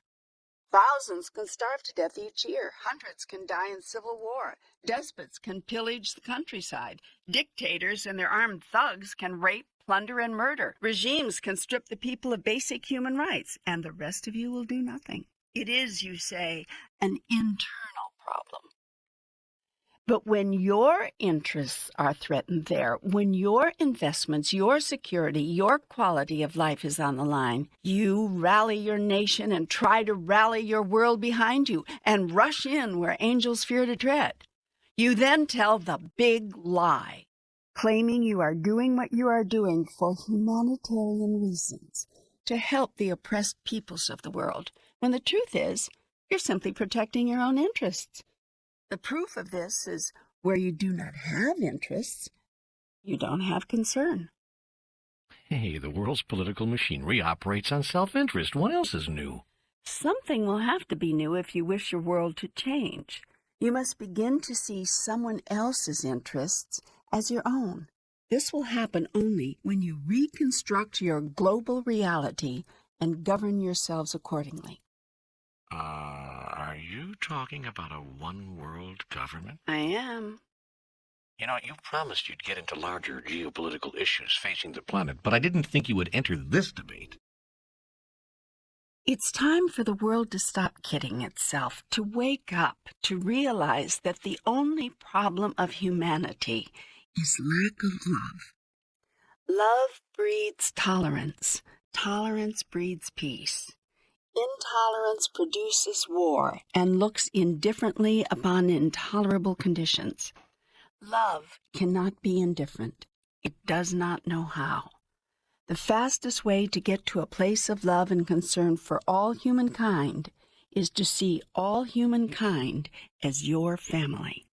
The fastest way to see all humankind as your family is to stop separating yourself. Each of the nation-states now making up your world must unite. We do have the United Nations, which has been powerless and impotent.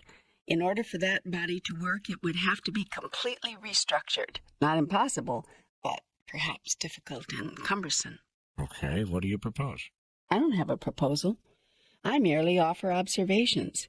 In this dialogue, you tell me what your new choices are, and I offer observations and ways to manifest that.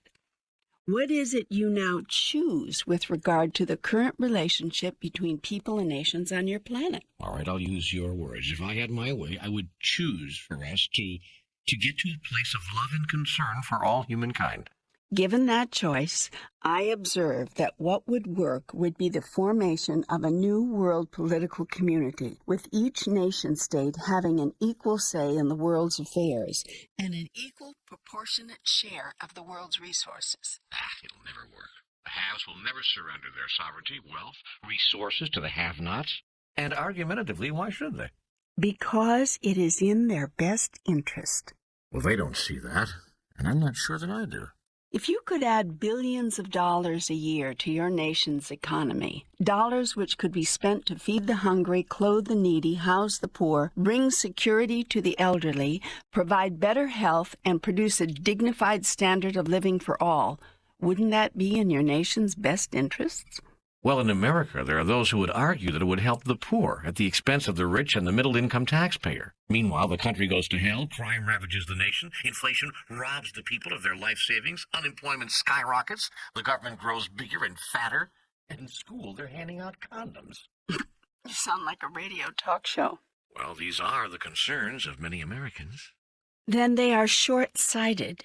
Do you not see that if billions of dollars a year, that's millions a month, hundreds and hundreds of thousands a week, unheard of amounts each day, could be sunk back into your system, that if you could use these monies to feed your hungry, clothe your needy, house your poor, bring security to your elderly, and provide health care and dignity to all, the causes of crime would be lost forever?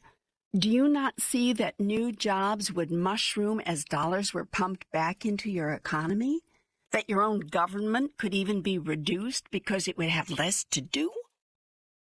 I suppose some of that could happen. I can't imagine government ever getting smaller, but just where are these millions and billions going to come from? Taxes imposed by your New World government? More taking from those who work to get it, to give to those who won't stand on their own 2 feet and go after it? Is that how you frame it? No, but it is how a great many people see it. I just wanted to fairly state their view. Well, I'd like to talk about that later. Right now, I don't want to get off track, but I want to come back to that later. Great. But you've asked where these new dollars would come from. Well, they would not have to come from any new taxes imposed by the New World community, although members of the community, individual citizens, would want under an enlightened governance to send 10% of their income to provide for society's needs as a whole, nor would they come from new taxes imposed by any local government. In fact, some local governments would surely be able to reduce taxes. All of these benefits would result from the simple restructuring of your worldview, the simple reordering of your world political configuration. How? The money you save from building defense systems and attack weapons. Oh, I get it. You want us to close down the military. Not just you, everybody in the world. But not close down your military, simply reduce it drastically. Internal order would be your only need. You could strengthen local police, something you say you want to do but cry each year at budget time that you cannot do, at the same time dramatically reducing your spending on weapons of war and preparations for war, that is, offensive and defensive weapons of mass destruction. Well, first, I think your figures exaggerate how much could be saved by doing that. Second, I don't think you'll ever convince people they should give up their ability to defend themselves. Let's look at the numbers. As of March 1994, the world's governments spend about $1 trillion a year for military purposes. That's $1 million a minute worldwide. The nations that are spending the most could redirect the most to the other priorities mentioned. So larger, richer nations would see it in their best interest to do so, if they thought it was possible. But larger, richer nations cannot imagine going defenseless, for they fear aggression and attack from the nations which envy them and want what they have. There are 2 ways to eliminate this threat. Share enough of the world's total wealth and resources with all of the world's people so that no one will want and need what someone else has, and everyone may live in dignity and remove themselves from fear. Create a system for the resolution of differences that eliminates the need for war, and even the possibility of it. The people of the world would probably never do this. They already have. They have. Yes. There is a great experiment now going on in your world in just this sort of political order. That experiment is called the United States of America. Which you said was failing miserably. It is. It has very far to go before it could be called a success. Still, it is the best experiment going. As Winston Churchill said, democracy is the worst system, except all others. Your nation was the first to take a loose confederation of individual states and successfully unite them into a cohesive group, each submitting to one central authority. At the time, none of the states wanted to do this, and each resisted mightily, fearing the loss of its individual greatness, and claiming that such a union would not serve its best interests. It may be instructive to understand just what was going on with these individual states at that time. While they had joined together in a loose confederation, there was no real U.S. government, and hence no power to enforce the Articles of Confederation to which the states had agreed. The states were conducting their own foreign affairs, several reaching private agreements on trade and other matters with France, Spain, England, and other countries. States traded with each other as well, and although their Articles of Confederation forbade it, Some states added tariffs to the goods shipped in from other states, just as they did for goods from across the ocean.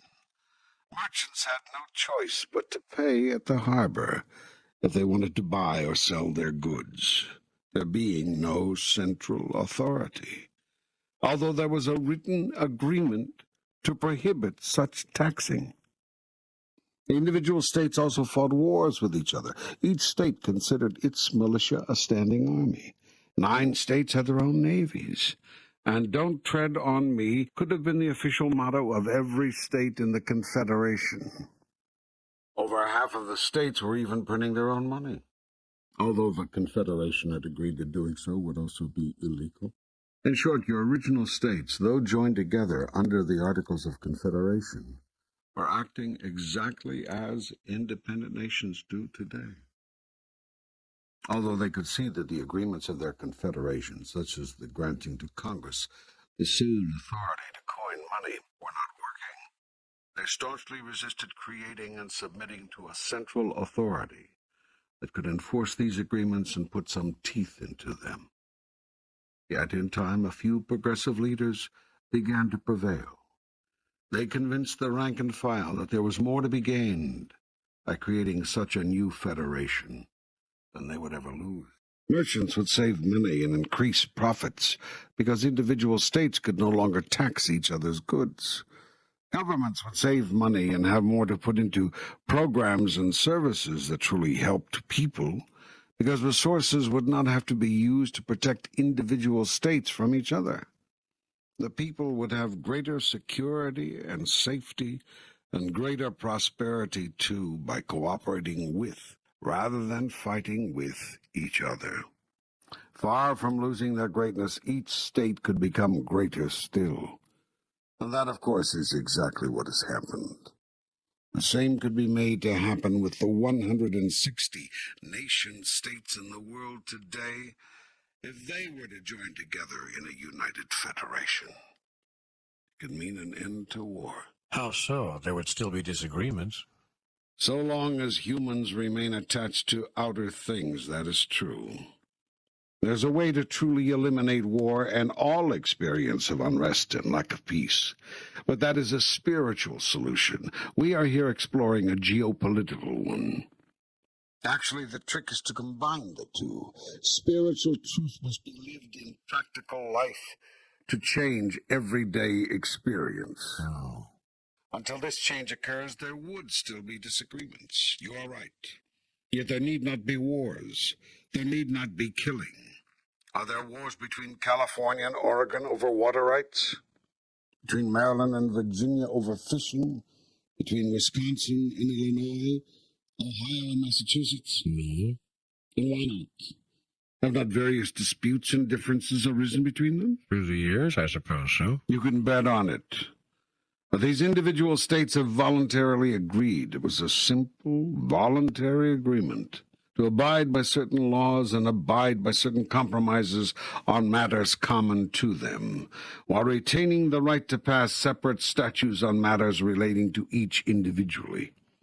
And when disputes between states do arise due to differing interpretations of the federal law, or someone simply breaking that law, the matter is taken to a court, which has been granted the authority, that is, given the authority by the states, to resolve the dispute.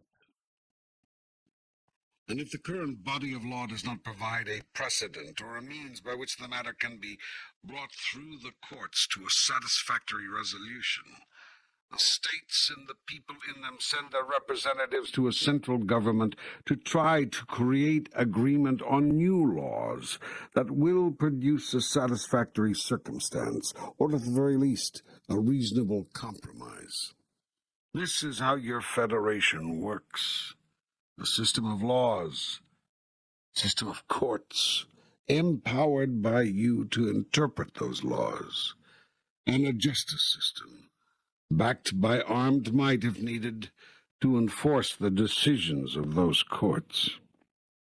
Although no one could argue that the system doesn't need improving, this political concoction has worked for more than 200 years. There is no reason to doubt that the same recipe will work between nation-states as well. If this is so simple, why hasn't it been tried? It has. Your League of Nations was an early attempt. The United Nations is the latest. Yet one failed and the other has been only minimally effective because, like the 13 states of America's original confederation, the member nation-states, particularly the most powerful, are afraid they have more to lose than to gain from the reconfiguration. That is because the people of power are more concerned with holding on to their power than with improving the quality of life for all people. The haves know that such a world federation would inevitably produce more for the have-nots. But the haves believe this would come at their expense, and they're giving up nothing. Isn't their fear justified? And is wanting to hold on to what you have so long struggled for unreasonable? First, it is not necessarily true that to give more to those who now hunger and thirst and live without shelter, others must give up their abundance. As I pointed out, all you would have to do is take the $1 trillion spent annually worldwide for military purposes and shift that to humanitarian purposes, and you will have solved the problem without spending an additional penny or shifting any of the wealth from where it now resides to where it does not. Of course, it could be argued that those international conglomerates whose profits come from war and tools for war would be losers, as would their employees and all those whose abundance is derived from the world's conflict consciousness. But perhaps your source of abundance is misplaced. If one has to depend on the world living in strife in order for one to survive, perhaps this dependence explains why your world resists any attempt to create a structure for lasting peace. As for the second part of your question, wanting to hold on to what you have struggled so long to acquire, as an individual or as a nation, is not unreasonable if you come from an outside world consciousness. A what? If you derive your life's greatest happiness from experiences obtainable only in the outside world, the physical world outside of yourself, you will never want to give up an ounce of all that you've piled up as a person and a nation to make you happy. As long as those who have not see their unhappiness tied to the lack of material things, they too will get caught in the trap. They will constantly want what you have got, and you will constantly refuse to share it. That's why I said earlier that there is a way to truly eliminate war and all experience of unrest and lack of peace, but this is a spiritual solution. Ultimately, every geopolitical problem, just as every personal problem, breaks down to a spiritual problem. All of life is spiritual, and therefore all of life's problems are spiritually based and spiritually solved. Wars are created on your planet because somebody has something that somebody else wants. This is what causes someone to do something that somebody else does not want them to do. All conflict arises from misplaced desire.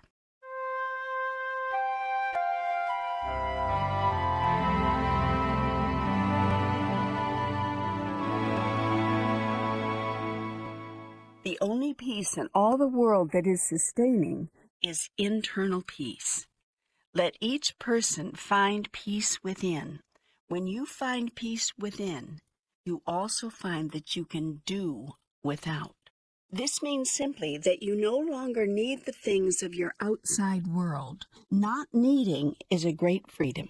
It frees you first from fear. Fear that there is something you won't have, fear that there is something you have that you will lose, and fear that without a certain thing, you won't be happy. Secondly, not needing frees you from anger. Anger is fear announced. When you have nothing to fear, you have nothing over which to be angry. You're not angry when you don't get what you want, because your wanting it was simply a preference, not a necessity. You therefore have no fear associated with the possibility of not getting it, hence no anger. You are not angry when you see others doing what you don't want them to do because you don't need them to do or not do any particular thing. Hence, no anger. You're not angry when someone is unkind because you have no need for them to be kind. You have no anger when someone is unloving because you have no need for them to love you. You have no anger when someone is cruel or hurtful or seeks to damage you, for you have no need for them to behave any other way, and you are clear that you cannot be damaged. You do not even have anger should someone seek to take your life, because you do not fear death. When fear is taken from you, all else can be taken from you, and you will not be angry. You know inwardly, intuitively, that everything you've created can be created again, or more importantly, that it doesn't matter.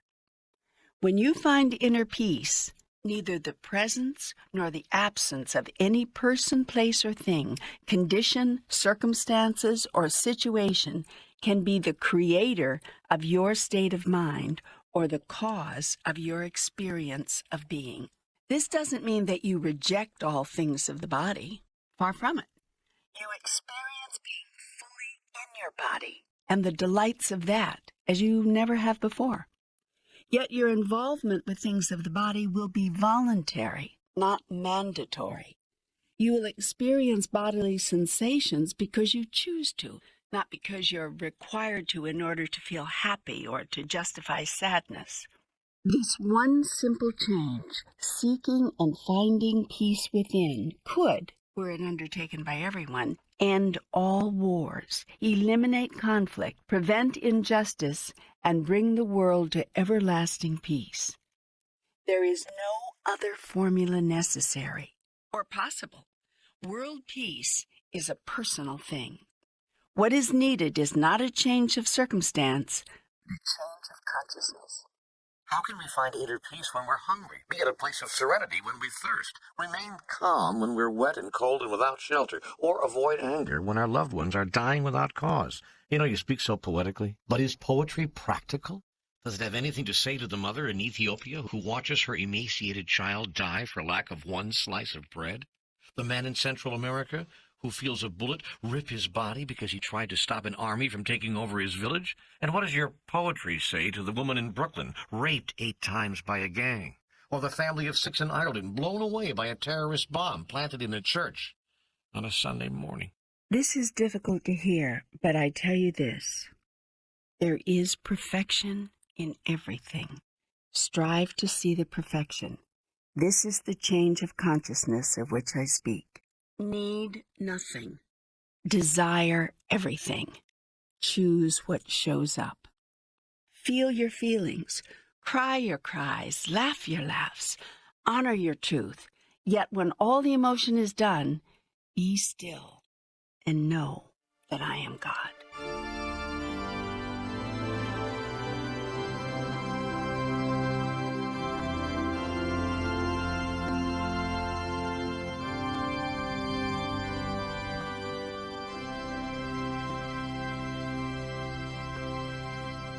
In other words, in the midst of the greatest tragedy, see the glory of the process. Even as you die with a bullet through your chest, even as you are being gang raped. Now, this sounds like such an impossible thing to do, yet when you move to God consciousness, you can do it. You don't have to do it, of course. It depends on how you wish to experience the moment.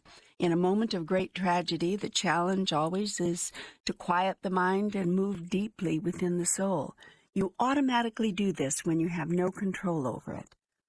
Have you ever talked with a person who accidentally ran a car off a bridge or found himself facing a gun and nearly drowned? Often they will tell you that time slowed way down, that they were overcome by a curious calm, that there was no fear at all. Fear not, for I am with you. That is what poetry has to say to the person facing tragedy. In your darkest hour, I will be your light. In your blackest moment, I will be your consolation. In your most difficult and trying time, I will be your strength. Therefore, have faith, For I am your shepherd, you shall not want. I will cause you to lie down in green pastures. I will lead you beside still waters. I will restore your soul and lead you in the paths of righteousness for my name's sake. And yea, though you walk through the valley of the shadow of death, you will fear no evil, for I am with you. My rod and my staff will comfort you. I am preparing a table before you in the presence of your enemies. I shall anoint your head with oil. Your cup will run over. Surely goodness and mercy will follow you all the days of your life, and you will dwell in my house and in my heart forever. That's wonderful. What you said there is just wonderful. I wish the world could get that. I wish the world could understand, could believe. This program will help that. So you are playing a role, you are doing your part in raising the collective consciousness. That is what all must do. Yes.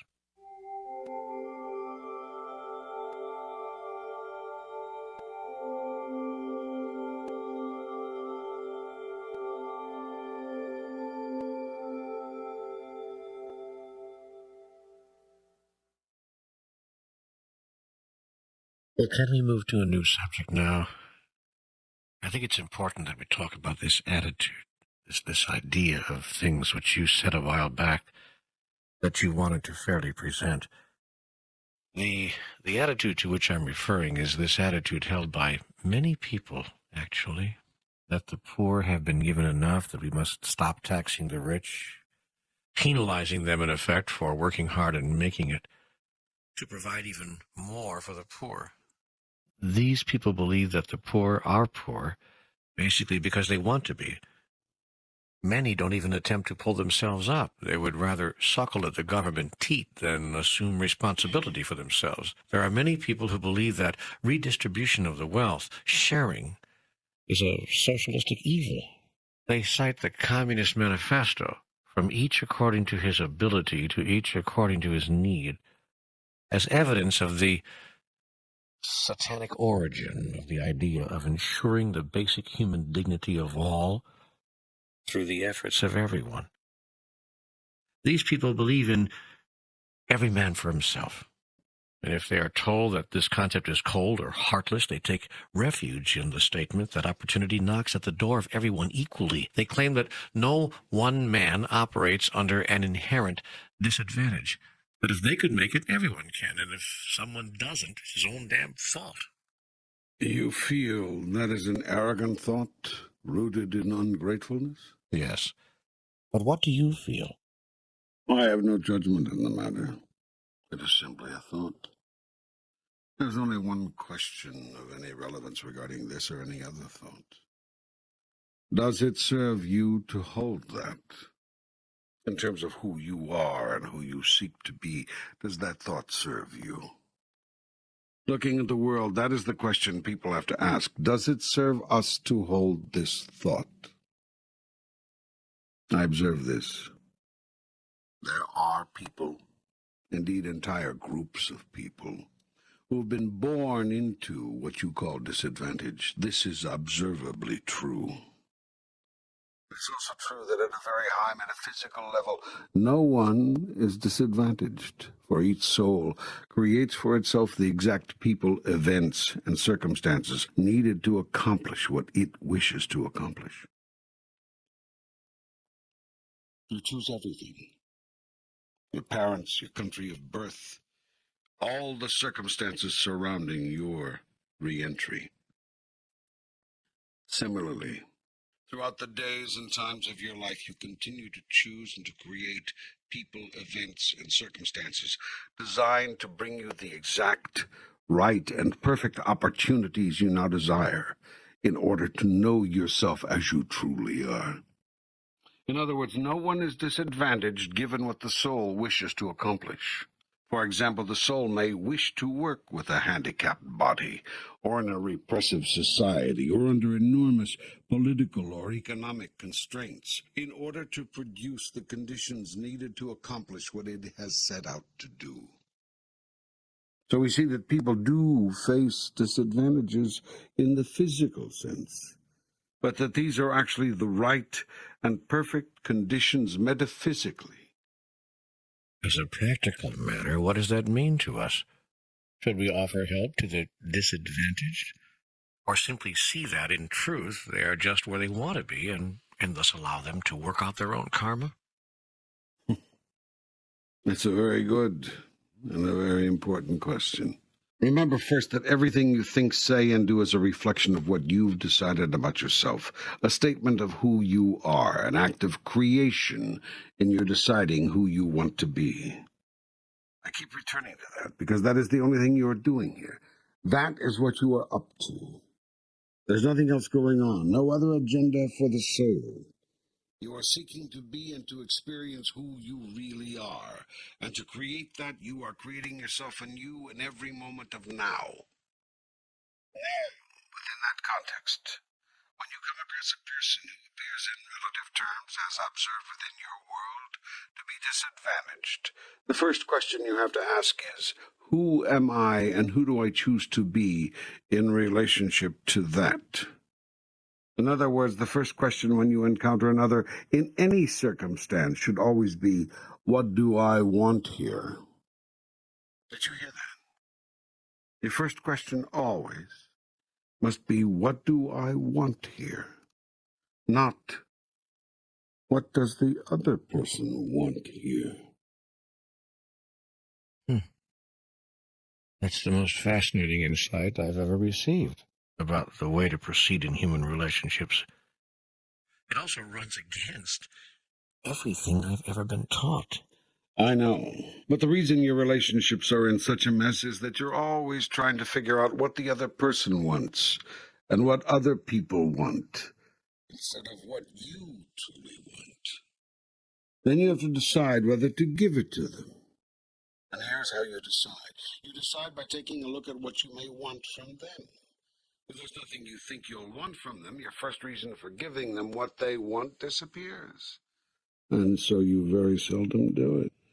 If, on the other hand, you see that there is something you want or may want from them, then your self-survival mode kicks in and you try to give them what they want. Then you resent it, especially if the other person doesn't eventually give you what you want. In this game of I'll trade you, you set up a very delicate balance. You meet my needs and I'll meet yours. That's the purpose of all human relationships. Relationships between nations as well as relationships between individuals has nothing to do with any of this. The purpose of your holy relationship with every other person, place, or thing is not to figure out what they want or need, but what you require, you desire now in order to grow, in order to be who you want to be. That is why I created relationship to other things. If it weren't for this, you could have continued to live in a vacuum, a void, the eternal allness whence you came. Yet in the allness you simply are, and cannot experience your awareness as anything in particular, because in the allness there is nothing you are not. So I devised a way for you to create anew, and know who you are in your experience. I did this by providing you with relativity, a system wherein you could exist as a thing in relationship to something else. Forgetfulness, a process by which you willingly submit to total amnesia so that you can not know that relativity is merely a trick and that you are all of it. Consciousness, a state of being in which you grow until you reach full awareness, then becoming a true and living God, creating and experiencing your own reality, expanding and exploring that reality, changing and recreating that reality as you stretch your consciousness to new limits, or shall we say to no limit. In this paradigm, consciousness is everything. Consciousness, that of which you are truly aware, is the basis of all truth, and thus of all true spirituality. But what is the point of it all? First you make us forget who we are so that we can remember who we are? Not quite. So that you can create who you are and who you want to be. This is the act of God being God. It is me being me. Through you. This is the point of all life. Through you, I experience being who and what I am. Without you, I could know it, but not experience it. Knowing and experiencing are two different things. I'll choose experiencing everything. I do. Through you. I seem to have lost the original question here. Well, it's hard to keep God on one subject. I am kind of expansive. Let's see if we can get back. Oh, yes. What to do about the less fortunate. Decide who and what you are in relationship to them. Second, if you decide you wish to experience yourself as being sukkar, as being help, as being love and compassion and caring, then look to see how you can best be those things. And notice that your ability to be those things has nothing to do with what others are being or doing. Sometimes the best way to love someone and the most help you can give is to leave them alone or empower them to help themselves. It's like a feast. Life is a smorgasbord, and you can give them a big helping of themselves. Remember that the greatest help you can give a person is to wake them up, to remind them of who they really are. There are many ways to do this, sometimes with a little bit of help, a push, a shove, a nudge, and sometimes with a decision to let them run their course, follow their path, walk their walk, without any interference or intervention from you. All parents know about this choice and agonize over it daily. What you have the opportunity to do for the less fortunate is to remind them. That is, cause them to be of a new mind about themselves. And you too have to be of a new mind about them, for if you see them as unfortunate, they will. Jesus' great gift was that he saw everyone as who they truly are. He refused to accept appearances. He refused to believe what others believed of themselves. He always had a higher thought, and he always invited others to it. Yet he also honored what others chose to be. He did not require them to accept his higher idea, merely held it out as an invitation. He dealt, too, with compassion, and if others chose to see themselves as beings needing assistance, he didn't reject them for their faulty assessment, but allowed them to love their reality, and lovingly assisted them in playing out their choice. For Jesus knew that for some, the fastest path to who they are was the path through who they are not. He didn't call this an imperfect path and thus condemn it. Rather, he saw this too as perfect, and thus supported everyone in being just who they wanted to be. Anyone, therefore, who asked Jesus for help received it. He denied no one, but was always careful to see that the help he gave supported a person's full and honest desire. If others genuinely sought enlightenment, honestly expressing readiness to move to the next level, Jesus gave them the strength, the courage, the wisdom to do so. He held himself out, and rightly so, as an example, and encouraged people, if they could do nothing else, to have faith in him. He would not, he said, lead them astray. Many did put their faith in him, and to this day he helps those who call upon his name. For his soul is committed to waking up those who seek to be fully awake and fully alive in me. Yet Christ had mercy on those who did not. He therefore rejected self-righteousness and, as do I, made no judgments ever. Jesus' idea of perfect love was to grant all persons exactly the help they requested, after telling them the kind of help they could get. He never refused to help anyone, and least of all would he do so out of a thought that you made your bed, now lie in it. Jesus knew that if he gave people the help they asked for, rather than merely the help he wanted to give, that he was empowering them at the level at which they were ready to receive empowerment. This is the way of all great masters, those who have walked your planet in the past and those who are walking it now. Now I am confused. When is it disempowering to offer help? When does it work against, rather than for, another's growth? When your help is offered in such a way that it creates continued dependence rather than rapid independence. When you allow another, in the name of compassion, to begin to rely on you rather than rely on themselves, that is not compassion, that is compulsion. You have a power compulsion, because that sort of helping is really power tripping. Now, this distinction can be very subtle here, and sometimes you don't even know you are power tripping. You really believe you are simply doing your best to help another. Yet be careful that you're not simply seeking to create your own self-worth. For to the extent that you allow other persons to make you responsible for them, to that extent you have allowed them to make you powerful. And that, of course, makes you feel worthy. Yet this kind of help is an aphrodisiac which seduces the weak. The goal is to help the weak grow strong, not to let the weak become weaker. This is the problem with many government assistance programs, for they often do the latter rather than the former. Government programs can be self-perpetuating. Their objective can be every bit as much to justify their existence as to help those they are meant to assist. If there were a limit to all government assistance, people would be helped when they genuinely need help, but could not become addicted to that help, substituting it for their own self-reliance. Governments understand that help is power. That is why governments offer as much help to as many people as they can get away with.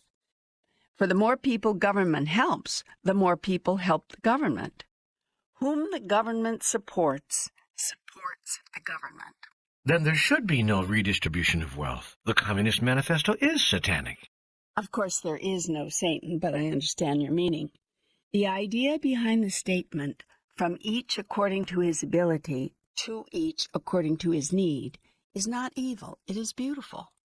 It is simply another way of saying you are your brother's keeper. It's the implementation of this beautiful idea that can become ugly. Sharing must be a way of life, not an edict imposed by government. Sharing should be voluntary, not forced. But here we go again. At its best, government is the people, and its programs are simply mechanisms by which the people share with many others as a way of life. And I would argue that people, collectively through their political systems, have chosen to do so because people have observed, and history has shown, that the haves do not share with the have-nots. The Russian peasant could have waited until hell froze over for the Russian nobility to share its wealth, which was usually gained and enlarged, by the way, through the hard work of the peasants. The peasants were given just enough to subsist on as the incentive to keep working the land and make the land barons richer. Talk about a dependency relationship. This was an I'll help you only if you help me arrangement, more exploitive and more obscene than anything ever invented by government. It was this obscenity against which the Russian peasants revolted. A government which ensured that all people were treated equally was born out of the people's frustration that the haves would not give to the have-nots of their own accord. It was as Marie Antoinette said of the starving masses clamoring beneath her window in rags while she lounged in a gold-inlaid tub on a bejeweled pedestal munching imported grapes. Let 'em eat cake. This is the attitude against which the downtrodden have railed. This is the condition causing revolution and creating governments of so-called oppression. Governments which take from the rich and give to the poor are called oppressive, while governments which do nothing while the rich exploit the poor are called repressive. Ask the peasants of Mexico, even today.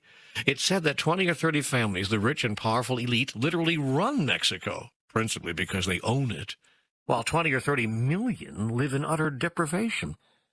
So the peasants in 1993 and 94 undertook a revolt seeking to force the elitist government to recognize its duty to help the people provide the means for a life of at least meager dignity. There's a difference between elitist governments and governments of, by, and for the people. Are not people's governments created by angry people, frustrated over the basic selfishness of human nature? Are not government programs created as a remedy for man's unwillingness to provide a remedy himself? Is this not the genesis of fair housing laws, child labor statutes, support programs for mothers with dependent children? Wasn't Social Security government's attempt to provide for older people something that their own families would not or could not provide? How do we reconcile our hatred of government control with our lack of willingness to do anything we don't have to do when there are no controls?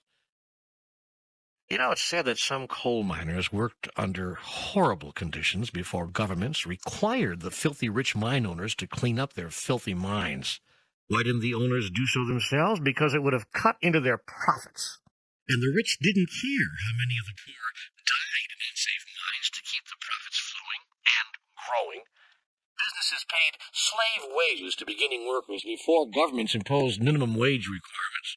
Those who favor going back to the good old days say, so what? They provided jobs, didn't they? And who's taking the risk anyway? The worker? No, the investor, the owner takes the risks. So let him get the biggest reward. Anyone who thinks that the workers on whose labors the owners depend should be treated with dignity is called a communist. Anyone who thinks that a person should not be denied housing because of skin color is called a socialist. Anyone who thinks that a woman should not be denied employment opportunities or promotion simply because she's the wrong sex is called a radical feminist. And when governments, through their elected representatives, move to solve these problems that people of power in society steadfastly refuse to solve themselves, those governments are called oppressive. Never by the people they help, incidentally, only by the people who refuse to provide the help themselves. Nowhere is this more evident than in healthcare. In 1992, an American president and his wife decided it was unfair and inappropriate for millions of Americans to have no access to preventative health care. That simple notion started a healthcare debate which catapulted even the medical profession and the insurance industry into the fray. The real question is not whose solution was better, the plan proposed by the administration or the plan proposed by private industry. The real question is, why didn't private industry propose its own solution long ago? I'll tell you why. Because it didn't have to. No one was complaining, and the industry was driven by profits. Profits, profits, profits. My point, therefore, is this. We can rail and cry and complain all we want. The plain truth is governments provide solutions when the private sector won't. We can also claim that governments are doing what they're doing against the wishes of the people, but so long as people control the government, as they still do to a large extent in the United States, the government will continue to produce and require solutions to social ills because the majority of the people are not rich and powerful, and therefore legislate for themselves what society will not give them voluntarily. Only in countries where the majority of people do not control the government does government do little or nothing about inequities. So then, the problem. How much government is too much government? And how much is too little? And where and how do we strike the balance? Whew. I've never seen you go on like this. That's as long as you've ever held the floor. Well, you said we were going to address some of the larger global problems facing the family of man. I think I've laid out a big one. Eloquently, yes. Everyone from Toynbee to Jefferson to Marx has been trying to solve it for hundreds of years. Okay, what's your solution? We are going to have to go backwards here. We're going to have to go over some old ground. Go ahead. Maybe I need to hear it twice. Then we'll start with the fact that I have no solution, and that is because I see none of this as problematical. It just is what it is. And I have no preferences regarding that. I'm merely describing here what is observable, what anyone can plainly see. Okay, you have no solution and you have no preference. Can you offer me an observation? I observe that the world has yet to come up with a system of government which provides a total solution, although the government in the United States has come the closest so far. The difficulty is that goodness and fairness are moral issues, not political ones. Government is the human attempt to mandate goodness and ensure fairness. But there's only one place where goodness is born, and that is in the human heart. There's only one place where fairness can be conceptualized, and that is in the human mind. There's only one place where love can be experienced truly, and that is in the human soul. Because the human soul is love. You cannot legislate morality. You cannot pass a law saying love each other. We're not going around in circles as we have covered all of this before. Still, the discussion is good, so keep plugging away at it. Even if we cover the same ground twice or three times, that is okay. The attempt here is to get to the bottom of it. See how you want to create it now. Well, then I'll ask the same question I asked before.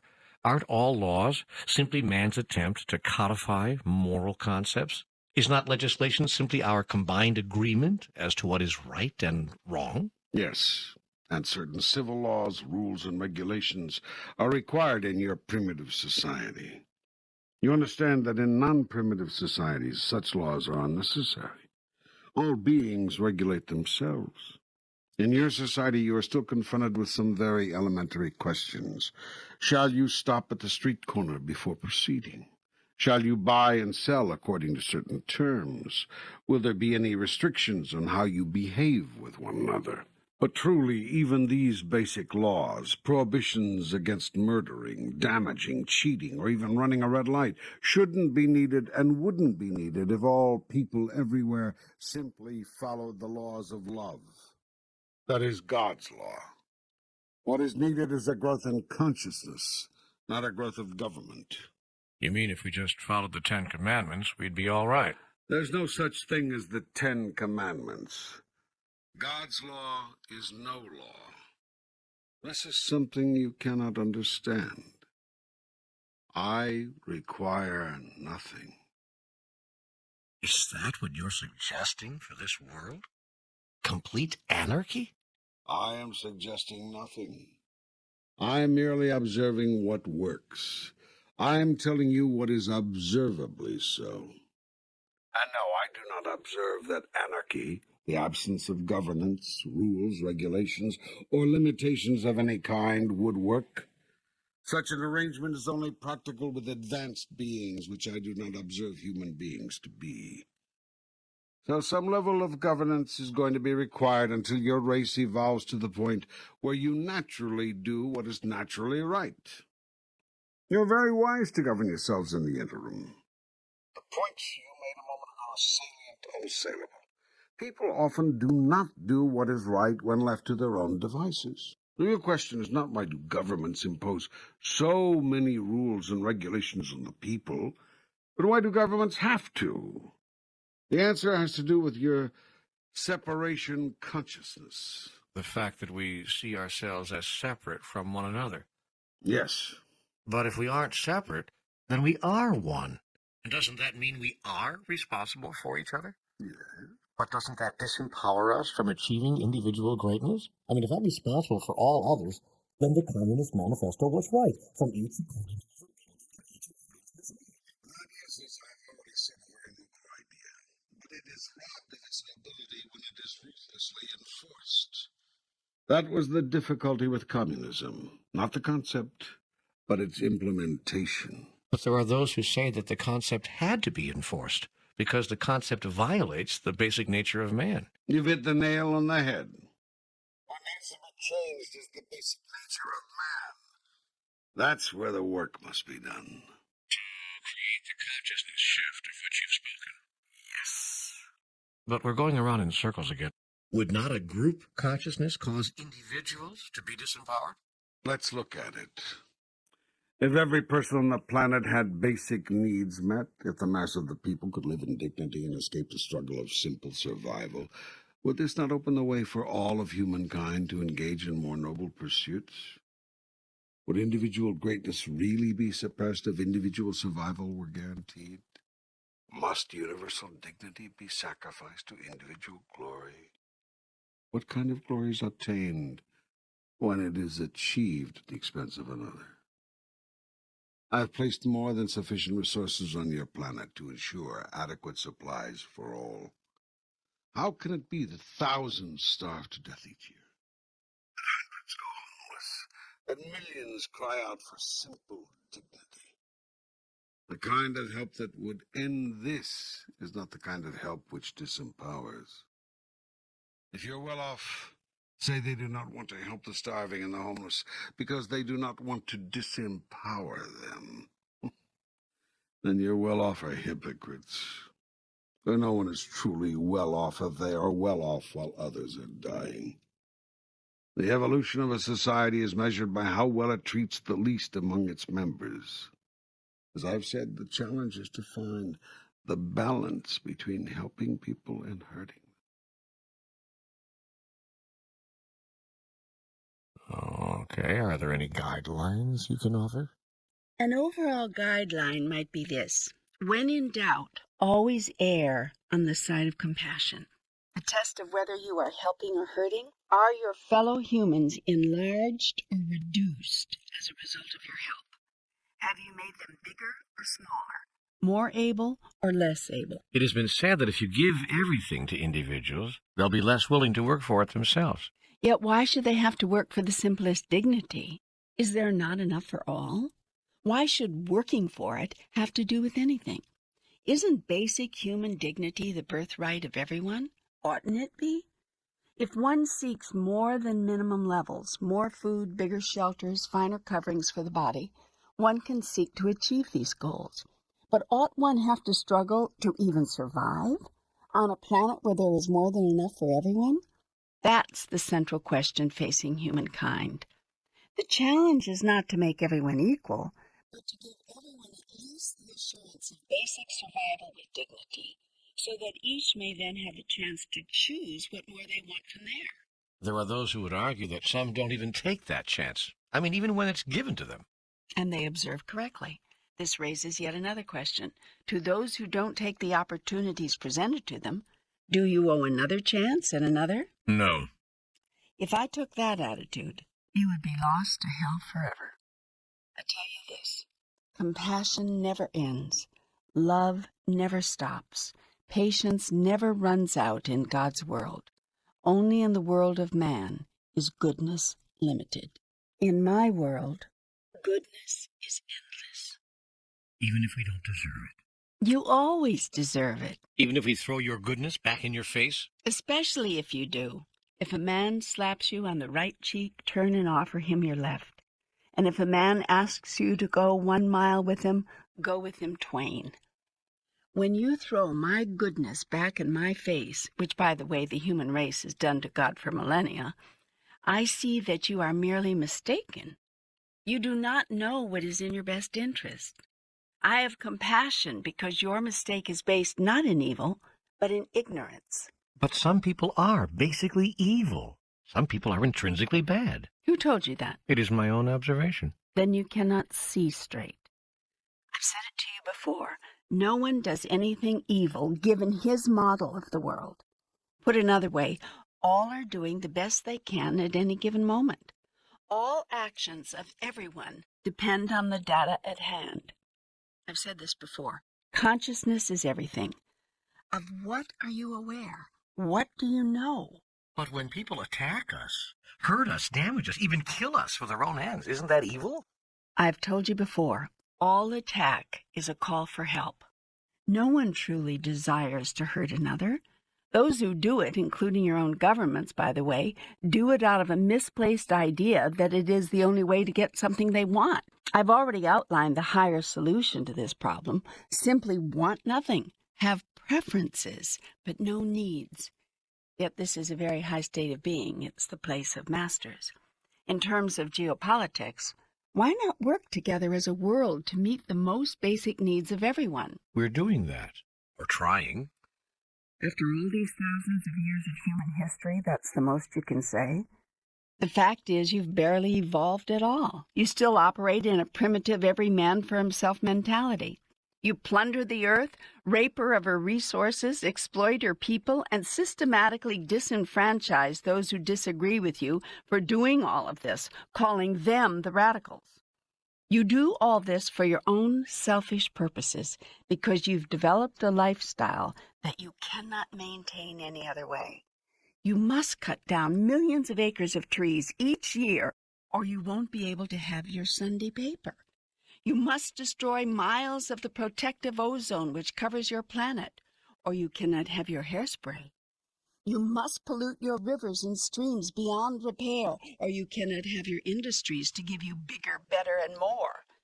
And you must exploit the least among you, the least advantaged, the least educated, the least aware, or you cannot live at the top of the human scale in unheard of and unnecessary luxury. Finally, you must deny that you are doing this, or you cannot live with yourself. You cannot find it in your heart to live simply so that others may simply live. That bumper sticker wisdom is too simple for you. It is too much to ask, too much to give. After all, you've worked so hard for what you've got. You ain't given up none of it. And if the rest of the human race, to say nothing of your own children's children, have to suffer for it, tough bananas, right? You did what you had to do to survive, to make it. They can do the same. After all, it is every man for himself, is it not? Oh, man, is there any way out of this mess? Yeah. Shall I say it again? A shift of consciousness. You can't solve the problems which plague humankind through governmental action or by political means. You've been trying that for thousands of years. The change that must be made can be made only in the hearts of people. Can you put that change into just one sentence? I already have several times. You must stop seeing God as separate from you, and you as separate from each other. The only solution is the ultimate truth. Nothing exists in the universe that is separate from anything else. Everything is intrinsically connected, irrevocably interdependent, interactive, interwoven into the fabric of all of life. All government, all politics must be based on this truth. All laws must be rooted in it. This is the future hope of your race, the only hope for your planet. How does the law of love you spoke of earlier work? Love gives all and requires nothing. How can we require nothing? If everyone in your race gave all, what would you require? The only reason you require anything is because someone else is holding back. Stop holding back. Now, this couldn't work unless we all did it at once. Indeed, a global consciousness is what is required. Yet how will that come about? Somebody has to start. The opportunity is here for you. You can be the source of this new consciousness. You can be the inspiration. Indeed, you must be. I must? Who else is there?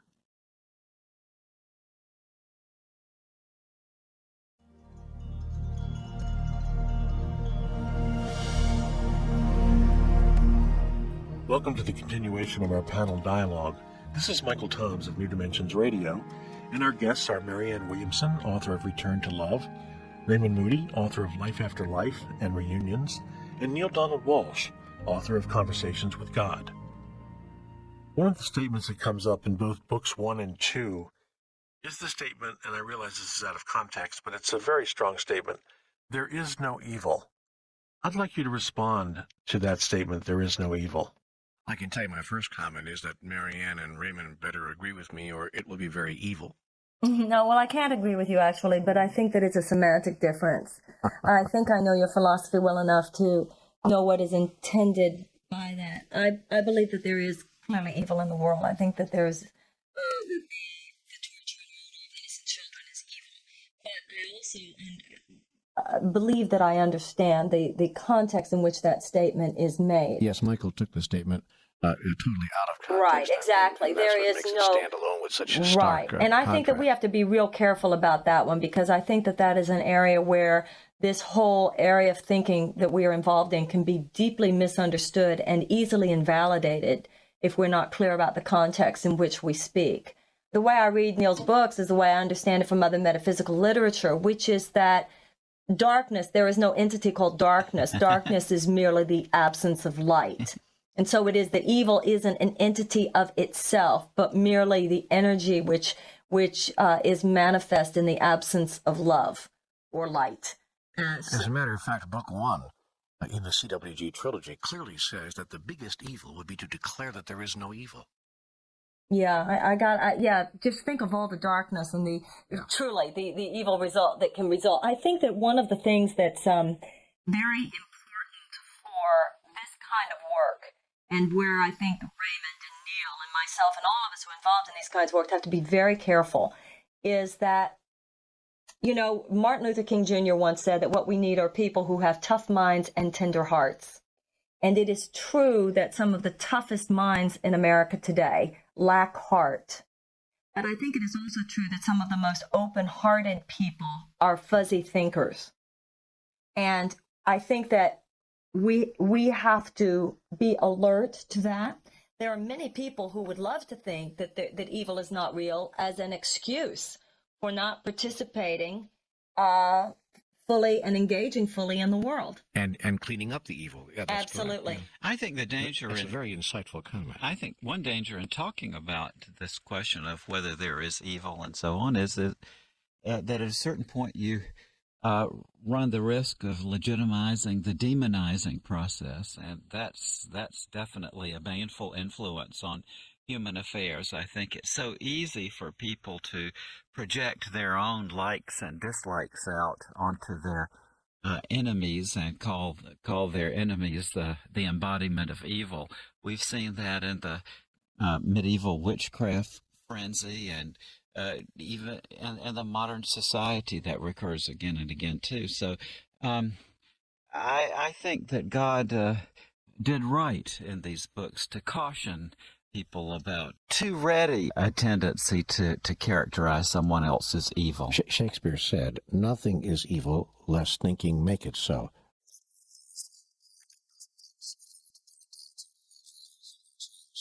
Our thoughts about what is evil and our decisions about that is what creates it and what defines it as evil. And I agree with you, Raymond. We need to be very careful, obviously far more careful than we've been as a human race in the past, in constructing those definitions. I think that the issue here has to do with the personal demonization. For instance, I agree with Raymond. If you point at a person and say they're the devil, which is obviously common, you point at a person and say they're the problem. The real problem, the real devil, is the pointed finger. The real devil is our thinking, which would have us see guilt in another person. I understand that, and I totally agree with that. And I still would hold that we have to be real careful here, because there is another problem, which to me ultimately is just as dangerous. And that is when you have millions of people thinking it's okay and somehow using metaphysical principle to help justify the fact that they're simply not moved to action when 12-year-old boys are having their throats slit as a form of genocide in one country or another. Every act in life is an act of self-definition. Experiences that we encounter give us an opportunity to be and to declare, to decide and to announce, to become and to fulfill who we really are. If we are people who can look in the face of the kinds of experiences, the kinds of horrible, horrible human encounters that you're talking about, Marianne, if who we are in the face of that is someone who would ignore it, walk away from it, or try to rationalize it with some new age piece of fluff like there is no evil, then that's in fact who we are. I'm sorry to say I'd be disappointed if I made that statement about myself, and I am to some degree disappointed when I see other people making that kind of statement through their apathy and through their inaction. So I hear really what you're both saying, and as is always true in terribly complex matters like this, both of you, and for that matter my own comments, are all right. We're all correct on this. Because truth is not a soundbite. People have to hang long enough for the total conversation. Marianne, picking up on something you said, there are a lot of open hearts, but many of them are fuzzy thinkers. Could you describe what you mean by fuzzy thinking? I've got some very definite opinions on that one. Go for it.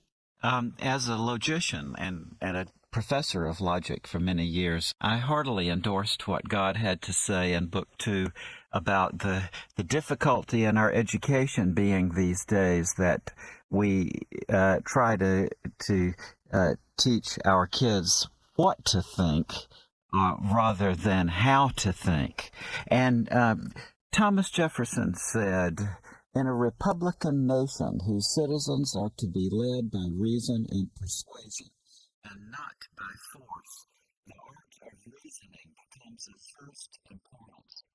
And that's something I worry a little bit about. First of all, I want to say that I am a media freak. I love television. I watch 2 or 3 hours of CNN every day. So I'm not putting the media down here. But I do feel a certain danger in what I see in the way that public discourse has shrunk, in effect, to the soundbite model of public discourse. There are many things, in fact, truths that just can't be formulated in a short sentence that's going to be gripping on the morning television shows. And I think that's something that we really need to be careful about, because to go back again to that statement of Thomas Jefferson, the founding fathers saw very clearly that being a fairly good thinker and reasoner is a necessary part of being a functional citizen of a democracy. I think that what Raymond's talking about now is in my mind, almost the primary issue of our time, because I think the greatest darkness in America today is the deadening of the American mind. And I do believe that it starts with the public education system that has come to be more concerned with teaching people what to think rather than how to think. I personally believe that television, you know, Raymond, when you say you watch 3 hours of CNN, CNN is not typical of most television. And although I share with you a passion for C-SPAN, that's real different from most television fare, which I think has contributed to the Neale Postman in his book Amusing Ourselves to Death talks about how the linear thought processes of a generation have been destroyed by what most television is. And I also think it's interesting to note that people like us, if I could use that phrase, this whole idea of whatever we are, they like to label New Age as a way of marginalizing and peripheralizing us as far as I can see. Whatever this new consciousness work is that we are all involved in, it's interesting to me that there is so much projection onto it by those who would seek to invalidate it, that somehow it is less sophisticated thinking. So I think that for us to be quoting the Jeffersons of the world, and of course that's why he wanted universal education. He wanted universal education to save democracy. And in my mind, the people who most seek to undercut educational support are doing it for that very reason, because they know that it's true, because they know that you can't have control over masses of people when the masses of people are doing their own thinking. Michael, to me, fuzzy thinking, just to get in on this, means people who don't think but think they're thinking. Right. That's what's so dangerous about it. You know, if you think you're thinking, then that's very fuzzy thinking. And what I mean by that is that people who think the thoughts of others rather than thinking their own thoughts. And I absolutely and vehemently agree with Raymond and with what Marianne has just said. It is the central issue in this country today. People who think the thoughts of others and then repeat those thoughts, sometimes rather loudly, as their own, and would sadly even kill others in support of those thoughts, which were not even their own thoughts, but thoughts given to them by some other source. So people who think that they're thinking and aren't thinking at all, but are simply repeating the thoughts of others, their political party, their religion, their particular dogma, the views of their parents, whatever it might be. We need to divorce ourselves. Here we go again with we're not who we were yesterday. We need to get into the present moment and think for ourselves for a change, and that's why the comments in Book 2 about what we need to do to change our educational system are so extraordinarily important. We have to teach young people that it's not about how we thought about things yesterday. You know, Neale and Raymond, something interesting to me that was in this morning's paper is in this category and how the media affects this. There is an argument going on in Congress right now concerning a $16 billion that they had agreed to spend on insurance, medical insurance for non-insured children. And so the big argument, the big question that is posed by the Republicans and the Democrats, it's just mimicked by the media. The big question, supposedly, in their minds anyway, is whether this will be spent as a federal programming or instead in lump sums given to the states, correct? State versus federal. But to me, the interesting thing is that the goal here is to insure half of America's poor and uninsured children. The real question should be, why aren't we committing to insure all of them? Bravo. The real question should not be state versus federal. The real question should be, if you've got 20 million uninsured kids, why are we only talking 10 million? But people will you just see how powerful that's how the parties present it, then that's how the media picks up, and you have to really have an alert mind to say, what the hell is the question? This is the wrong question we're asking. Yes, you see, I'm reminded of Gloria, who was it now who said this? The wonderful statement on her deathbed. She said, what is the answer? And when no one could give her the answer, she said, in that case, what is the question? Right. We're not asking. The reason we're not getting meaningful answers in America today is because we're not asking the meaningful questions yet. And the power structure as it now exists, as your book makes very clear in book 2, its interests are not in line with asking the appropriate questions. Precisely right, much less giving the answers. Because the appropriate questions are not, as Conversations with God Part 2 makes very clear, the appropriate questions do not point to an economically based social structure. The appropriate questions are humanitarian questions rather than economic questions. And that's why the system as it now exists doesn't ask them. The system is absolutely out of control and crazy. I'm beginning to feel like one of those guys who sit around the barbershop talking about the good old days. But I swear, really, I think society has reached a point now in 1997 that is just absolutely incomprehensible to anyone, as far as I can know. I mean, to get back to the medical issue for a moment, the problem with the kids, unfortunately, is just a tiny slice of the huge pie of chaos that's going on about the medical system. Not just poor kids, but even people who are fairly well off in the suburbs constantly have this sword of Damocles hanging over our heads of, will an illness just wipe out everything you have? That's absolutely insane, and the doctors hate it, and the patients hate it, but the technology just seems to be spinning out of control. How can I begin to be a part of the new consciousness? Be a light unto the world, and hurt it not. Seek to build, not to destroy. Bring my people home. How? By your shining example. Seek only godliness. Speak only in truthfulness. Act only in love. Live the law of love now and forevermore. Give everything. Require nothing. Avoid the mundane. Do not accept the unacceptable. Teach all who seek to learn of me. Make every moment of your life an outpouring of love. Use every moment to think the highest thought. Say the highest word. Do the highest deed. In this glorify your holy self, and thus too glorify me. Bring peace to the earth by bringing peace to all those whose lives you touch. Be peace. Feel and express in every moment your divine connection with the all, and with every person, place, and thing. Embrace every circumstance, own every fault, share every joy, contemplate every mystery, walk in every man's shoes, forgive every offense, including your own, heal every heart, honor every person's truth, adore every person's God, protect every person's rights, Preserve every person's dignity. Promote every person's interests. Provide every person's needs. Presume every person's holiness. Present every person's greatest gifts. Produce every person's blessing. And pronounce every person's future secure in the assured love of God. Be a living, breathing example of the highest truth that resides within you. Speak humbly of yourself, lest someone mistake your highest truth for a boast. Speak softly, lest someone think you are merely calling for attention. Speak gently, that all might know of love. Speak openly, lest anyone think you have something to hide.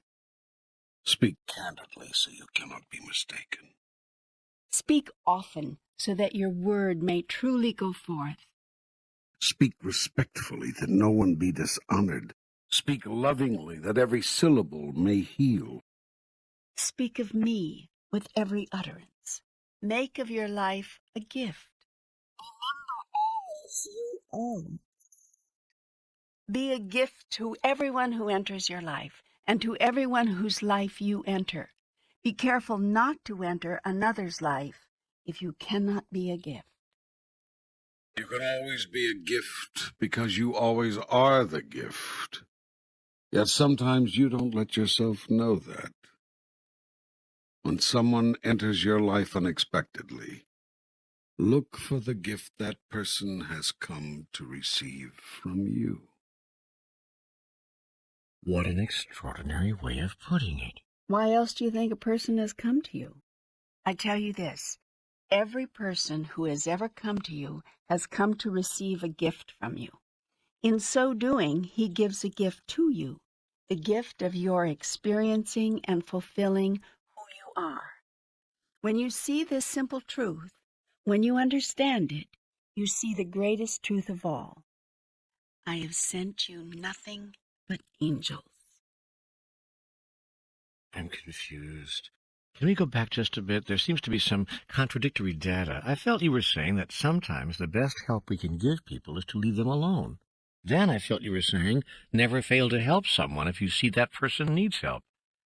These two statements seem to be at odds. Let me clarify your thinking on this. Never offer the kind of help that disempowers. Never insist on offering the help you think is needed. Let the person or people in need know all that you have to give. Then listen to what they want. See what they are ready to receive. Offer the help that is wanted.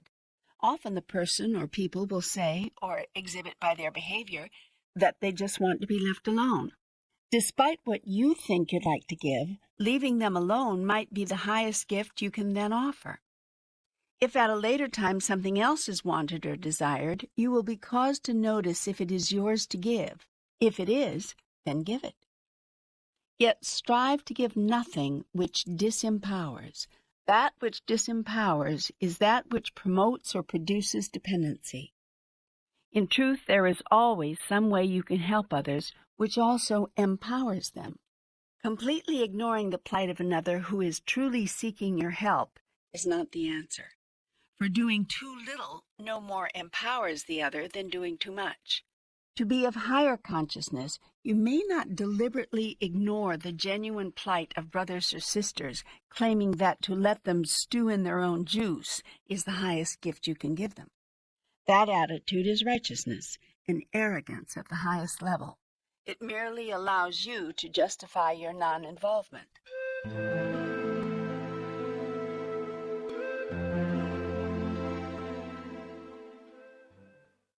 I refer you again to the life of Jesus and to his teachings. For it was Jesus who told you that I would say to those on my right, "Come, you blessed of my children, inherit the kingdom which I have had prepared for you. For I was hungry, and you gave me to eat. I was thirsty, and you gave me to drink. I was homeless, and you found me shelter. I was naked, and you clothed me. I was ill, and you visited me. I was in prison, and you brought me comfort." And they will say to me, Lord, when did we see you hungry and feed you, or thirsty and give you drink?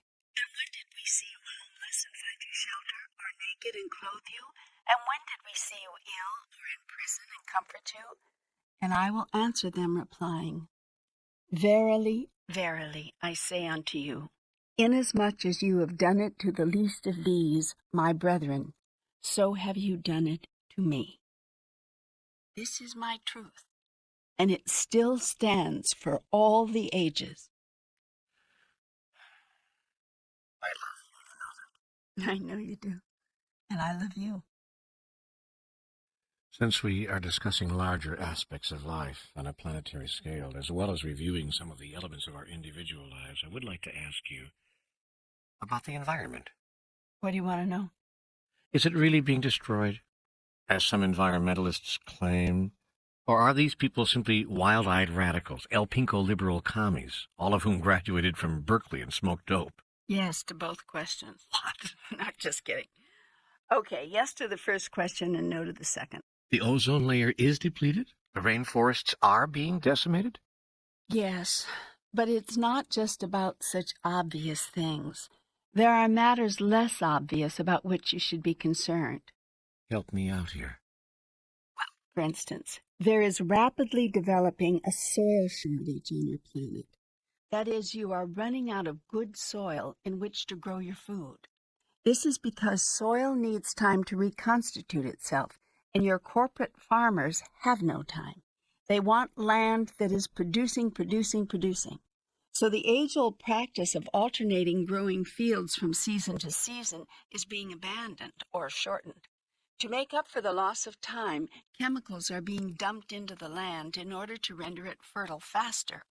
Yet in this, as with all things, you cannot develop an artificial substitute for Mother Nature which comes even close to providing what she provides. The result is that you are eroding, down to a few inches really in some places, the available nutritive topsoil reserve. In other words, you are growing more and more food in soil which has less and less nutritional content. No irons, no minerals, nothing which you count on the soil to provide. Worse yet, you are eating foods filled with chemicals which have been poured into the soil in a desperate attempt to reconstitute it. While causing no apparent damage to the body in the short term, you will discover to your sadness that in the long run, these trace chemicals which remain in the body are not health-producing. This problem of soil erosion through rapid growing field turnover is not something of which most of your people may be aware, nor is the dwindling growable soil reserve a fantasy made up by yuppie environmentalists looking for their next fashionable cause. Ask any earth scientist about it and you will hear plenty. It is a problem of epidemic proportions. It is worldwide, and it is serious. This is just one example of the many ways you are damaging and depleting your mother, the earth, the giver of all life, out of a complete disregard for her needs and natural processes. You are concerned about little on your planet except the satisfying of your own passions, the meeting of your own immediate and mostly bloated needs, and quenching the endless human desire for bigger, better, more. Yet you might do well as a species to ask, when is enough enough? Why do we not listen to our environmentalists? Why do we not heed their warnings? In this, as in all really important matters affecting the quality and style of life on your planet, there is a pattern which is easily discernible. You have coined a phrase in your world which answers the question perfectly. Follow the money trail.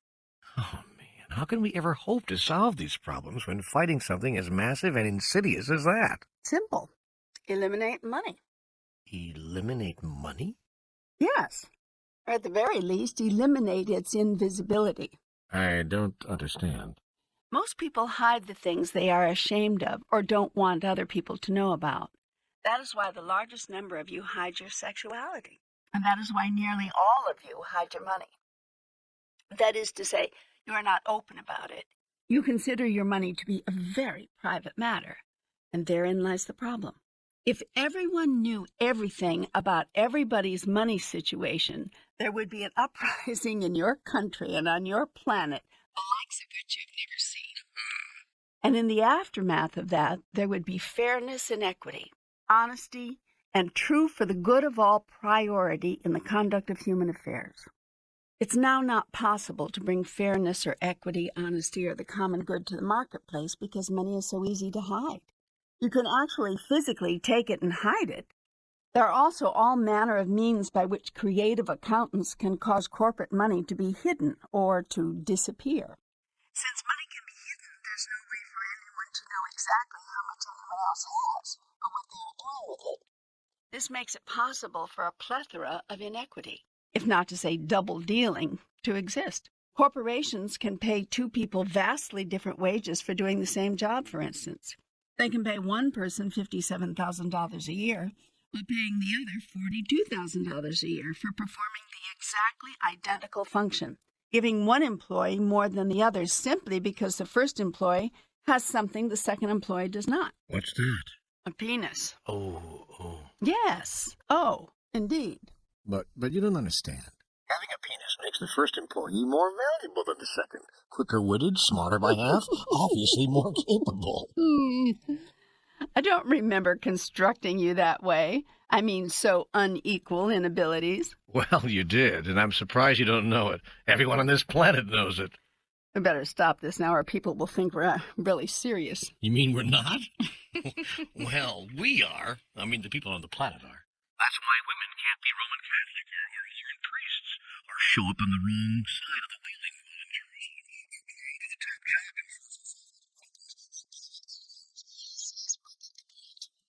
And my point is that pay discrimination, at least, would be much more difficult to get away with if all money transactions were made visible instead of hidden.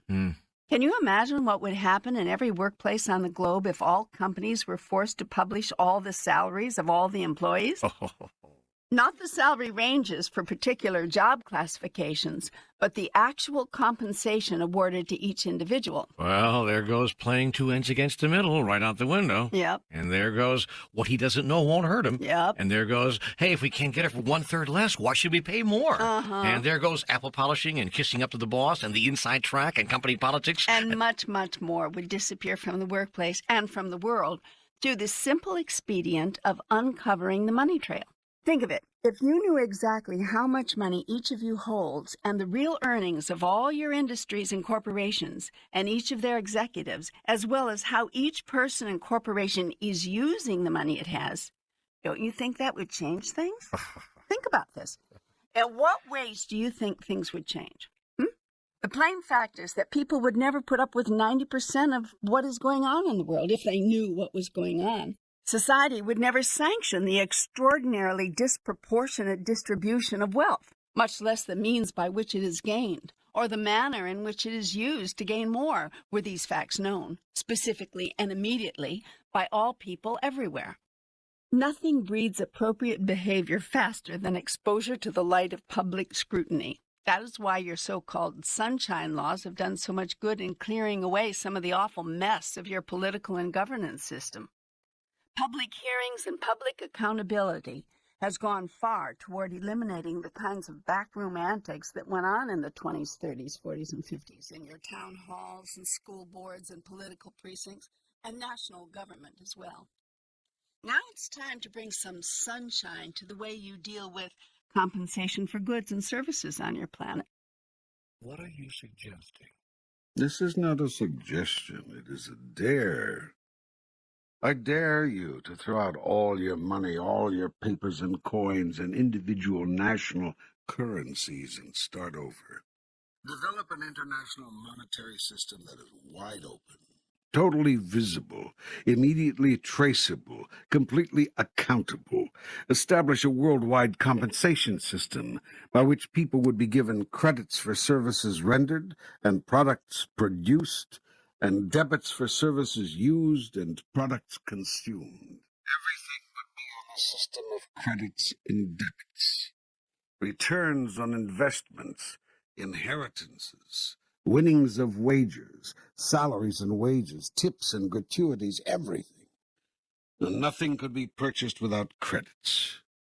There would be no other negotiable currency, and everyone's records would be open to everyone else. It has been said, show me a man's bank account and I'll show you the man. This system comes close to that scenario. People would, or at least could, know a great deal more about you than they know now. But not only would you know more about each other, you would know more about everything. And what their cost is on an item, as well as their price. Can you imagine what corporations would do if they had to put 2 figures on every price tag? The price and their cost? Would that bring prices down, or what? Would that increase competition and boost fair trade? You can't even imagine the consequences of such a thing. Under the new Worldwide Compensation System, WCS, the transfer of debits and credits would be immediate and totally visible. That is, anybody and everybody could inspect the account of any person or organization at any time. Nothing would be kept secret. Nothing would be private. The WCS would deduct 10% of all earnings each year from the incomes of those voluntarily requesting such a deduction.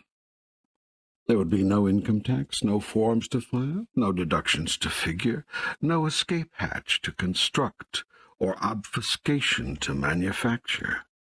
Since all records would be open, everyone in the society would be able to observe who was choosing to offer the 10% for the general good of all, and who was not. This voluntary deduction would go towards support of all the programs and services of the government, as voted on by the people. The whole system would be all very simple, all very visible. And the world would never agree to such a thing. Of course not. And do you know why? Because such a system would make it impossible for anyone to do anything they didn't want someone else to know about. Yet why would you want to do something like that anyway? Because currently you live within an interactive social system based on taking advantage, getting the edge, making the most, and the survival of the so-called fittest. And the chief aim and goal of your society, as it is in all truly enlightened societies, is the survival of all, the benefit equally of all, the providing of a good life for all. Then your need for secrecy and quiet dealings and under-the-table maneuverings and money which can be hidden will disappear. You realize how much good old-fashioned corruption, to say nothing of lesser unfairnesses and inequities, would be eliminated through the implementation of such a system.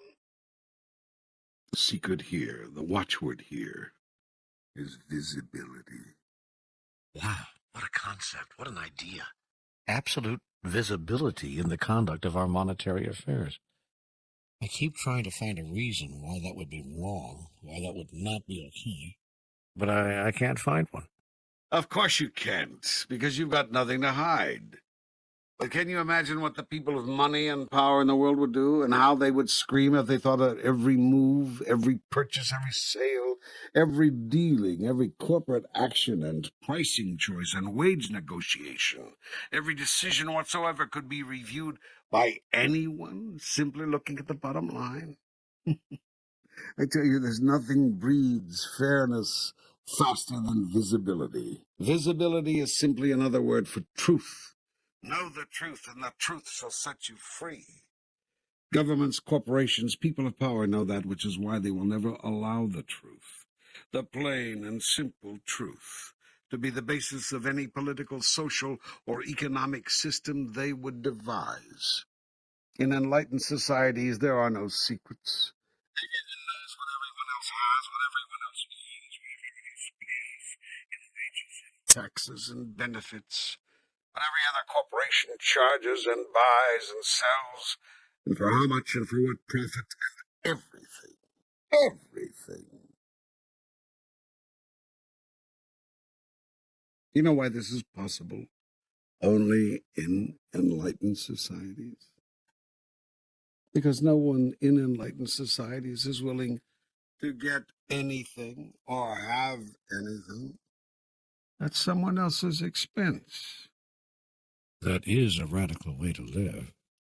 It seems radical in primitive societies, yes. In enlightened societies, it seems obviously appropriate. I'm intrigued by this concept of visibility. Could it extend beyond monetary affairs? Might it be a watchword for our personal relationships as well? One would hope so. And yet it isn't. As a rule, no, not yet on your planet. Most people still have too much to hide. Why? What's that about? In personal relationships, and in all relationships, really, it's about loss.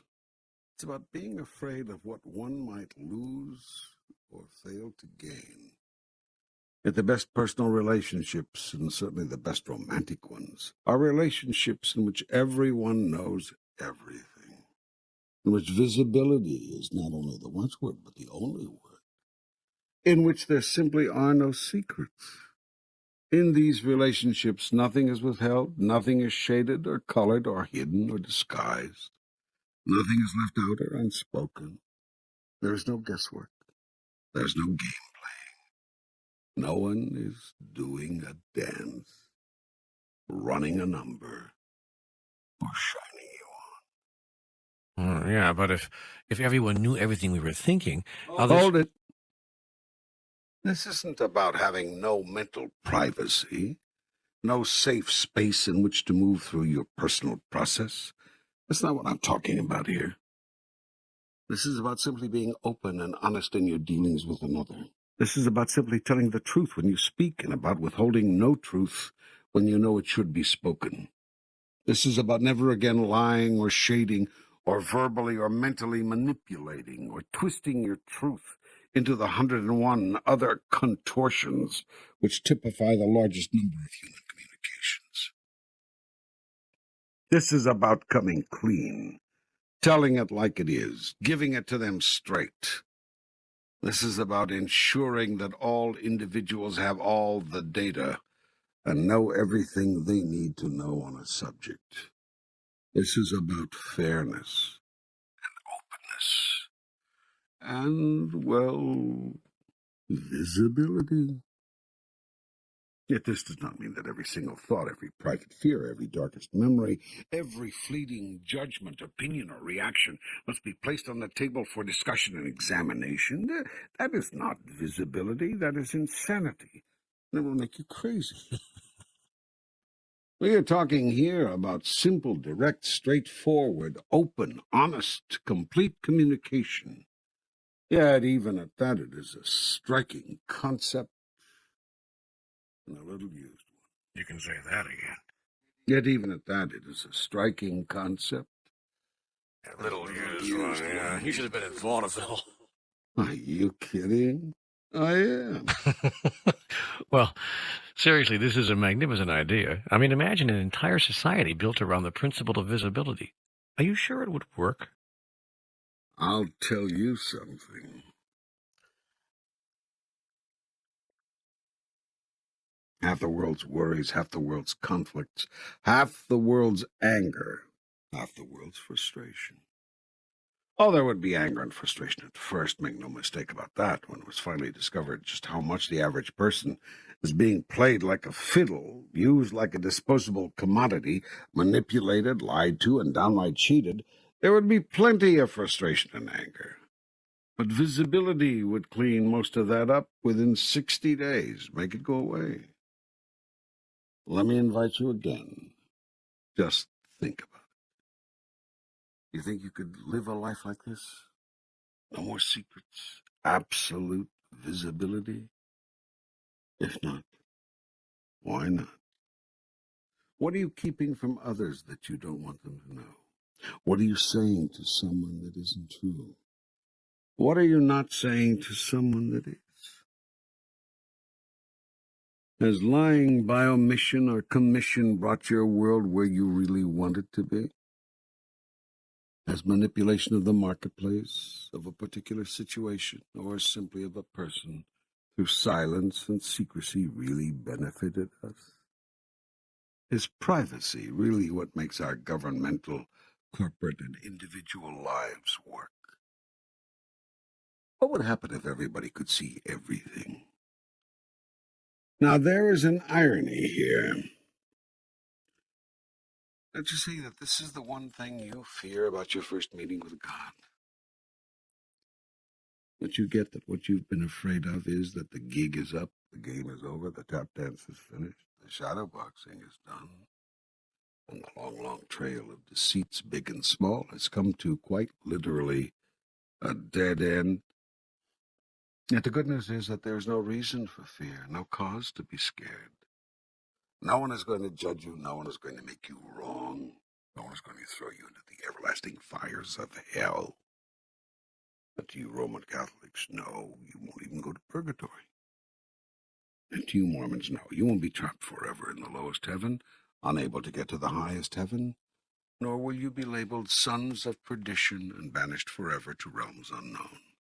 And to you, well, you get the picture. Each of you has constructed within the framework of your own particular theology some idea, some concept of God's worst punishment. I hate to tell you this, because I see the fun you're having with the drama of it all, but, well, just ain't no such thing. Perhaps when you lose the fear of having your life become totally visible at the moment of your death, you can get over the fear of having your life become totally visible while you are living it. Boy, wouldn't that be something? Yeah, wouldn't it, though? So here's the formula to help you get started. Go back to the first volume of this audio program and review again the 5 levels of truth-telling. Determine to memorize this model and implement it. Seek the truth, say the truth, live the truth every day. Do this with yourself and with every person whose life you touch. Then get ready to be naked. Stand by for visibility. Ooh, this feels scary. This feels real scary. Look to see what you're afraid of. I'm afraid everyone will leave the room. I'm afraid no one will like me anymore. I see.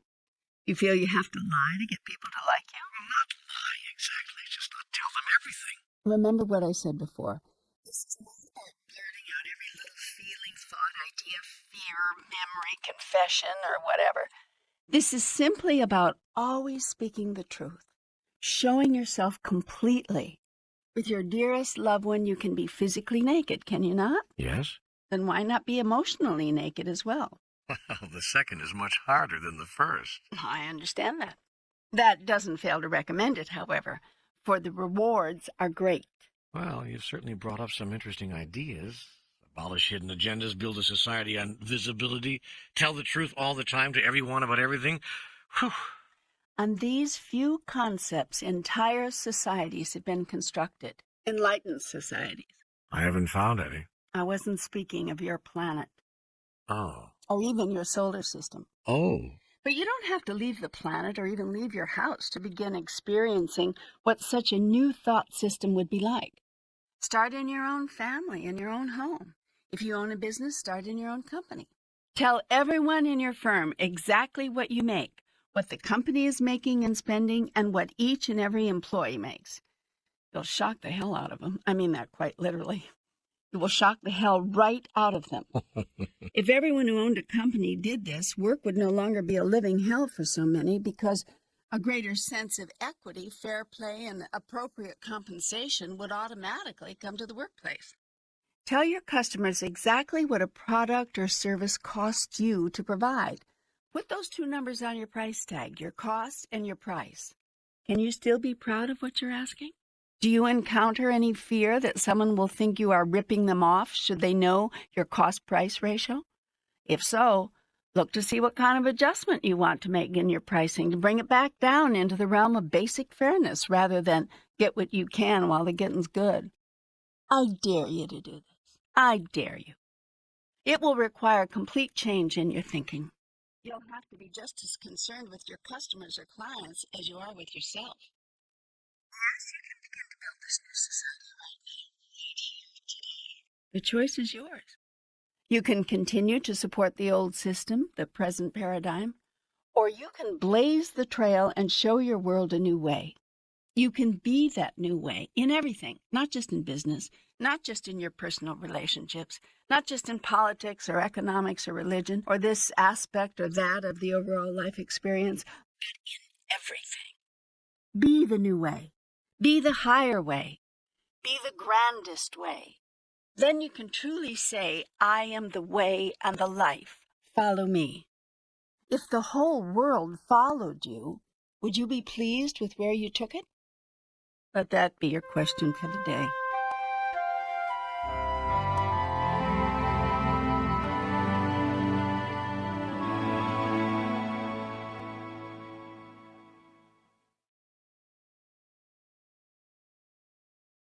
I hear your challenge. I hear it.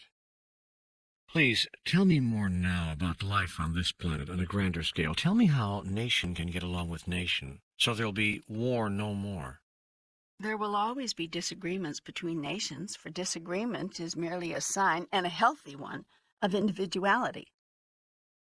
Violent resolution of disagreements, however, is a sign of extraordinary immaturity. There is no reason in the world why violent resolution cannot be avoided, given the willingness of nations to avoid it. One would think that the massive toll in death and destroyed lives would be enough to produce such willingness, but among primitive cultures such as yours, this is not so. As long as you think you can win an argument, you will have it. As long as you think you can win a war, you will fight it. What is the answer to all of this? I don't have an answer. I only have... I know. An observation. Yes. I observe now what I observed before. A short-term answer could be to establish what some have called a one-world government, with a world court to settle disputes, one whose verdicts may not be ignored, as happens with the present world court, and a world peacekeeping force to guarantee that no one nation, no matter how powerful or how influential, can ever again aggress upon another. Yet understand that there may still be violence upon the earth. The peacekeeping force may have to use violence to get someone to stop doing so. As I noted in Book 1, failure to stop a despot empowers a despot.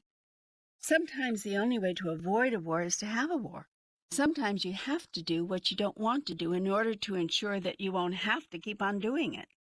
This apparent contradiction is part of the divine dichotomy, which says that sometimes the only way to ultimately be a thing, in this case peaceful, may be at first to not be it.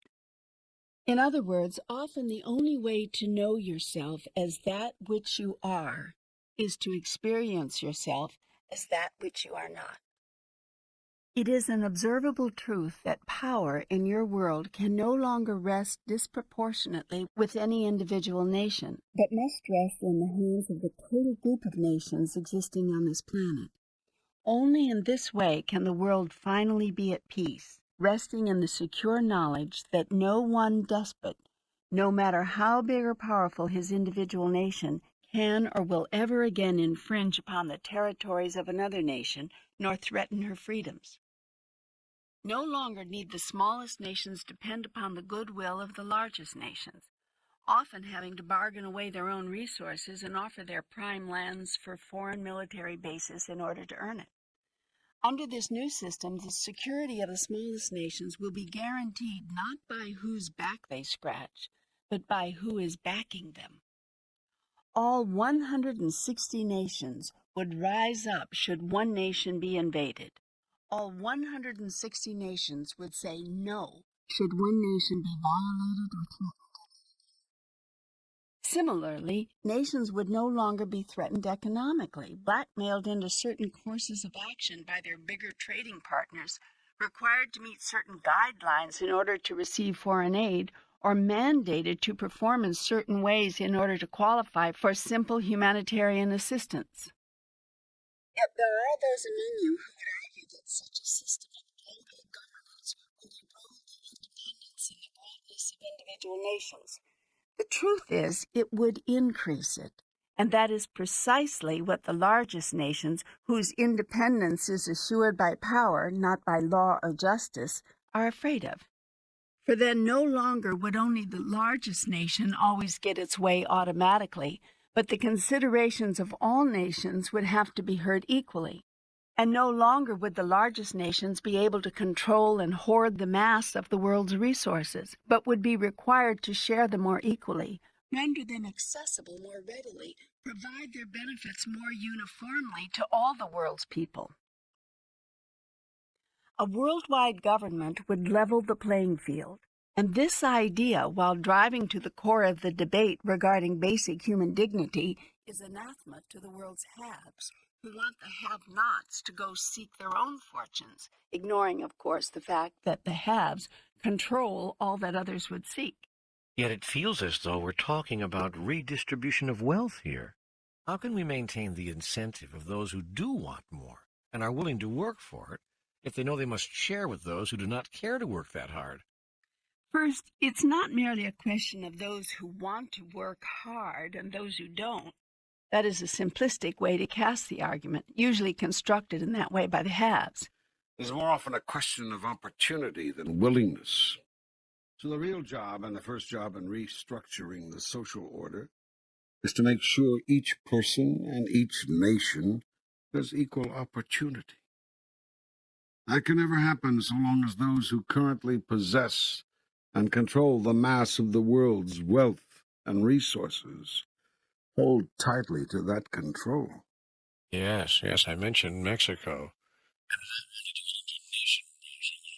I think this country provides an excellent example of that. A handful of rich and powerful families control the wealth and resources of that entire nation and have for 40 years. Elections in this so-called Western democracy are a farce because the same families have controlled the same political party for decades, assuring virtually no serious opposition. Result, the rich get richer and the poor get poorer. If wages should jump from $1.75 to a whopping $3.15 an hour, the rich point out how much they've done for the poor in providing jobs and opportunity for economic advancement. Yet the only ones making quantum advances are the rich, the industrialists and business owners who sell their commodities on the national and world market at huge profits, given the low cost of their labor. America's rich know this is true, which is why many of America's rich and powerful are rebuilding their plants and factories in Mexico and other foreign countries where slave labor wages are considered a grand opportunity for the peasants. Meanwhile, these workers toil in unhealthy and but the local government, controlled by the same few reaping the profits from these ventures, imposes few regulations. Health and safety standards and environmental protections are virtually non-existent in the workplace. The people are not being cared for, nor is the earth on which they are being asked to live in their paper shacks next to streams in which they do their laundry and into which they sometimes defecate, for indoor plumbing is often also not one of their dignities. What is created by such crass disregard for the masses is a population which cannot afford the very products it is manufacturing. But the rich factory owners don't care. They can ship their goods to other nations where there are people who can. Yet I believe that sooner or later this spiral will turn in upon itself, with devastating consequences, not just in Mexico, but wherever humans are exploited. Revolutions and civil war are inevitable, as are wars between nations, so long as the haves continue seeking to exploit the have-nots under the guise of providing opportunity. Holding on to the wealth and the resources has become so institutionalized that it almost now appears acceptable, even to some fair-minded people who see it as simply open market economics. Yet only the power held by the world's wealthy individuals and nations makes that illusion of fairness possible. The truth is, it is not fair to the largest percentage of the world's people and nations, who are held down from even attempting to achieve what the powerful have achieved. The system of governance described here would drastically shift the balance of power away from the resource-rich to the resource-poor, forcing the resources themselves to be freely shared. That is what the powerful fear. Yes. So the short-term solution to the world's foment may be a new social structure, a new worldwide government.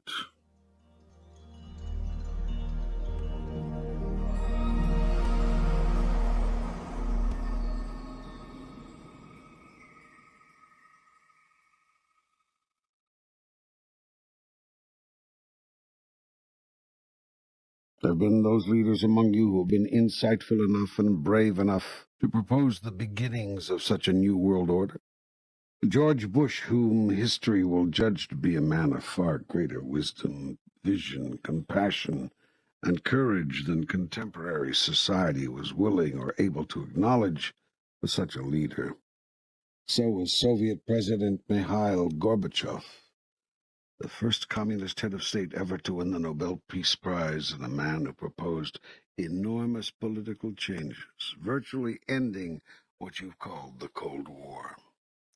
And so was President Carter, who brought Mr. Begin and Mr. Sadat to come to agreements no one else ever had dreamt of, and who, long after his presidency, pulled the world back from violent confrontation time and time again through the simple assertion of a simple truth.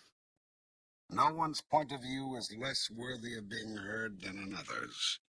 No one human being has less dignity than another. It is interesting that these courageous leaders, each of whom brought the world from the brink of war in their own time, and each of whom espoused and proposed massive movements away from the prevailing political structure, each served only one term, removed from office as they were by the very people they were seeking to elevate. Incredibly popular worldwide, they were soundly rejected at home. It is said that a man is without honor in his own home. In the case of these men, it is because their vision was miles ahead of their people, who could see only limited parochial concerns, and imagine nothing but loss proceeding from these larger visions. So, too, has every leader who has dared to step out and call for the end of oppression by the powerful been discouraged and defiled. Thus it will always be until a long-term solution, which is not a political one, is put into place. That long-term solution, and the only real one, is a new awareness and a new consciousness. An awareness of oneness and a consciousness of love. The incentive to succeed, to make the most of one's life, should not be economic or materialistic reward. It is misplaced there. This misplaced priority is what has created all of the problems that we have discussed here. When the incentive for greatness is not economic, when economic security and basic materialistic needs are guaranteed to all, then incentive will not disappear, but be of a different sort. Determination, producing greatness, not the kind of transparent, transient greatness which present incentives produce. But why isn't living a better life, creating a better life for our children, a good incentive? Living a better life is a proper incentive.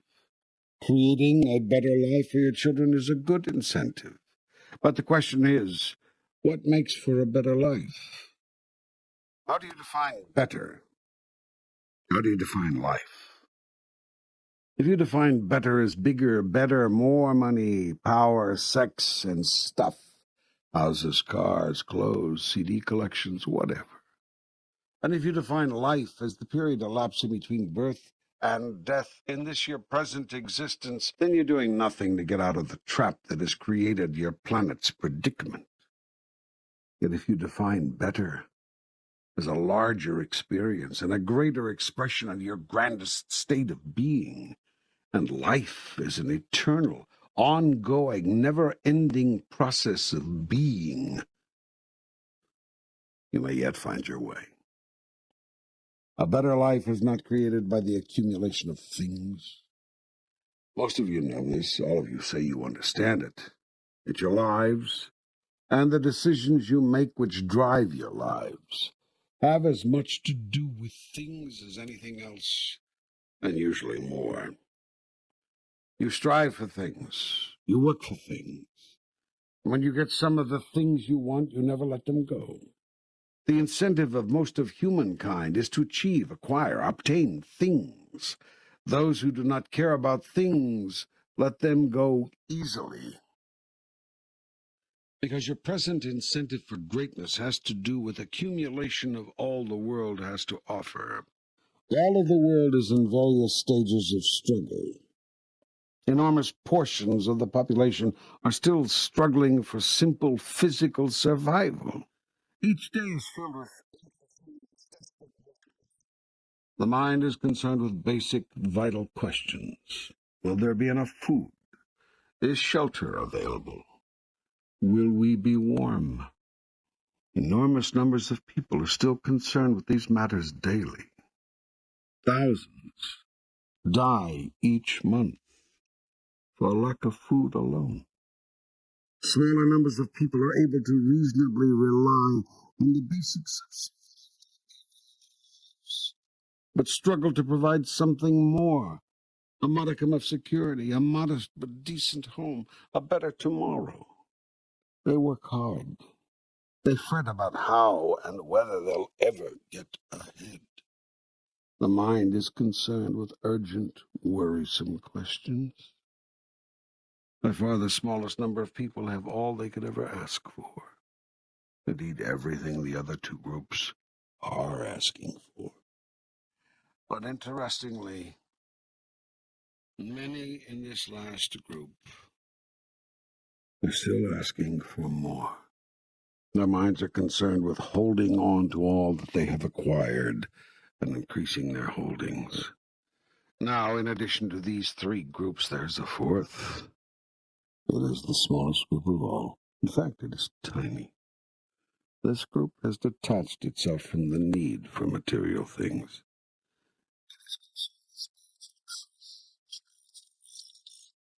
And spiritual experience. The people in this group see life as a spiritual encounter, a journey of the soul.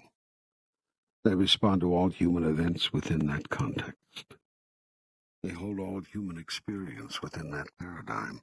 Their struggle has to do with the search for God, the fulfillment of self, expression of truth. As they evolve, the struggle becomes not a struggle at all, but a process. It is a process of self-definition, not self-discovery, of growth, not learning, of being, not doing. The reason for seeking, striving, searching, stretching, and succeeding becomes completely different. Anything is changed, and with it the doer's liker is changed. The reason becomes the process, and the doer becomes a beer. Whereas before, the reason for reaching, for striving, for working hard all of one's life was to provide worldly things, now the reason is to experience heavenly things. Whereas before, the concerns were largely the concerns of the body, now the concerns are largely the concerns of the soul. Everything has moved, everything has shifted. The purpose of life has changed, and so is life itself.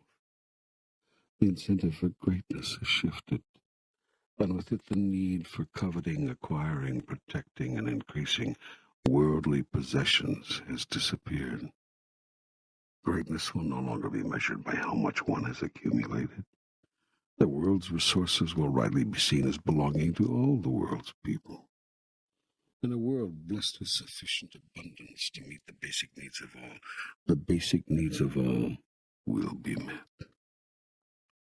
Everyone will want it that way. There will no longer be a need to subject anyone to an involuntary tax. You'll all volunteer to send 10% of your harvest and your abundance to programs supporting those whose harvest is less. It will no longer be possible for thousands to stand by watching thousands of others starve, not for lack of food, but for lack of sufficient human will to create a simple political mechanism by which people can get the food. Such moral obscenities, society, will be erased forever the day you change your incentive for greatness and your definition of it. To become what I created you to be, the physical outpicturing of deity itself. When you choose to be who you really are, God made manifest, you will never again act in an ungodly manner. No longer will you have to display bumper stickers which read, "God save me from your followers."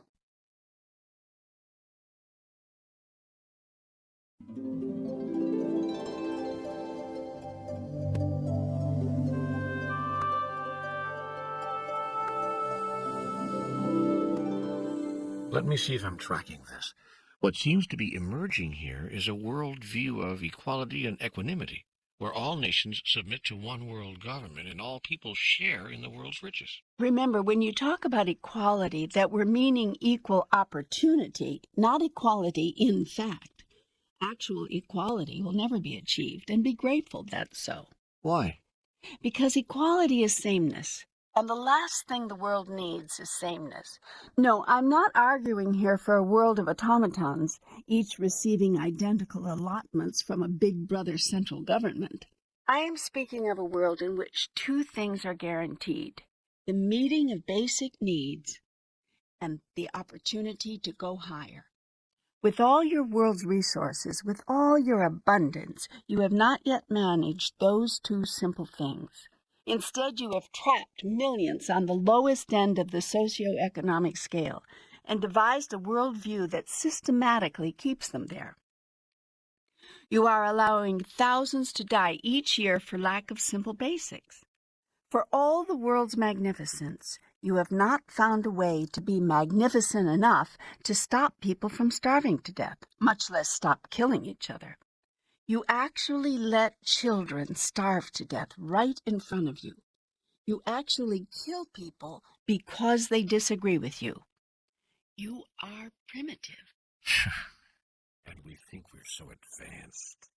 The first mark of a primitive society is that it thinks itself advanced. The first mark of a primitive consciousness is that it thinks itself enlightened. So let's summarize it.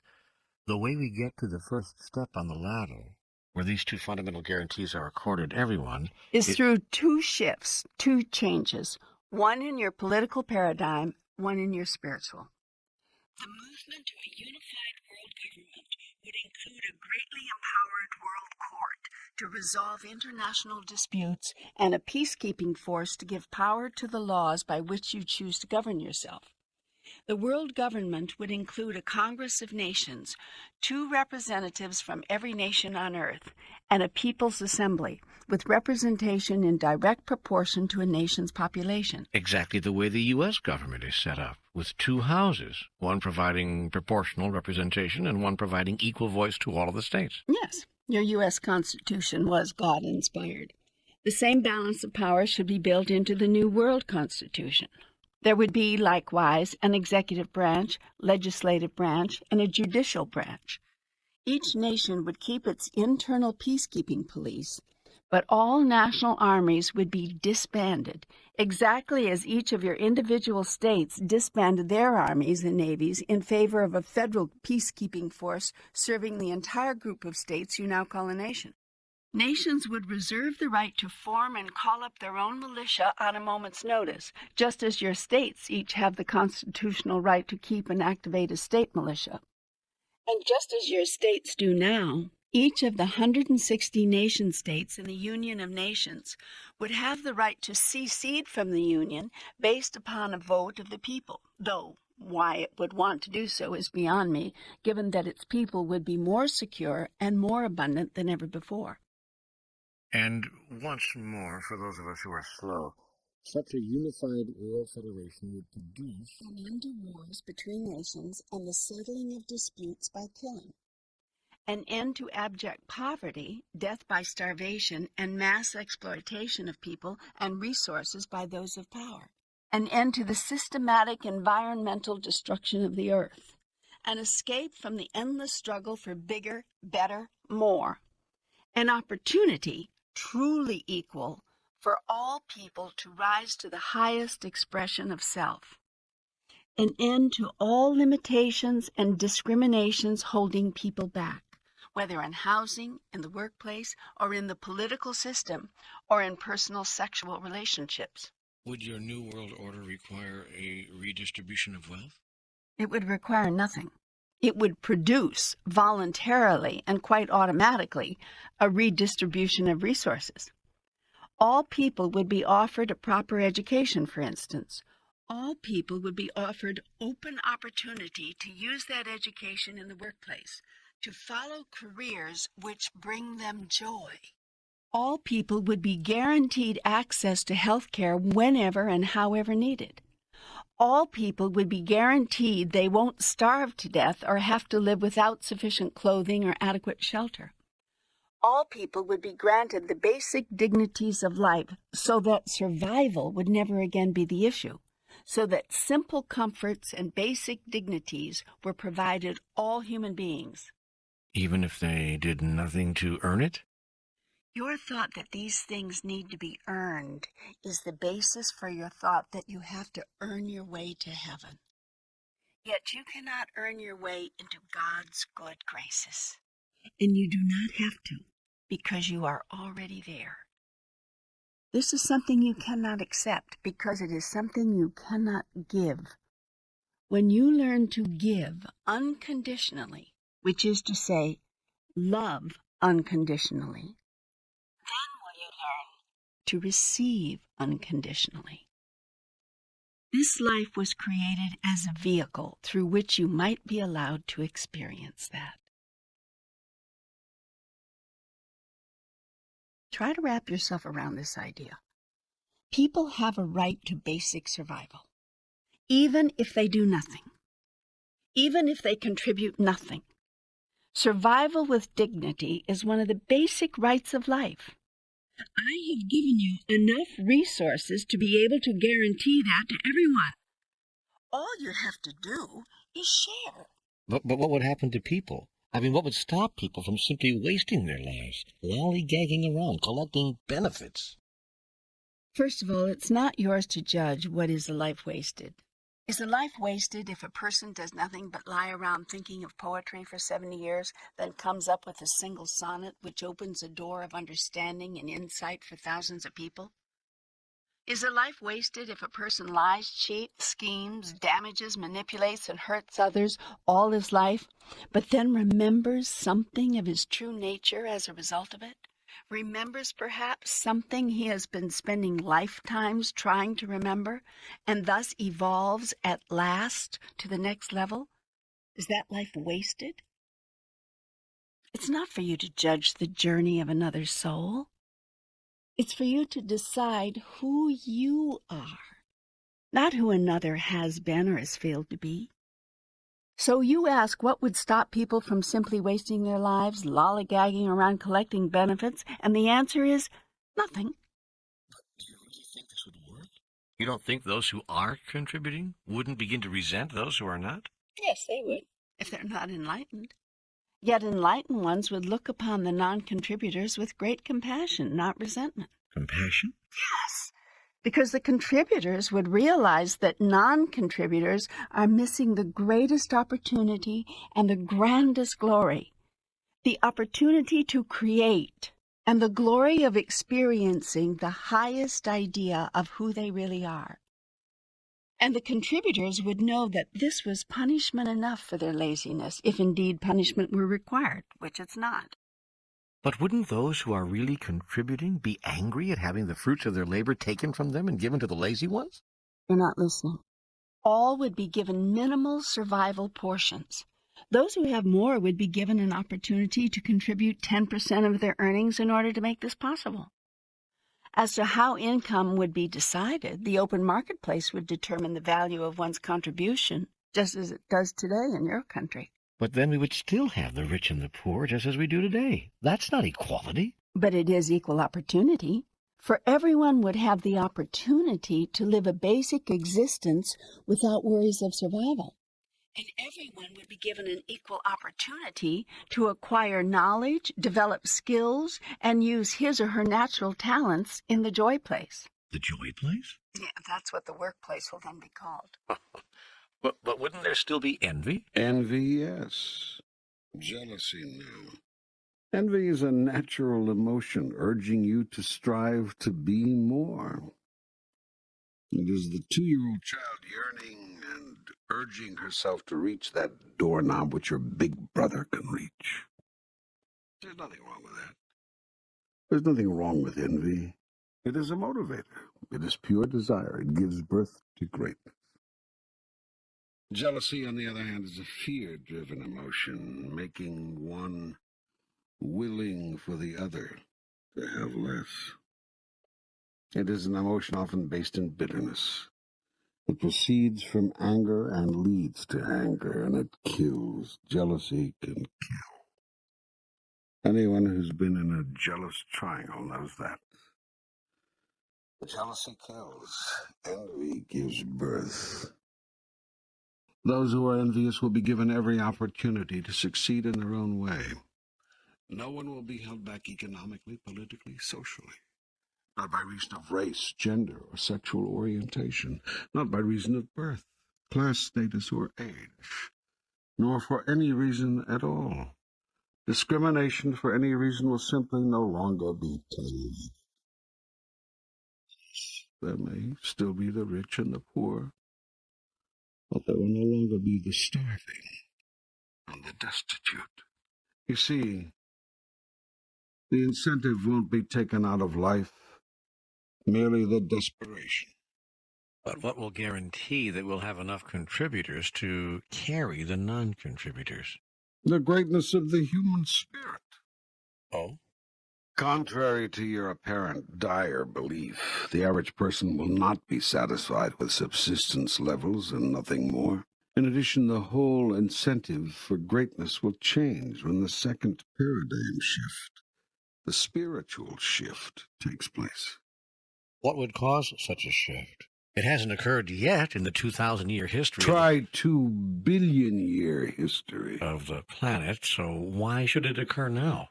Because with the shift away from material survival, with the elimination of the need to succeed mightily in order to acquire a modicum of security, there will be no other reason to achieve, to stand out, to become magnificent, save the experience of magnificence itself. And that will be sufficient motivation? The human spirit rises. It does not fall in the face of true opportunity. The soul seeks a higher experience of itself, not a lower.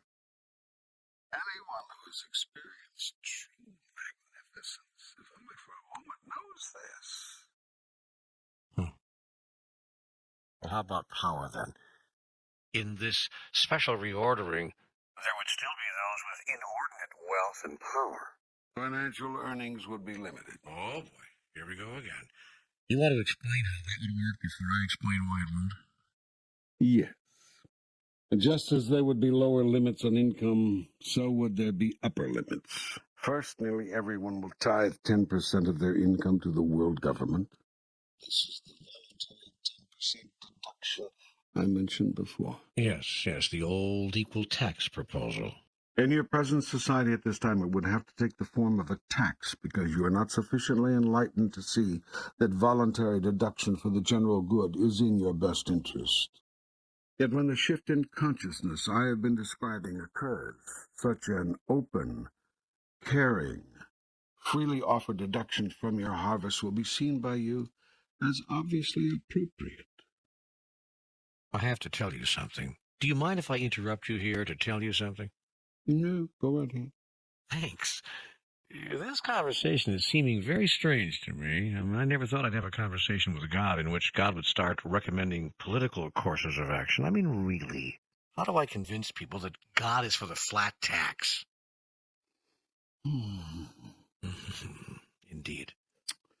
Well, I see you keep insisting on seeing it as a tax. But I understand that. Because the concept of simply offering to share 10% of your abundance seems so foreign to you. Nevertheless, why do you find it difficult to believe I would have an idea about this? Well, because I thought God was non-judgmental, had no opinion, didn't care about such things. Wait, let me get this straight. In our last conversation, I answered all sorts of questions about what makes relationships work, questions about right livelihood, questions about diet even. How does that differ from this? I don't know. It just seems different. I mean, do you really have a political point of view? Are you a card-carrying Republican? What a truth to come out of this book. God is a Republican. You'd rather I be a Democrat? Good God. Cute, cute. No, I'd rather you be apolitical. I am apolitical. I have no political point of view whatsoever. Oh, sort of like Bill Clinton. Hey, good. Yeah. Now you're being cute. I like humor, don't you? Well, I guess I just didn't expect God to be humorous or political. Or anything human, eh? Okay. Let me place this into context for you once again. I have no preference in the matter of how you conduct your life. My only desire is that you experience yourself fully as a creative being so that you might know who you really are. Good, I understand that. So far, so good. Every question I have answered here and every inquiry to which I responded in Book One has been heard, responded to, within the context of what you, as a creative being, say you are attempting to be and do. For instance, in Book One, you asked me many questions about how you could finally make relationships work. Do you remember? Yes, of course. Did you find my answers so problematic? Did you find it difficult to believe that I would have a point of view on this? I never thought about it. I just listened to the answers. Yes, you see, I was placing my answers within the context of your questions. That is, given that you desire to be or do so-and-so, what is a way to go about that? And I showed you a way. Yes, you did. I'm doing the same thing here. It's just, well, I don't know, more difficult to believe that God would say these things than it was to believe that God would say those things. Are you finding it more difficult to agree with some of the things said here? Well, yeah. Because if you are, that's very okay. It is? Of course. It's okay to disagree with God? Certainly. What do you think I'm going to do? Squash you like an insect? Well, I hadn't gotten that far in my thinking, actually. Look, the world has been disagreeing with me since this whole thing started. Hardly anyone has been doing it my way since it began. It's true, yes. You can be sure it's true. Have people been following my instructions? Left with you through hundreds of teachers over thousands of years, the world would be a much different place. So, you wish to disagree with me now? Go right ahead. Besides, I could be wrong. What? I said, besides, I could be wrong. Oh, my goodness. You're not taking this all as gospel, are you? You mean that I'm not supposed to put any stock in this dialogue? Oops. Hold it. I think you've missed a big part of all this. Let's go back to square one. You're making this all up. Oh. Well, that's a relief. You see, for a while there, I thought I was actually getting some real guidance here. The guidance you are getting is to follow your heart. Listen to your soul. Hear yourself. Even when I present you with an option, an idea, a point of view, you are under no obligation to accept that as your own. If you disagree, then disagree. That is the whole point of this exercise. The idea wasn't for you to substitute your dependency on everything and everyone else with a dependency on this book. The idea was to cause you to think for yourself. And that is who I am right now. I am you thinking. I am you thinking out loud. You mean this material is not coming from the highest source? Of course it is. Yet here's the one thing you still cannot believe. You are the highest source. And here's the one thing you still apparently do not grasp. You are creating it all of your life, right here, right now. You are creating it, not me. You. So are there some answers to these purely political questions that you do not like? Then change them. Do it now, before you start hearing them as gospel, before you start making them real, before you start calling your last thought about something more important, more valid, more true than your next thought. Remember, it's always your new thought that creates your reality. Always. Now, do you find anything in this political discussion of ours that you want to change? Well, not really. I'm sort of agreeing with you as it happens. I just didn't know what to make of all of this. Make of it what you wish. Also get it. That's what you're doing with all of life. Okay. All right. I think I've got it. I would like to continue with this conversation, if only to see where it's going. Fine, then let's do that. Well, you were about to say... I was about to say that in other societies, enlightened societies, the putting aside of a set amount of what one receives, what you call income, to be used for the general good of the society itself, is a rather common practice. Under the new system we have been exploring for your society, everyone would earn as much each year as they could, and they would retain what they earn up to a certain limit. What limit? An arbitrary limit agreed to by everyone. And anything above that limit? Would be contributed to the World Charitable Trust in the name of the contributor, so all the world would know its benefactors. Benefactors would have the option of direct control over the disbursement of 60% of their contribution, providing them the satisfaction of putting most of their money exactly where they want it. The other 40% would be allocated to programs legislated by the World Federation and administered by it. If people knew, though, that after a certain income limit, everything would be taken from them, what would be their incentive to keep working? What would cause them not to stop in midstream once they reach their income limit? Some would, so what? Let them stop. Mandatory work above the income limit with contributions to the World Charitable Trust would not be required. The money saved from the elimination of mass production of weapons of war would be sufficient to supply everyone's basic need. The 10% tithe of all that is earned worldwide on top of those savings would elevate all of society, not just the chosen few, to a new level of dignity and abundance. And the contribution of earnings above the agreed-upon limit would produce such widespread opportunity and satisfaction for everyone that jealousy and social angers would virtually disintegrate. So some would stop working, especially those who saw their life activity as real work. Yet those who saw their activity as absolute joy would never stop. Yes, well, not everyone can have a job like that. Untrue, everyone can. Joy at the workplace has nothing to do with function and everything to do with purpose. The mother who wakes up at 4 o'clock in the morning to change her baby's diapers understands this perfectly. She hums and coos to the baby, and for all the world it doesn't look like what she is doing is any work at all. Yet it is her attitude about what she is doing. It is her intention with regard to it. It is her purpose in undertaking this activity, which make the activity a true joy.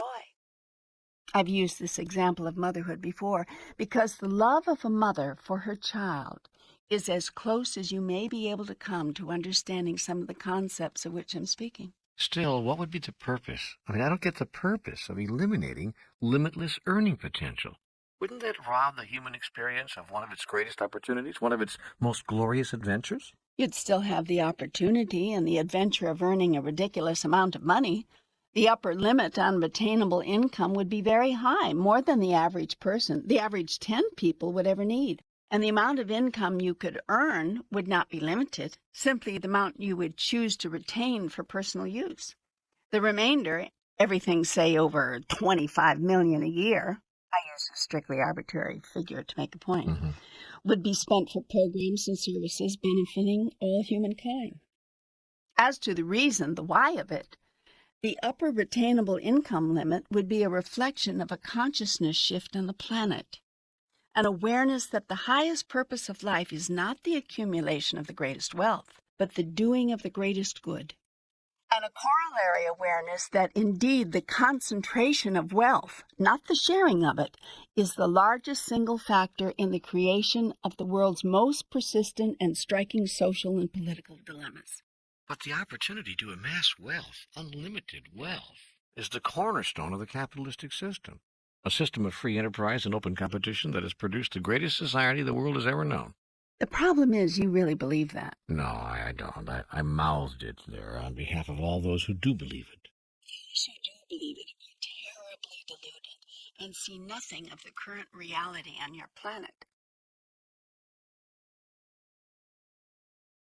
In the United States, the top 1.5% hold more wealth than the bottom 90%.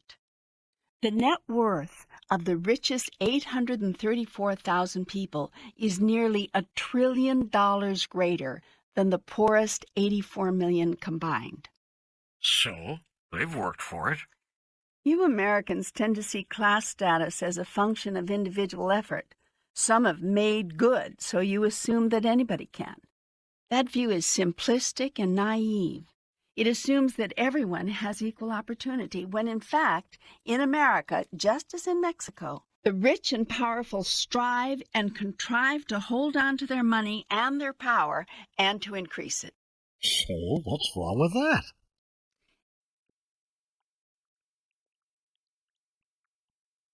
Institutionally minimizing true opportunity, and by collectively controlling the flow and the growth of wealth.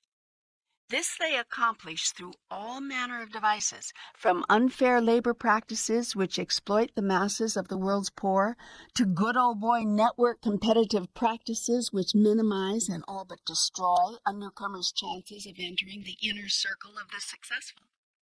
Then they seek to control public policy and governmental programs around the world to further ensure that the masses of people remain regulated, controlled, and subservient. I don't believe that the rich do this. Not the largest number of them. There may be a handful of conspirators, I suppose, but... In most cases, it isn't rich individuals who do it. It's the social systems and institutions they represent. Those systems and institutions were created by the rich and powerful, and it is the rich and powerful who continue to support them. By standing behind such social systems and institutions, individuals can wash their hands of any personal responsibility for the conditions which oppress the masses while favoring the rich and powerful. For example, let's go back to health care in America. Millions of America's poor have no access to preventative medical care. One cannot point to any individual doctor and say, this is your doing, it's your fault, that in the richest nation on earth, millions cannot get in to see a doctor unless they're in dire straits in an emergency room. No individual doctor is to blame for that, yet all doctors benefit. The entire medical profession and every allied industry enjoys unprecedented profits from a delivery system which has institutionalized discrimination against the working poor and the unemployed. And that's just one example of how the system keeps the rich rich and the poor poor. The point is that it is the rich and powerful who support such social structures and staunchly resist any real effort to change them. They stand against any political or economic approach which seeks to provide true opportunity and genuine dignity to all people. Most of the rich and powerful, taken individually, are certainly nice enough people with as much compassion and sympathy as anyone. But mention a concept as threatening to them as yearly income limits, even ridiculously high limits such as $25 million annually, and they start whining about usurpation of individual rights, erosion of the American way, and lost incentives. Yet what about the right of all people to live in minimally decent surroundings, with enough food to keep from starving, enough clothing to stay warm? What about the right of people everywhere to have adequate health care? The right not to have to suffer or die from relatively minor medical complications, which those with money overcome with a snap of a finger. The resources of your planet including the fruits of the labors of the masses of the indescribably poor who are continually and systematically exploited, belong to all the world's people, not just those who are rich and powerful enough to do the exploiting. And here is how the exploitation works. Your rich industrialists go into a country or an area where there's no work at all, but the people are destitute, where there is abject poverty. The rich set up a factory there, offering those poor people jobs. Sometimes 10, 12, and 14-hour day jobs at substandard, if not to say subhuman wages. Not enough, mind you, to allow those workers to escape their rat-infested villages, but just enough to let them live that way as opposed to having no food or shelter at all. And when they are called on it, these capitalists say, "Hey, they've got it better than before, don't they? We've improved their lot. The people are taking the jobs, aren't they?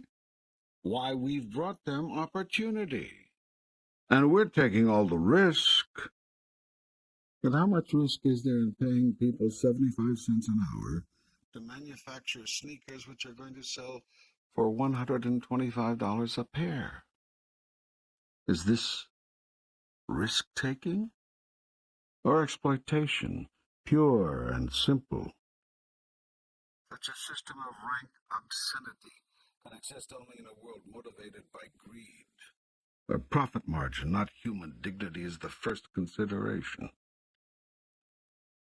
Those who say that relative to the standards in their society, those peasants are doing wonderfully, are hypocrites of the first order. They would throw a drowning man a rope, but refuse to pull him to shore. Then they would brag that a rope is better than a rock. Rather than raising the people to true dignity, these haves give the world's have-nots just enough to make them dependent, but not enough to ever make them truly powerful. For people of true economic power have the ability to then impact, and not merely be subject to, the system. And that's the last thing the creators of the system want. So the conspiracy continues. And for most of the rich and powerful, it's not a conspiracy of action, but a conspiracy of silence. So go now, go your way, and by all means say nothing about the obscenity of a socio-economic system which rewards a corporate executive with a $70 million bonus for increasing sales of a soft drink. Well, 70 million people can't afford the luxury of drinking this stuff, much less eating enough to stay healthy. Don't see the obscenity of it. Call this the world's free market economy, and tell everyone how proud you are of it. Yet it is written, "If thou wilt be perfect, go and sell what thou hast, and give to the poor, and thou shalt have treasure in heaven." When the young man heard this, he went away sorrowful, for he had great possessions. I've rarely seen you so indignant. God doesn't become indignant. This proves that you are not God. God is everything, and God becomes everything. There is nothing which God is not, and all that God is experiencing of itself, God is experiencing in, as, and through you. It is your indignation which you are feeling. You're right, because I agree with everything you've said. Know that every thought I am sending you, you are receiving through the filter of your own experience, of your own truth, of your own understandings, and of your own decisions, choices, and declarations about who you are and who you choose to be. There's no other way you can receive it. There's no other way you should. Well, here we go again. Are you saying that none of these ideas and feelings are yours? That this whole program could be wrong? Are you telling me that this entire experience of my conversation with you could be nothing more than a compilation of my thoughts and feelings on a thing? Consider the possibility that I am giving you your thoughts and feelings on a thing. Where do you suppose these are coming from?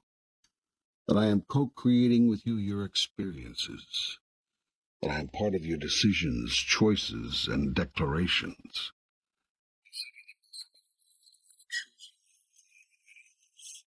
To be my messenger long before this conversation came to be. That's hard for me to believe. Yet I will speak to this world, and I will do it, among other ways, through my teachers and my messengers. And in this book I will tell your world that its economic, political, social, and religious systems are primitive. I observe that you have the collective arrogance to think they are the best. I see the largest number of you resisting any change or improvement, which takes anything away from you. Never mind who it might help. I say again, what is needed on your planet is a massive shift in consciousness, a change in your awareness, a renewed respect for all of life, and a deepened understanding of the interrelatedness of everything. Well, you're God. If you don't want things the way they are, why don't you change them? As I've explained to you before, my decision from the beginning has been to give you the freedom to create your life, and hence yourself, as you wish to be.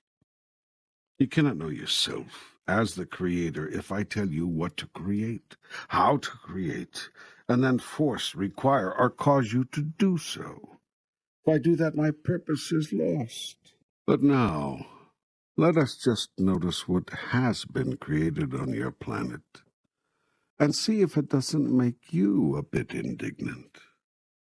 Let's look at just 4 inside pages of one of your major daily newspapers on a typical day. Pick up today's paper. Okay, it's Saturday, April 9th, 1994, and I'm looking at the San Francisco Chronicle. Good. Open it to any page. All right, here's page A7. Fine. What do you see there? Well, the headline says, Developing Nations to Discuss Labor Rights. Excellent. Go on. The story reports on what it calls an old schism between industrialized nations and developing nations over labor rights. Leaders of some developing nations are said to be, quote, fearful that a campaign to expand labor rights could create a backdoor means of barring their low-wage products from the rich nation's consumer markets, close quote. It goes on to say that negotiators for Brazil, Malaysia, India, Singapore, and other developing nations have refused to establish a permanent committee of the World Trade Organization which would be charged with drafting a labor rights policy. What rights is the story talking about? It says basic rights for workers, such as prohibitions on forced labor, establishment of workplace safety standards, and a guarantee of the opportunity to bargain collectively. And why do developing nations not want such rights as part of an international agreement? I'll tell you why. But first, let's get clear that it's not the workers in those countries who resist such rights. Those negotiators for the developing nations are the same people, or are closely allied with the same people, who own and run the factories. In other words, the rich and powerful. As in the days before the labor movement in America, those are the people now benefiting from the mass exploitation of workers. You can be sure that they are being quietly assisted by big money in the U.S. and other rich nations, where industrialists, no longer able to unfairly exploit workers in their own nations, are subcontracting to factory owners in these developing countries for building their own plants there, in order to exploit foreign workers who are still unprotected from being used by others to increase their already obscene profits. But the story says it's our government, the present administration, which is pushing for workers' rights to be part of a worldwide trade agreement. Your current leader, Bill Clinton, is a man who believes in basic workers' rights, even if your powerful industrialists don't. He is courageously fighting big money's vested interest. Other American presidents and leaders throughout the world have been killed for less. Are you saying President Clinton is going to be murdered? Well, that's to say there are going to be tremendous powers attempting to remove him from office. They've got to get him out of there just as they had to remove John Kennedy 30 years earlier. Like Kennedy before him, Bill Clinton is doing everything big money hates. Not only pressing for workers' rights worldwide, but siding with the little person over the entrenched establishment on virtually every social question. He believes it's the right of every person, for instance, to have access to adequate health care, whether or not he or she can afford to pay the exorbitant prices and fees that America's medical community has come to enjoy. He has said these costs have got to come down. That has not made him very popular with another very large segment of America's rich and powerful, from pharmaceutical manufacturers to insurance conglomerates, from medical corporations to business owners having to provide decent coverage for their workers. A great many people who are now making a lot of money are going to have to make a little bit less if America's poor are to be given universal health care. This is not making Mr. Clinton the most popular man in town, at least not among certain elements who have already proven in this century that they have the ability to remove a president from office. Are you saying? I'm saying that the struggle between the haves and the have-nots has been going on forever and is epidemic on your planet. It will ever be thus so long as economic interests, rather than humanitarian interests, run the world. So long as man's body and not man's soul is man's highest concern. Well, I guess you're right. On page A14 of the same paper, there's a headline, Recession Spawns Anger in Germany. The lower headline reads, With joblessness at post-war high, rich and poor grow further apart. Yeah, and what does this story say? Well, it says there's great foment among the country's laid-off engineers, professors, scientists, factory workers, carpenters, and cooks. It says the nation has encountered some economic setbacks, and there are widespread feelings this hardship has not been fairly distributed. That's correct. It has not been. Does the story say what has caused so many layoffs? Yes, it says the angry employees are, quote, workers whose employers have moved to countries where labor is cheaper. Mm-hmm. I wonder whether many people reading your San Francisco Chronicle on this day saw the connection between the stories on pages A7 and A14. Ah, the story also points out that when layoffs come, female workers are the first to go. Mm-hmm. It says women comprise more than half of the jobless nationwide and nearly two-thirds in the East. Of course. Well, I continue to point out, though most of you do not want to see it or admit it, that your socioeconomic mechanism systematically discriminates against classes of people. You are not providing equal opportunity, all the while you are loudly protesting that you are. You need to believe your fiction about this, though, in order to keep feeling good about yourself, and you generally resent anyone who shows you the truth. You will all deny the evidence, even as it is being presented to you. Yours is a society of ostriches. Well, what else is in the newspaper in this day? On page A4 is a story announcing new federal pressure to end housing bias. It says federal housing officials are putting together a plan that would force the most serious efforts ever to eliminate racial discrimination in housing. What you must ask yourself is, why must such efforts be forced? We have a Fair Housing Act which bars discrimination in housing on the basis of race, color, religion, sex, national origin, disability, or family composition. Yet many local communities have done little to eliminate such bias. Many people in this country still feel that a person ought to be able to do what he wants to do with his private property, including rent to or not rent to whomever he chooses. Yet if everyone who owned rental property were allowed to make such choices, and if those choices tended to reflect a group consciousness and a generalized attitude towards certain categories and classes of people, then entire segments of the population could be systematically eliminated from any opportunity to find decent places in which to live.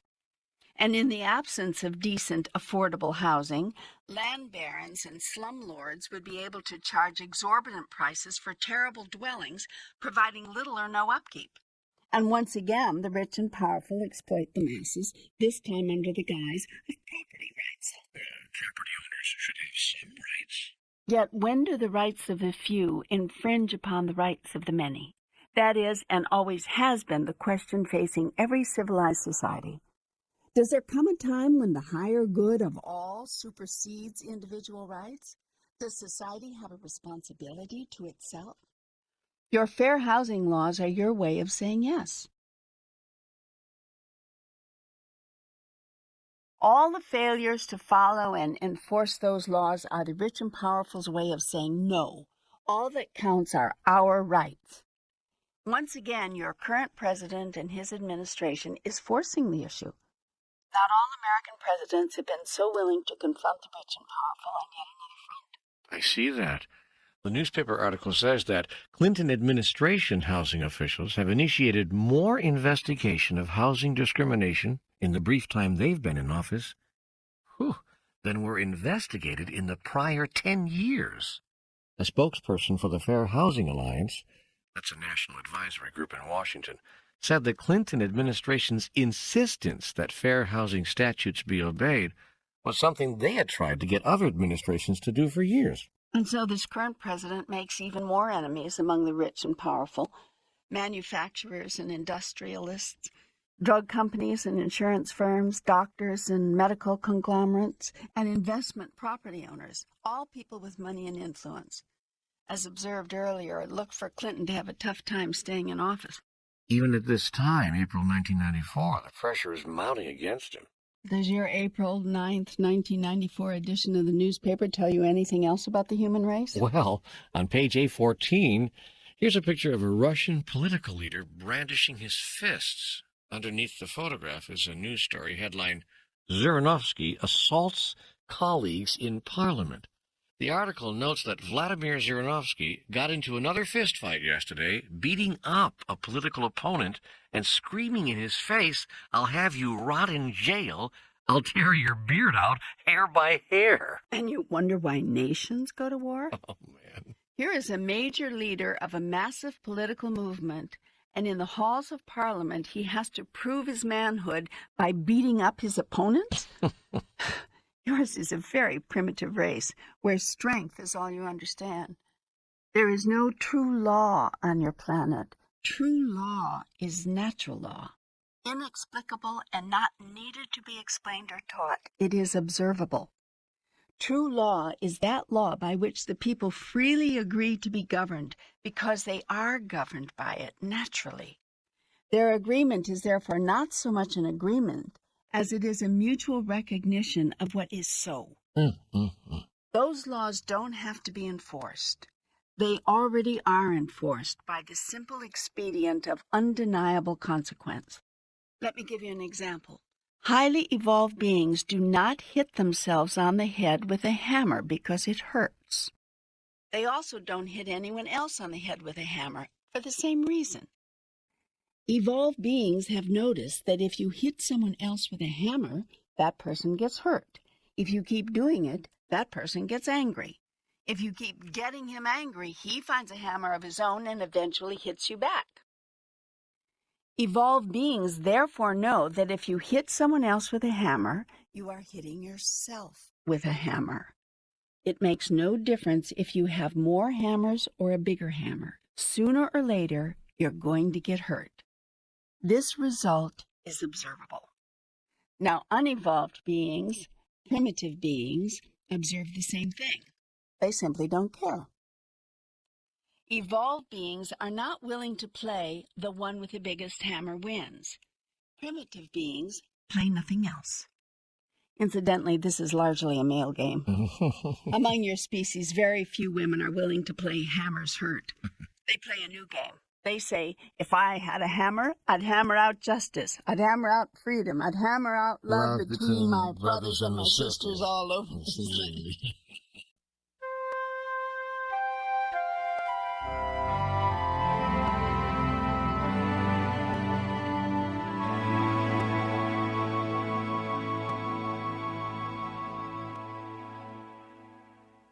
Are you saying women are more evolved than men? I'm making no judgment one way or the other on that. I simply observe.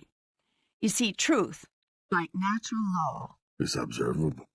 Now, any law that is not natural law is not observable, and so has to be explained to you. You have to be told why it's for your own good. It has to be shown to you. This is not an easy task, because if a thing is for your own good, it is self-evident. Only that which is not self-evident has to be explained to you. It takes a very unusual and determined person to convince people of something which is not self-evident. For this purpose you have invented politicians and clergy. Scientists don't say much.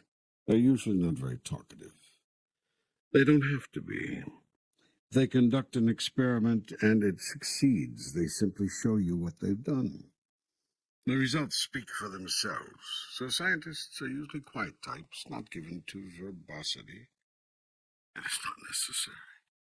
The reason for their work is self-evident. Furthermore, if they try something and fail, they have nothing to say. Not so with politicians. Even if they failed, they talk. In fact, sometimes the more they fail, the more they talk. The same is true of religions. The more they fail, the more they talk. Yet I tell you this, truth and God are found in the same place, in the silence. When you have found God and when you have found truth, it is not necessary to talk about it. It is self-evident.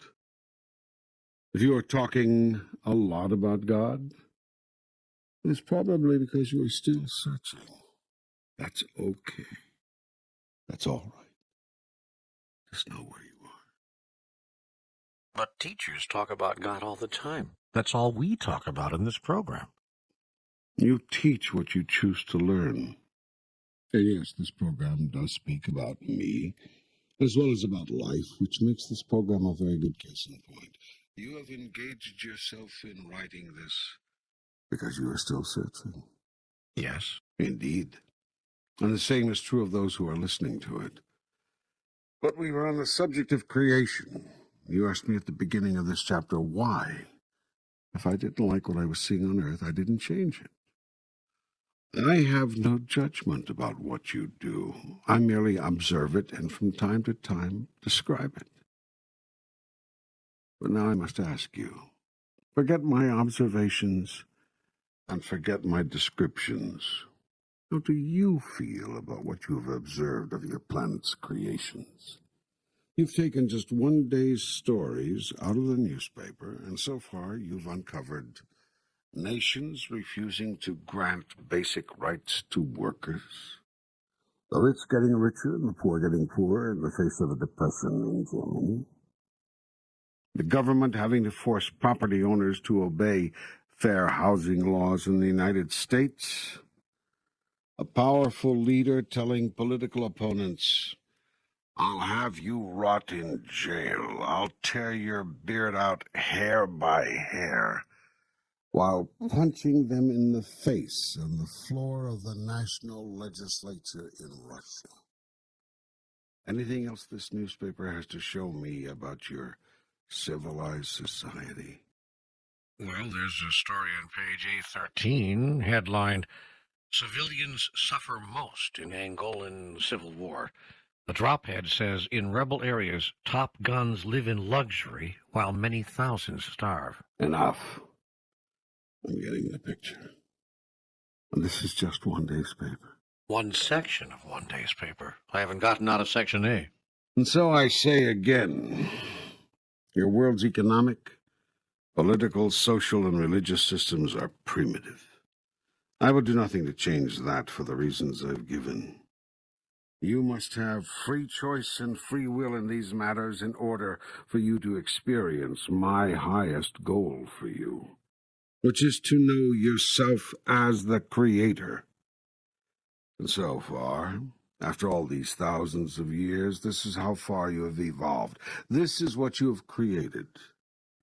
Does it not make you indignant that you have done one good thing? You've come to me for advice. Repeatedly, your civilization has turned to God asking, where did we go wrong? How can we do better? The fact that you have systematically ignored my advice on every other occasion does not stop me from offering it again. Like a good parent, I'm always willing to offer a helpful observation when asked. Also, like a good parent, I'm willing to keep loving you if I'm ignored. So I'm describing things as they really are, and I'm telling you how you can do better.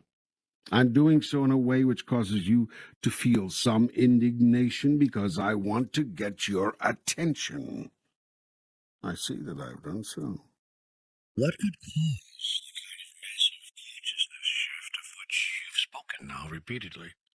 There's a slow chipping away happening.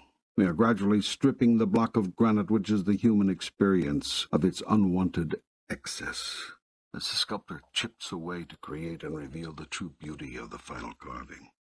We? You and I, through our work, and a great many others, messengers all, the writers, the artists, the television and movie producers, the musicians, the singers, the actors, the dancers, the teachers, the shamans, the gurus, the politicians, the leaders. Yes, there are some very good ones and very sincere ones. The doctors, the lawyers. Yes, there are some very good ones, some very sincere ones.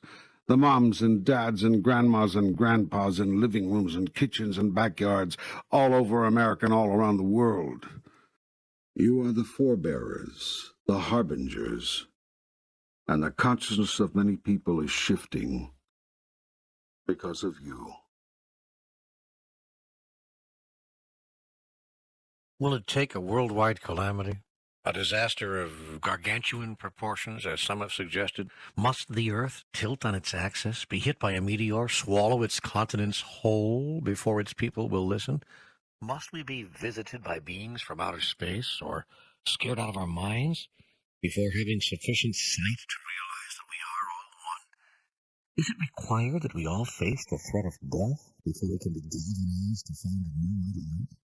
Such drastic events are not necessary, but could occur. Will they occur? Can you imagine that the future is predictable, even by God? I tell you this, your future is creatable, created as you want. But earlier, you said that in the true nature of time there is no future, that all things are happening in the instant moment, the forever moment of now. That is true. Well, are there earthquakes and floods and meteors hitting the planet right now, or aren't there? Don't tell me that, as God, you don't know. Do you want these things to happen? Of course not. But you said everything that's going to happen already has happened, is happening now.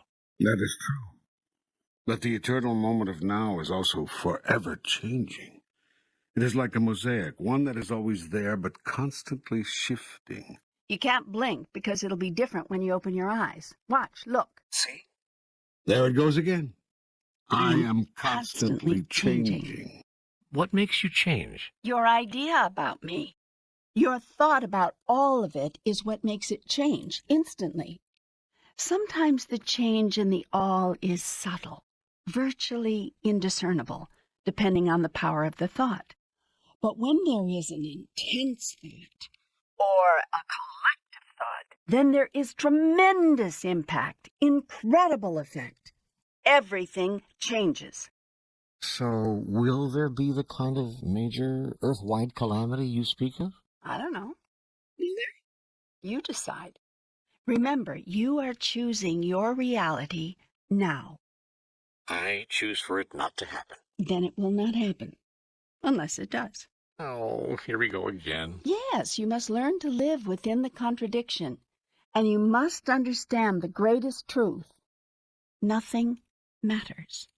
Nothing matters? I'll explain that another time. Well, okay, but I don't like to have to wait on these things. There's so much here for you to absorb already. Give yourself some time. Give yourself some space. Oh, can we not leave yet? I sense you're leaving. You always start talking like that when you're getting ready to leave. I'd like to talk about a few other things, such as, for instance, beings from outer space. Are there such things? You want to know if there's intelligent life elsewhere in the universe? Yes, of course. Is it as primitive as ours? Some of the life forms are more primitive, some less so, and some are far more advanced. Have we been visited by extraterrestrial beings? Yes, many times. For what purpose? To inquire, in some cases to gently assist. How do they assist? Oh, they give a boost now and then. For instance, surely you're aware that you've made more technological progress in the past 75 years than in all of human history before that. Yeah, I suppose so. Do you imagine that everything from CAT scans to supersonic flight to computer chips you embed in your body to regulate your heart all came from the mind of man? Well, yes. Well, then why didn't man think them up thousands of years before now? Well, I don't know. The technology wasn't available, I guess. I mean, one thing leads to another, after all, but the beginning technology wasn't there until it was. It's all a process of evolution.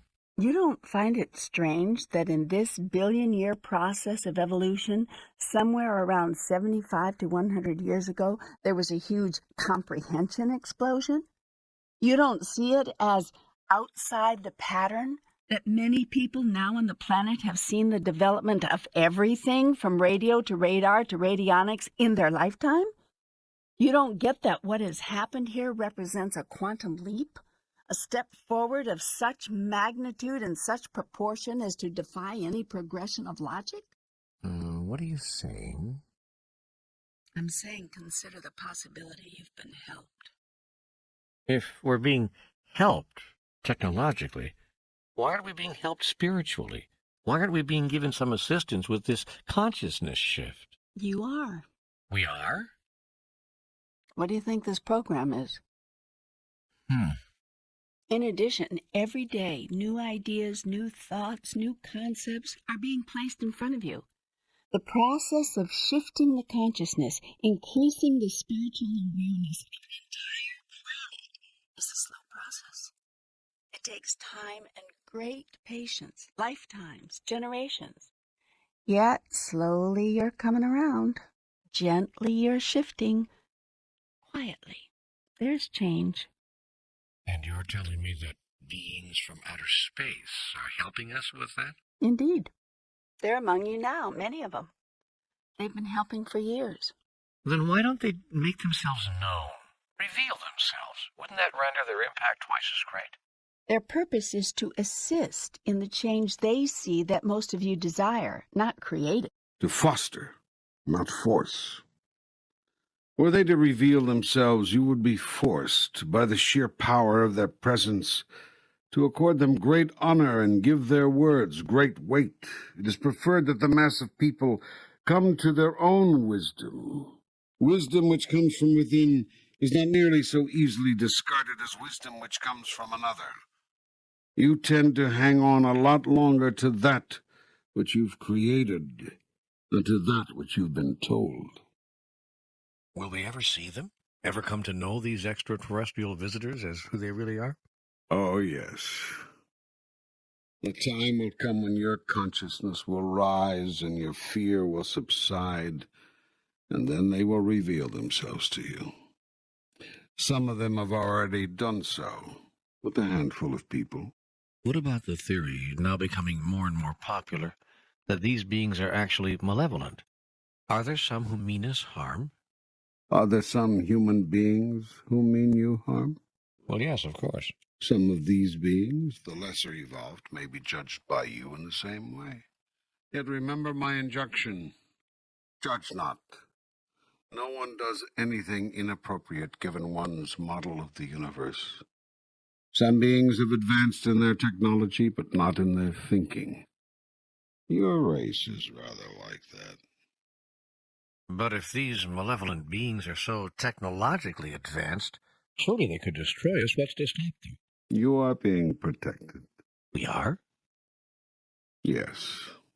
You are being given the opportunity to live out your own destiny.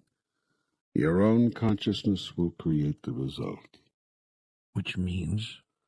Which means that in this, as in all things, what you think is what you get. What you fear is what you will draw to you. What you resist persists. What you look at disappears, giving you a chance to recreate it all over again, if you wish, or banish it forever from your experience. What you choose, you experience. Somehow it doesn't seem that way in my life. Because you doubt the power, you doubt me. Probably not a good idea. Definitely not. Why do people doubt you? Because they doubt themselves. Why do they doubt themselves? Because they've been told to, taught to. By whom? People who claim to be representing me. I don't get it. Why? because it was a way, is the only way to control people. You must doubt yourself, you see, or you would claim all your power. That would not do. That would not do at all. Not for the people who currently hold the power. They are holding the power which is yours, and they know it. And the only way to hold on to it is to stave off the world's movement toward seeing the two biggest problems in the human experience. Which are? Well, I've discussed them over and over again. To summarize, then, most, if not all, of the world's problems and conflicts, and of your problems and conflicts as individuals, would be solved and resolved if you would, as a society, abandon the concept of separation, adopt the concept of visibility. Never see yourself again as separate from one another, and never see yourself as separate from me. Never tell anything but the whole truth to anyone, and never again accept anything less than your grandest truth about me. The first choice will produce the second. For when you see and understand that you are one with everyone, you cannot tell an untruth, or withhold important data, or be anything but totally visible with all others, because you will be clear that it is in your own best interests to do so. But this paradigm shift will take great wisdom, great courage, and massive determination. For fear will strike at the heart of these concepts and call them false. Fear will eat at the core of these magnificent truths and make them appear hollow. Fear will distort, disdain, destroy, and so fear will be your greatest enemy.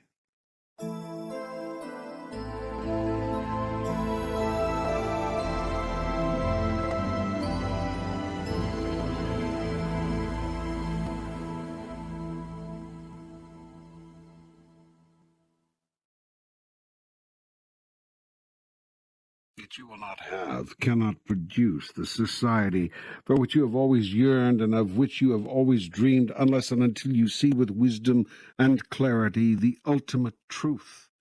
That what you do to others, you do to yourself. What you fail to do for others, you fail to do for yourself. That the pain of others is your pain, and the joy of others your joy, and that when you disclaim any part of it, you disclaim a part of yourself. Now is the time to reclaim yourself. Now is the time to see yourself again as who you really are, and thus render yourself visible again. For when you and your true relationship with God become visible, then we are indivisible. And nothing will ever divide us again.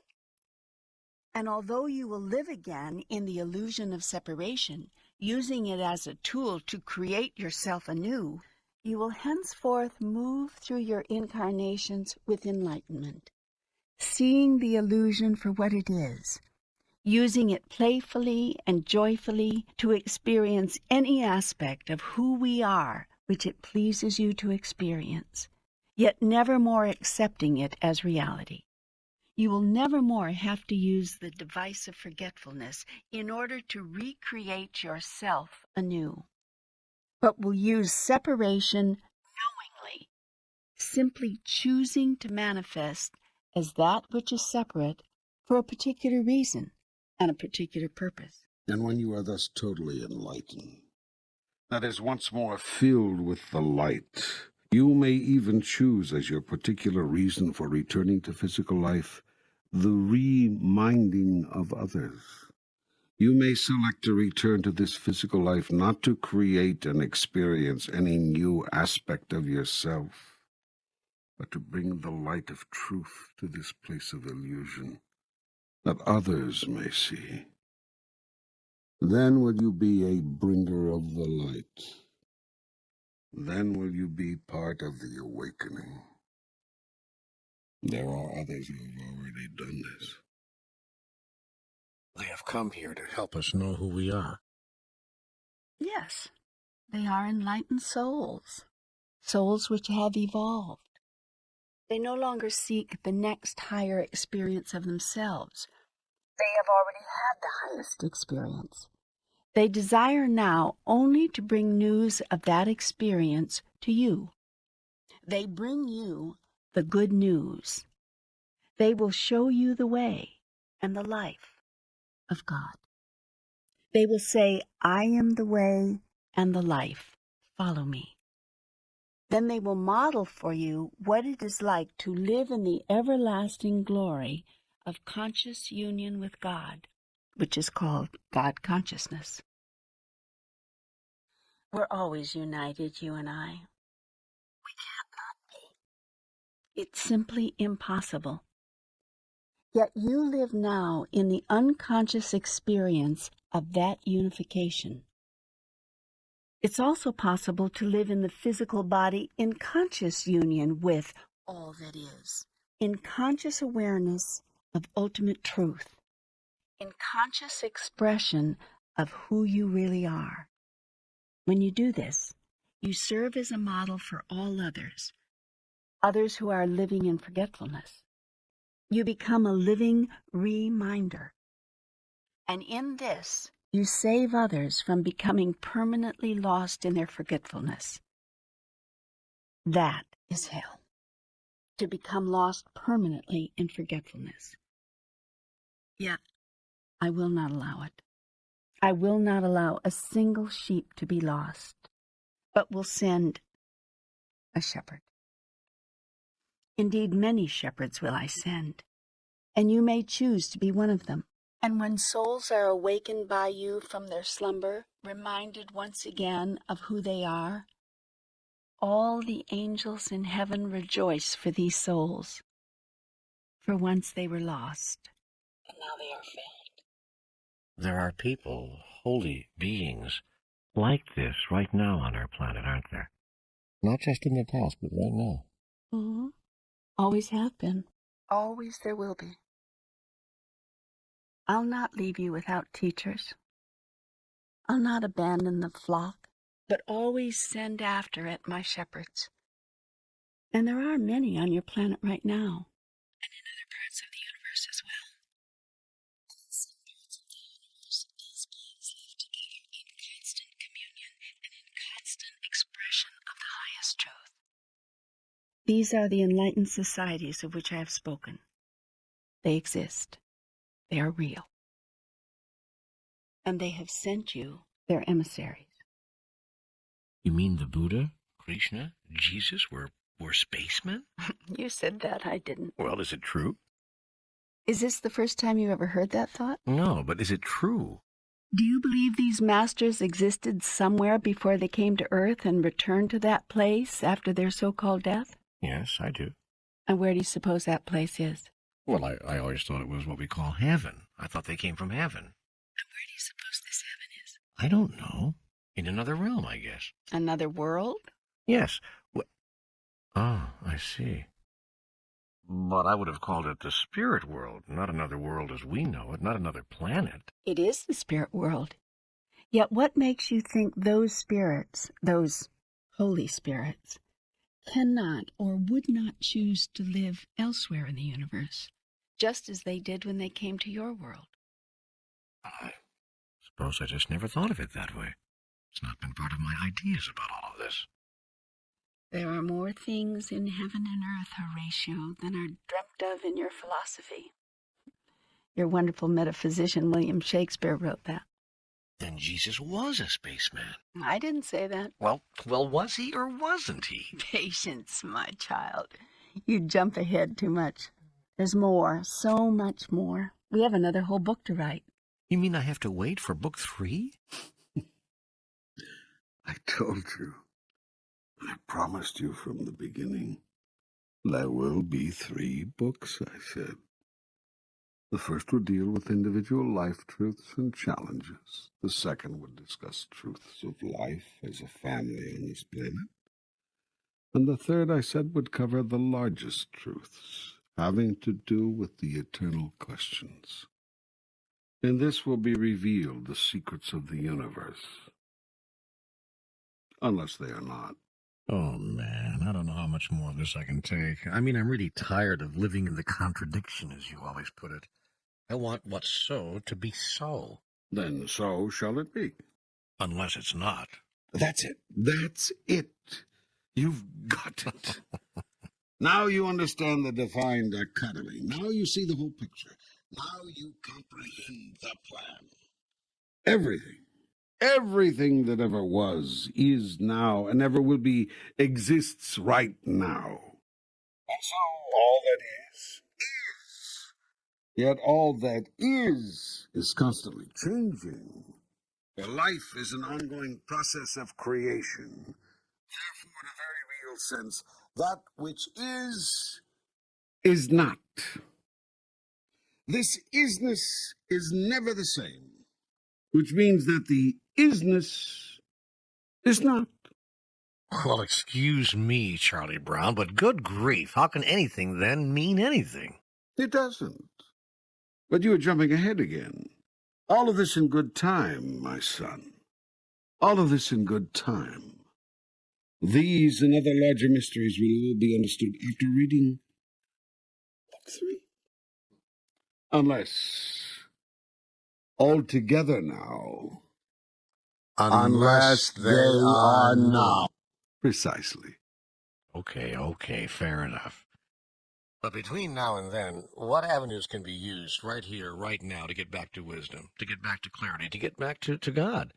Do we need to return to religion? Is that the missing link? Return to spirituality. Forget about religion. That statement is going to anger a lot of people. People will react to this entire program with anger. Unless they do not.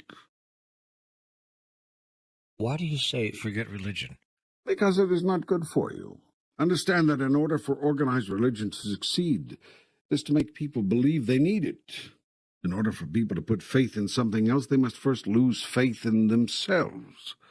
So the first task of organized religion is to make you lose faith in yourself.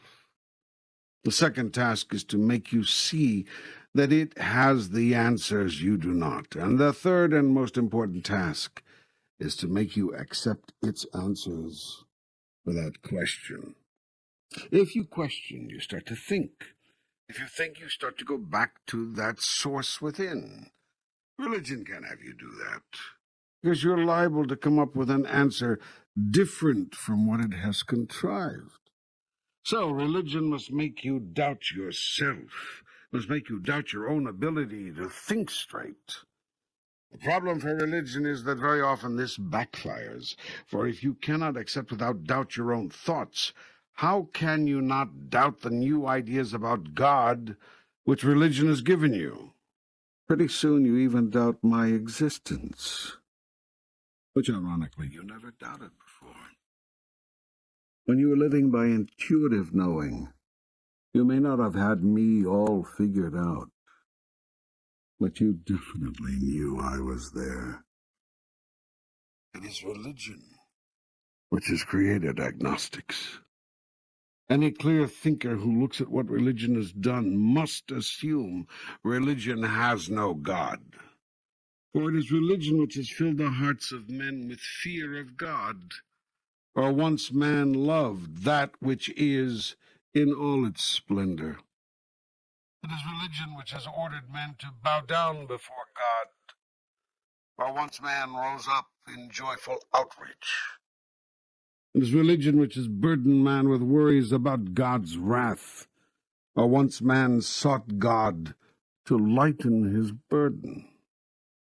It is religion which told man to be ashamed of his body and its most natural functions, where once man celebrated those functions as the greatest gifts of life. It is religion which taught you that you must have an intermediary in order to reach God. Or once you thought yourself to be reaching God by the simple living of your life in goodness and in truth. And it is religion which commanded humans to adore God. Or once humans adored God because it was impossible not to. Everywhere religion has gone, it has created disunity,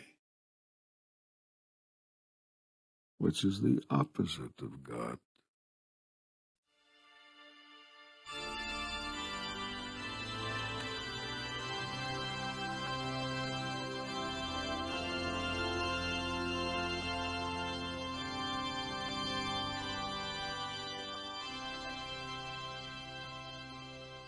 Religion has separated man from God, man from man, man from woman.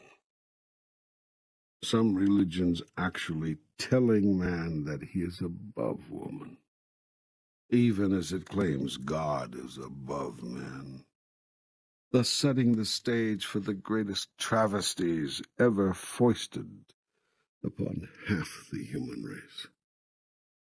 I tell you this, God is not above man, and man is not above woman. That is not the natural order of things, but it is the way everyone who had power, namely men, wished it was when they formed their male worship religions, systematically editing out half the material from their final version of the Holy Scriptures and twisting the rest to fit the mold of their male model of the world. It is religion which insists to this very day that women are somehow less, somehow second-class spiritual citizens, somehow not suited to teach the Word of God, preach the Word of God, or minister to the people. Like children, you are still arguing over which gender is ordained by me to be my priests. I tell you this, you are all priests, every single one of you. There is no one person or class of people more suited to do my work than any other. But so many of your men are just like your nations, power hungry. They do not like to share power, merely exercise it. And they have constructed the same kind of God. A power-hungry God, a God who does not like to share power but merely exercise it. Yet I tell you this, God's greatest gift is the sharing of God's power. I would have you be like me. But we cannot be like you. That would be blasphemy. Blasphemy is that you have been taught such things. I tell you this, you have been made in the image and likeness of God. It is that destiny you came to fulfill. You did not come here to strive and to struggle and to never get there, nor did I send you on a mission impossible to complete.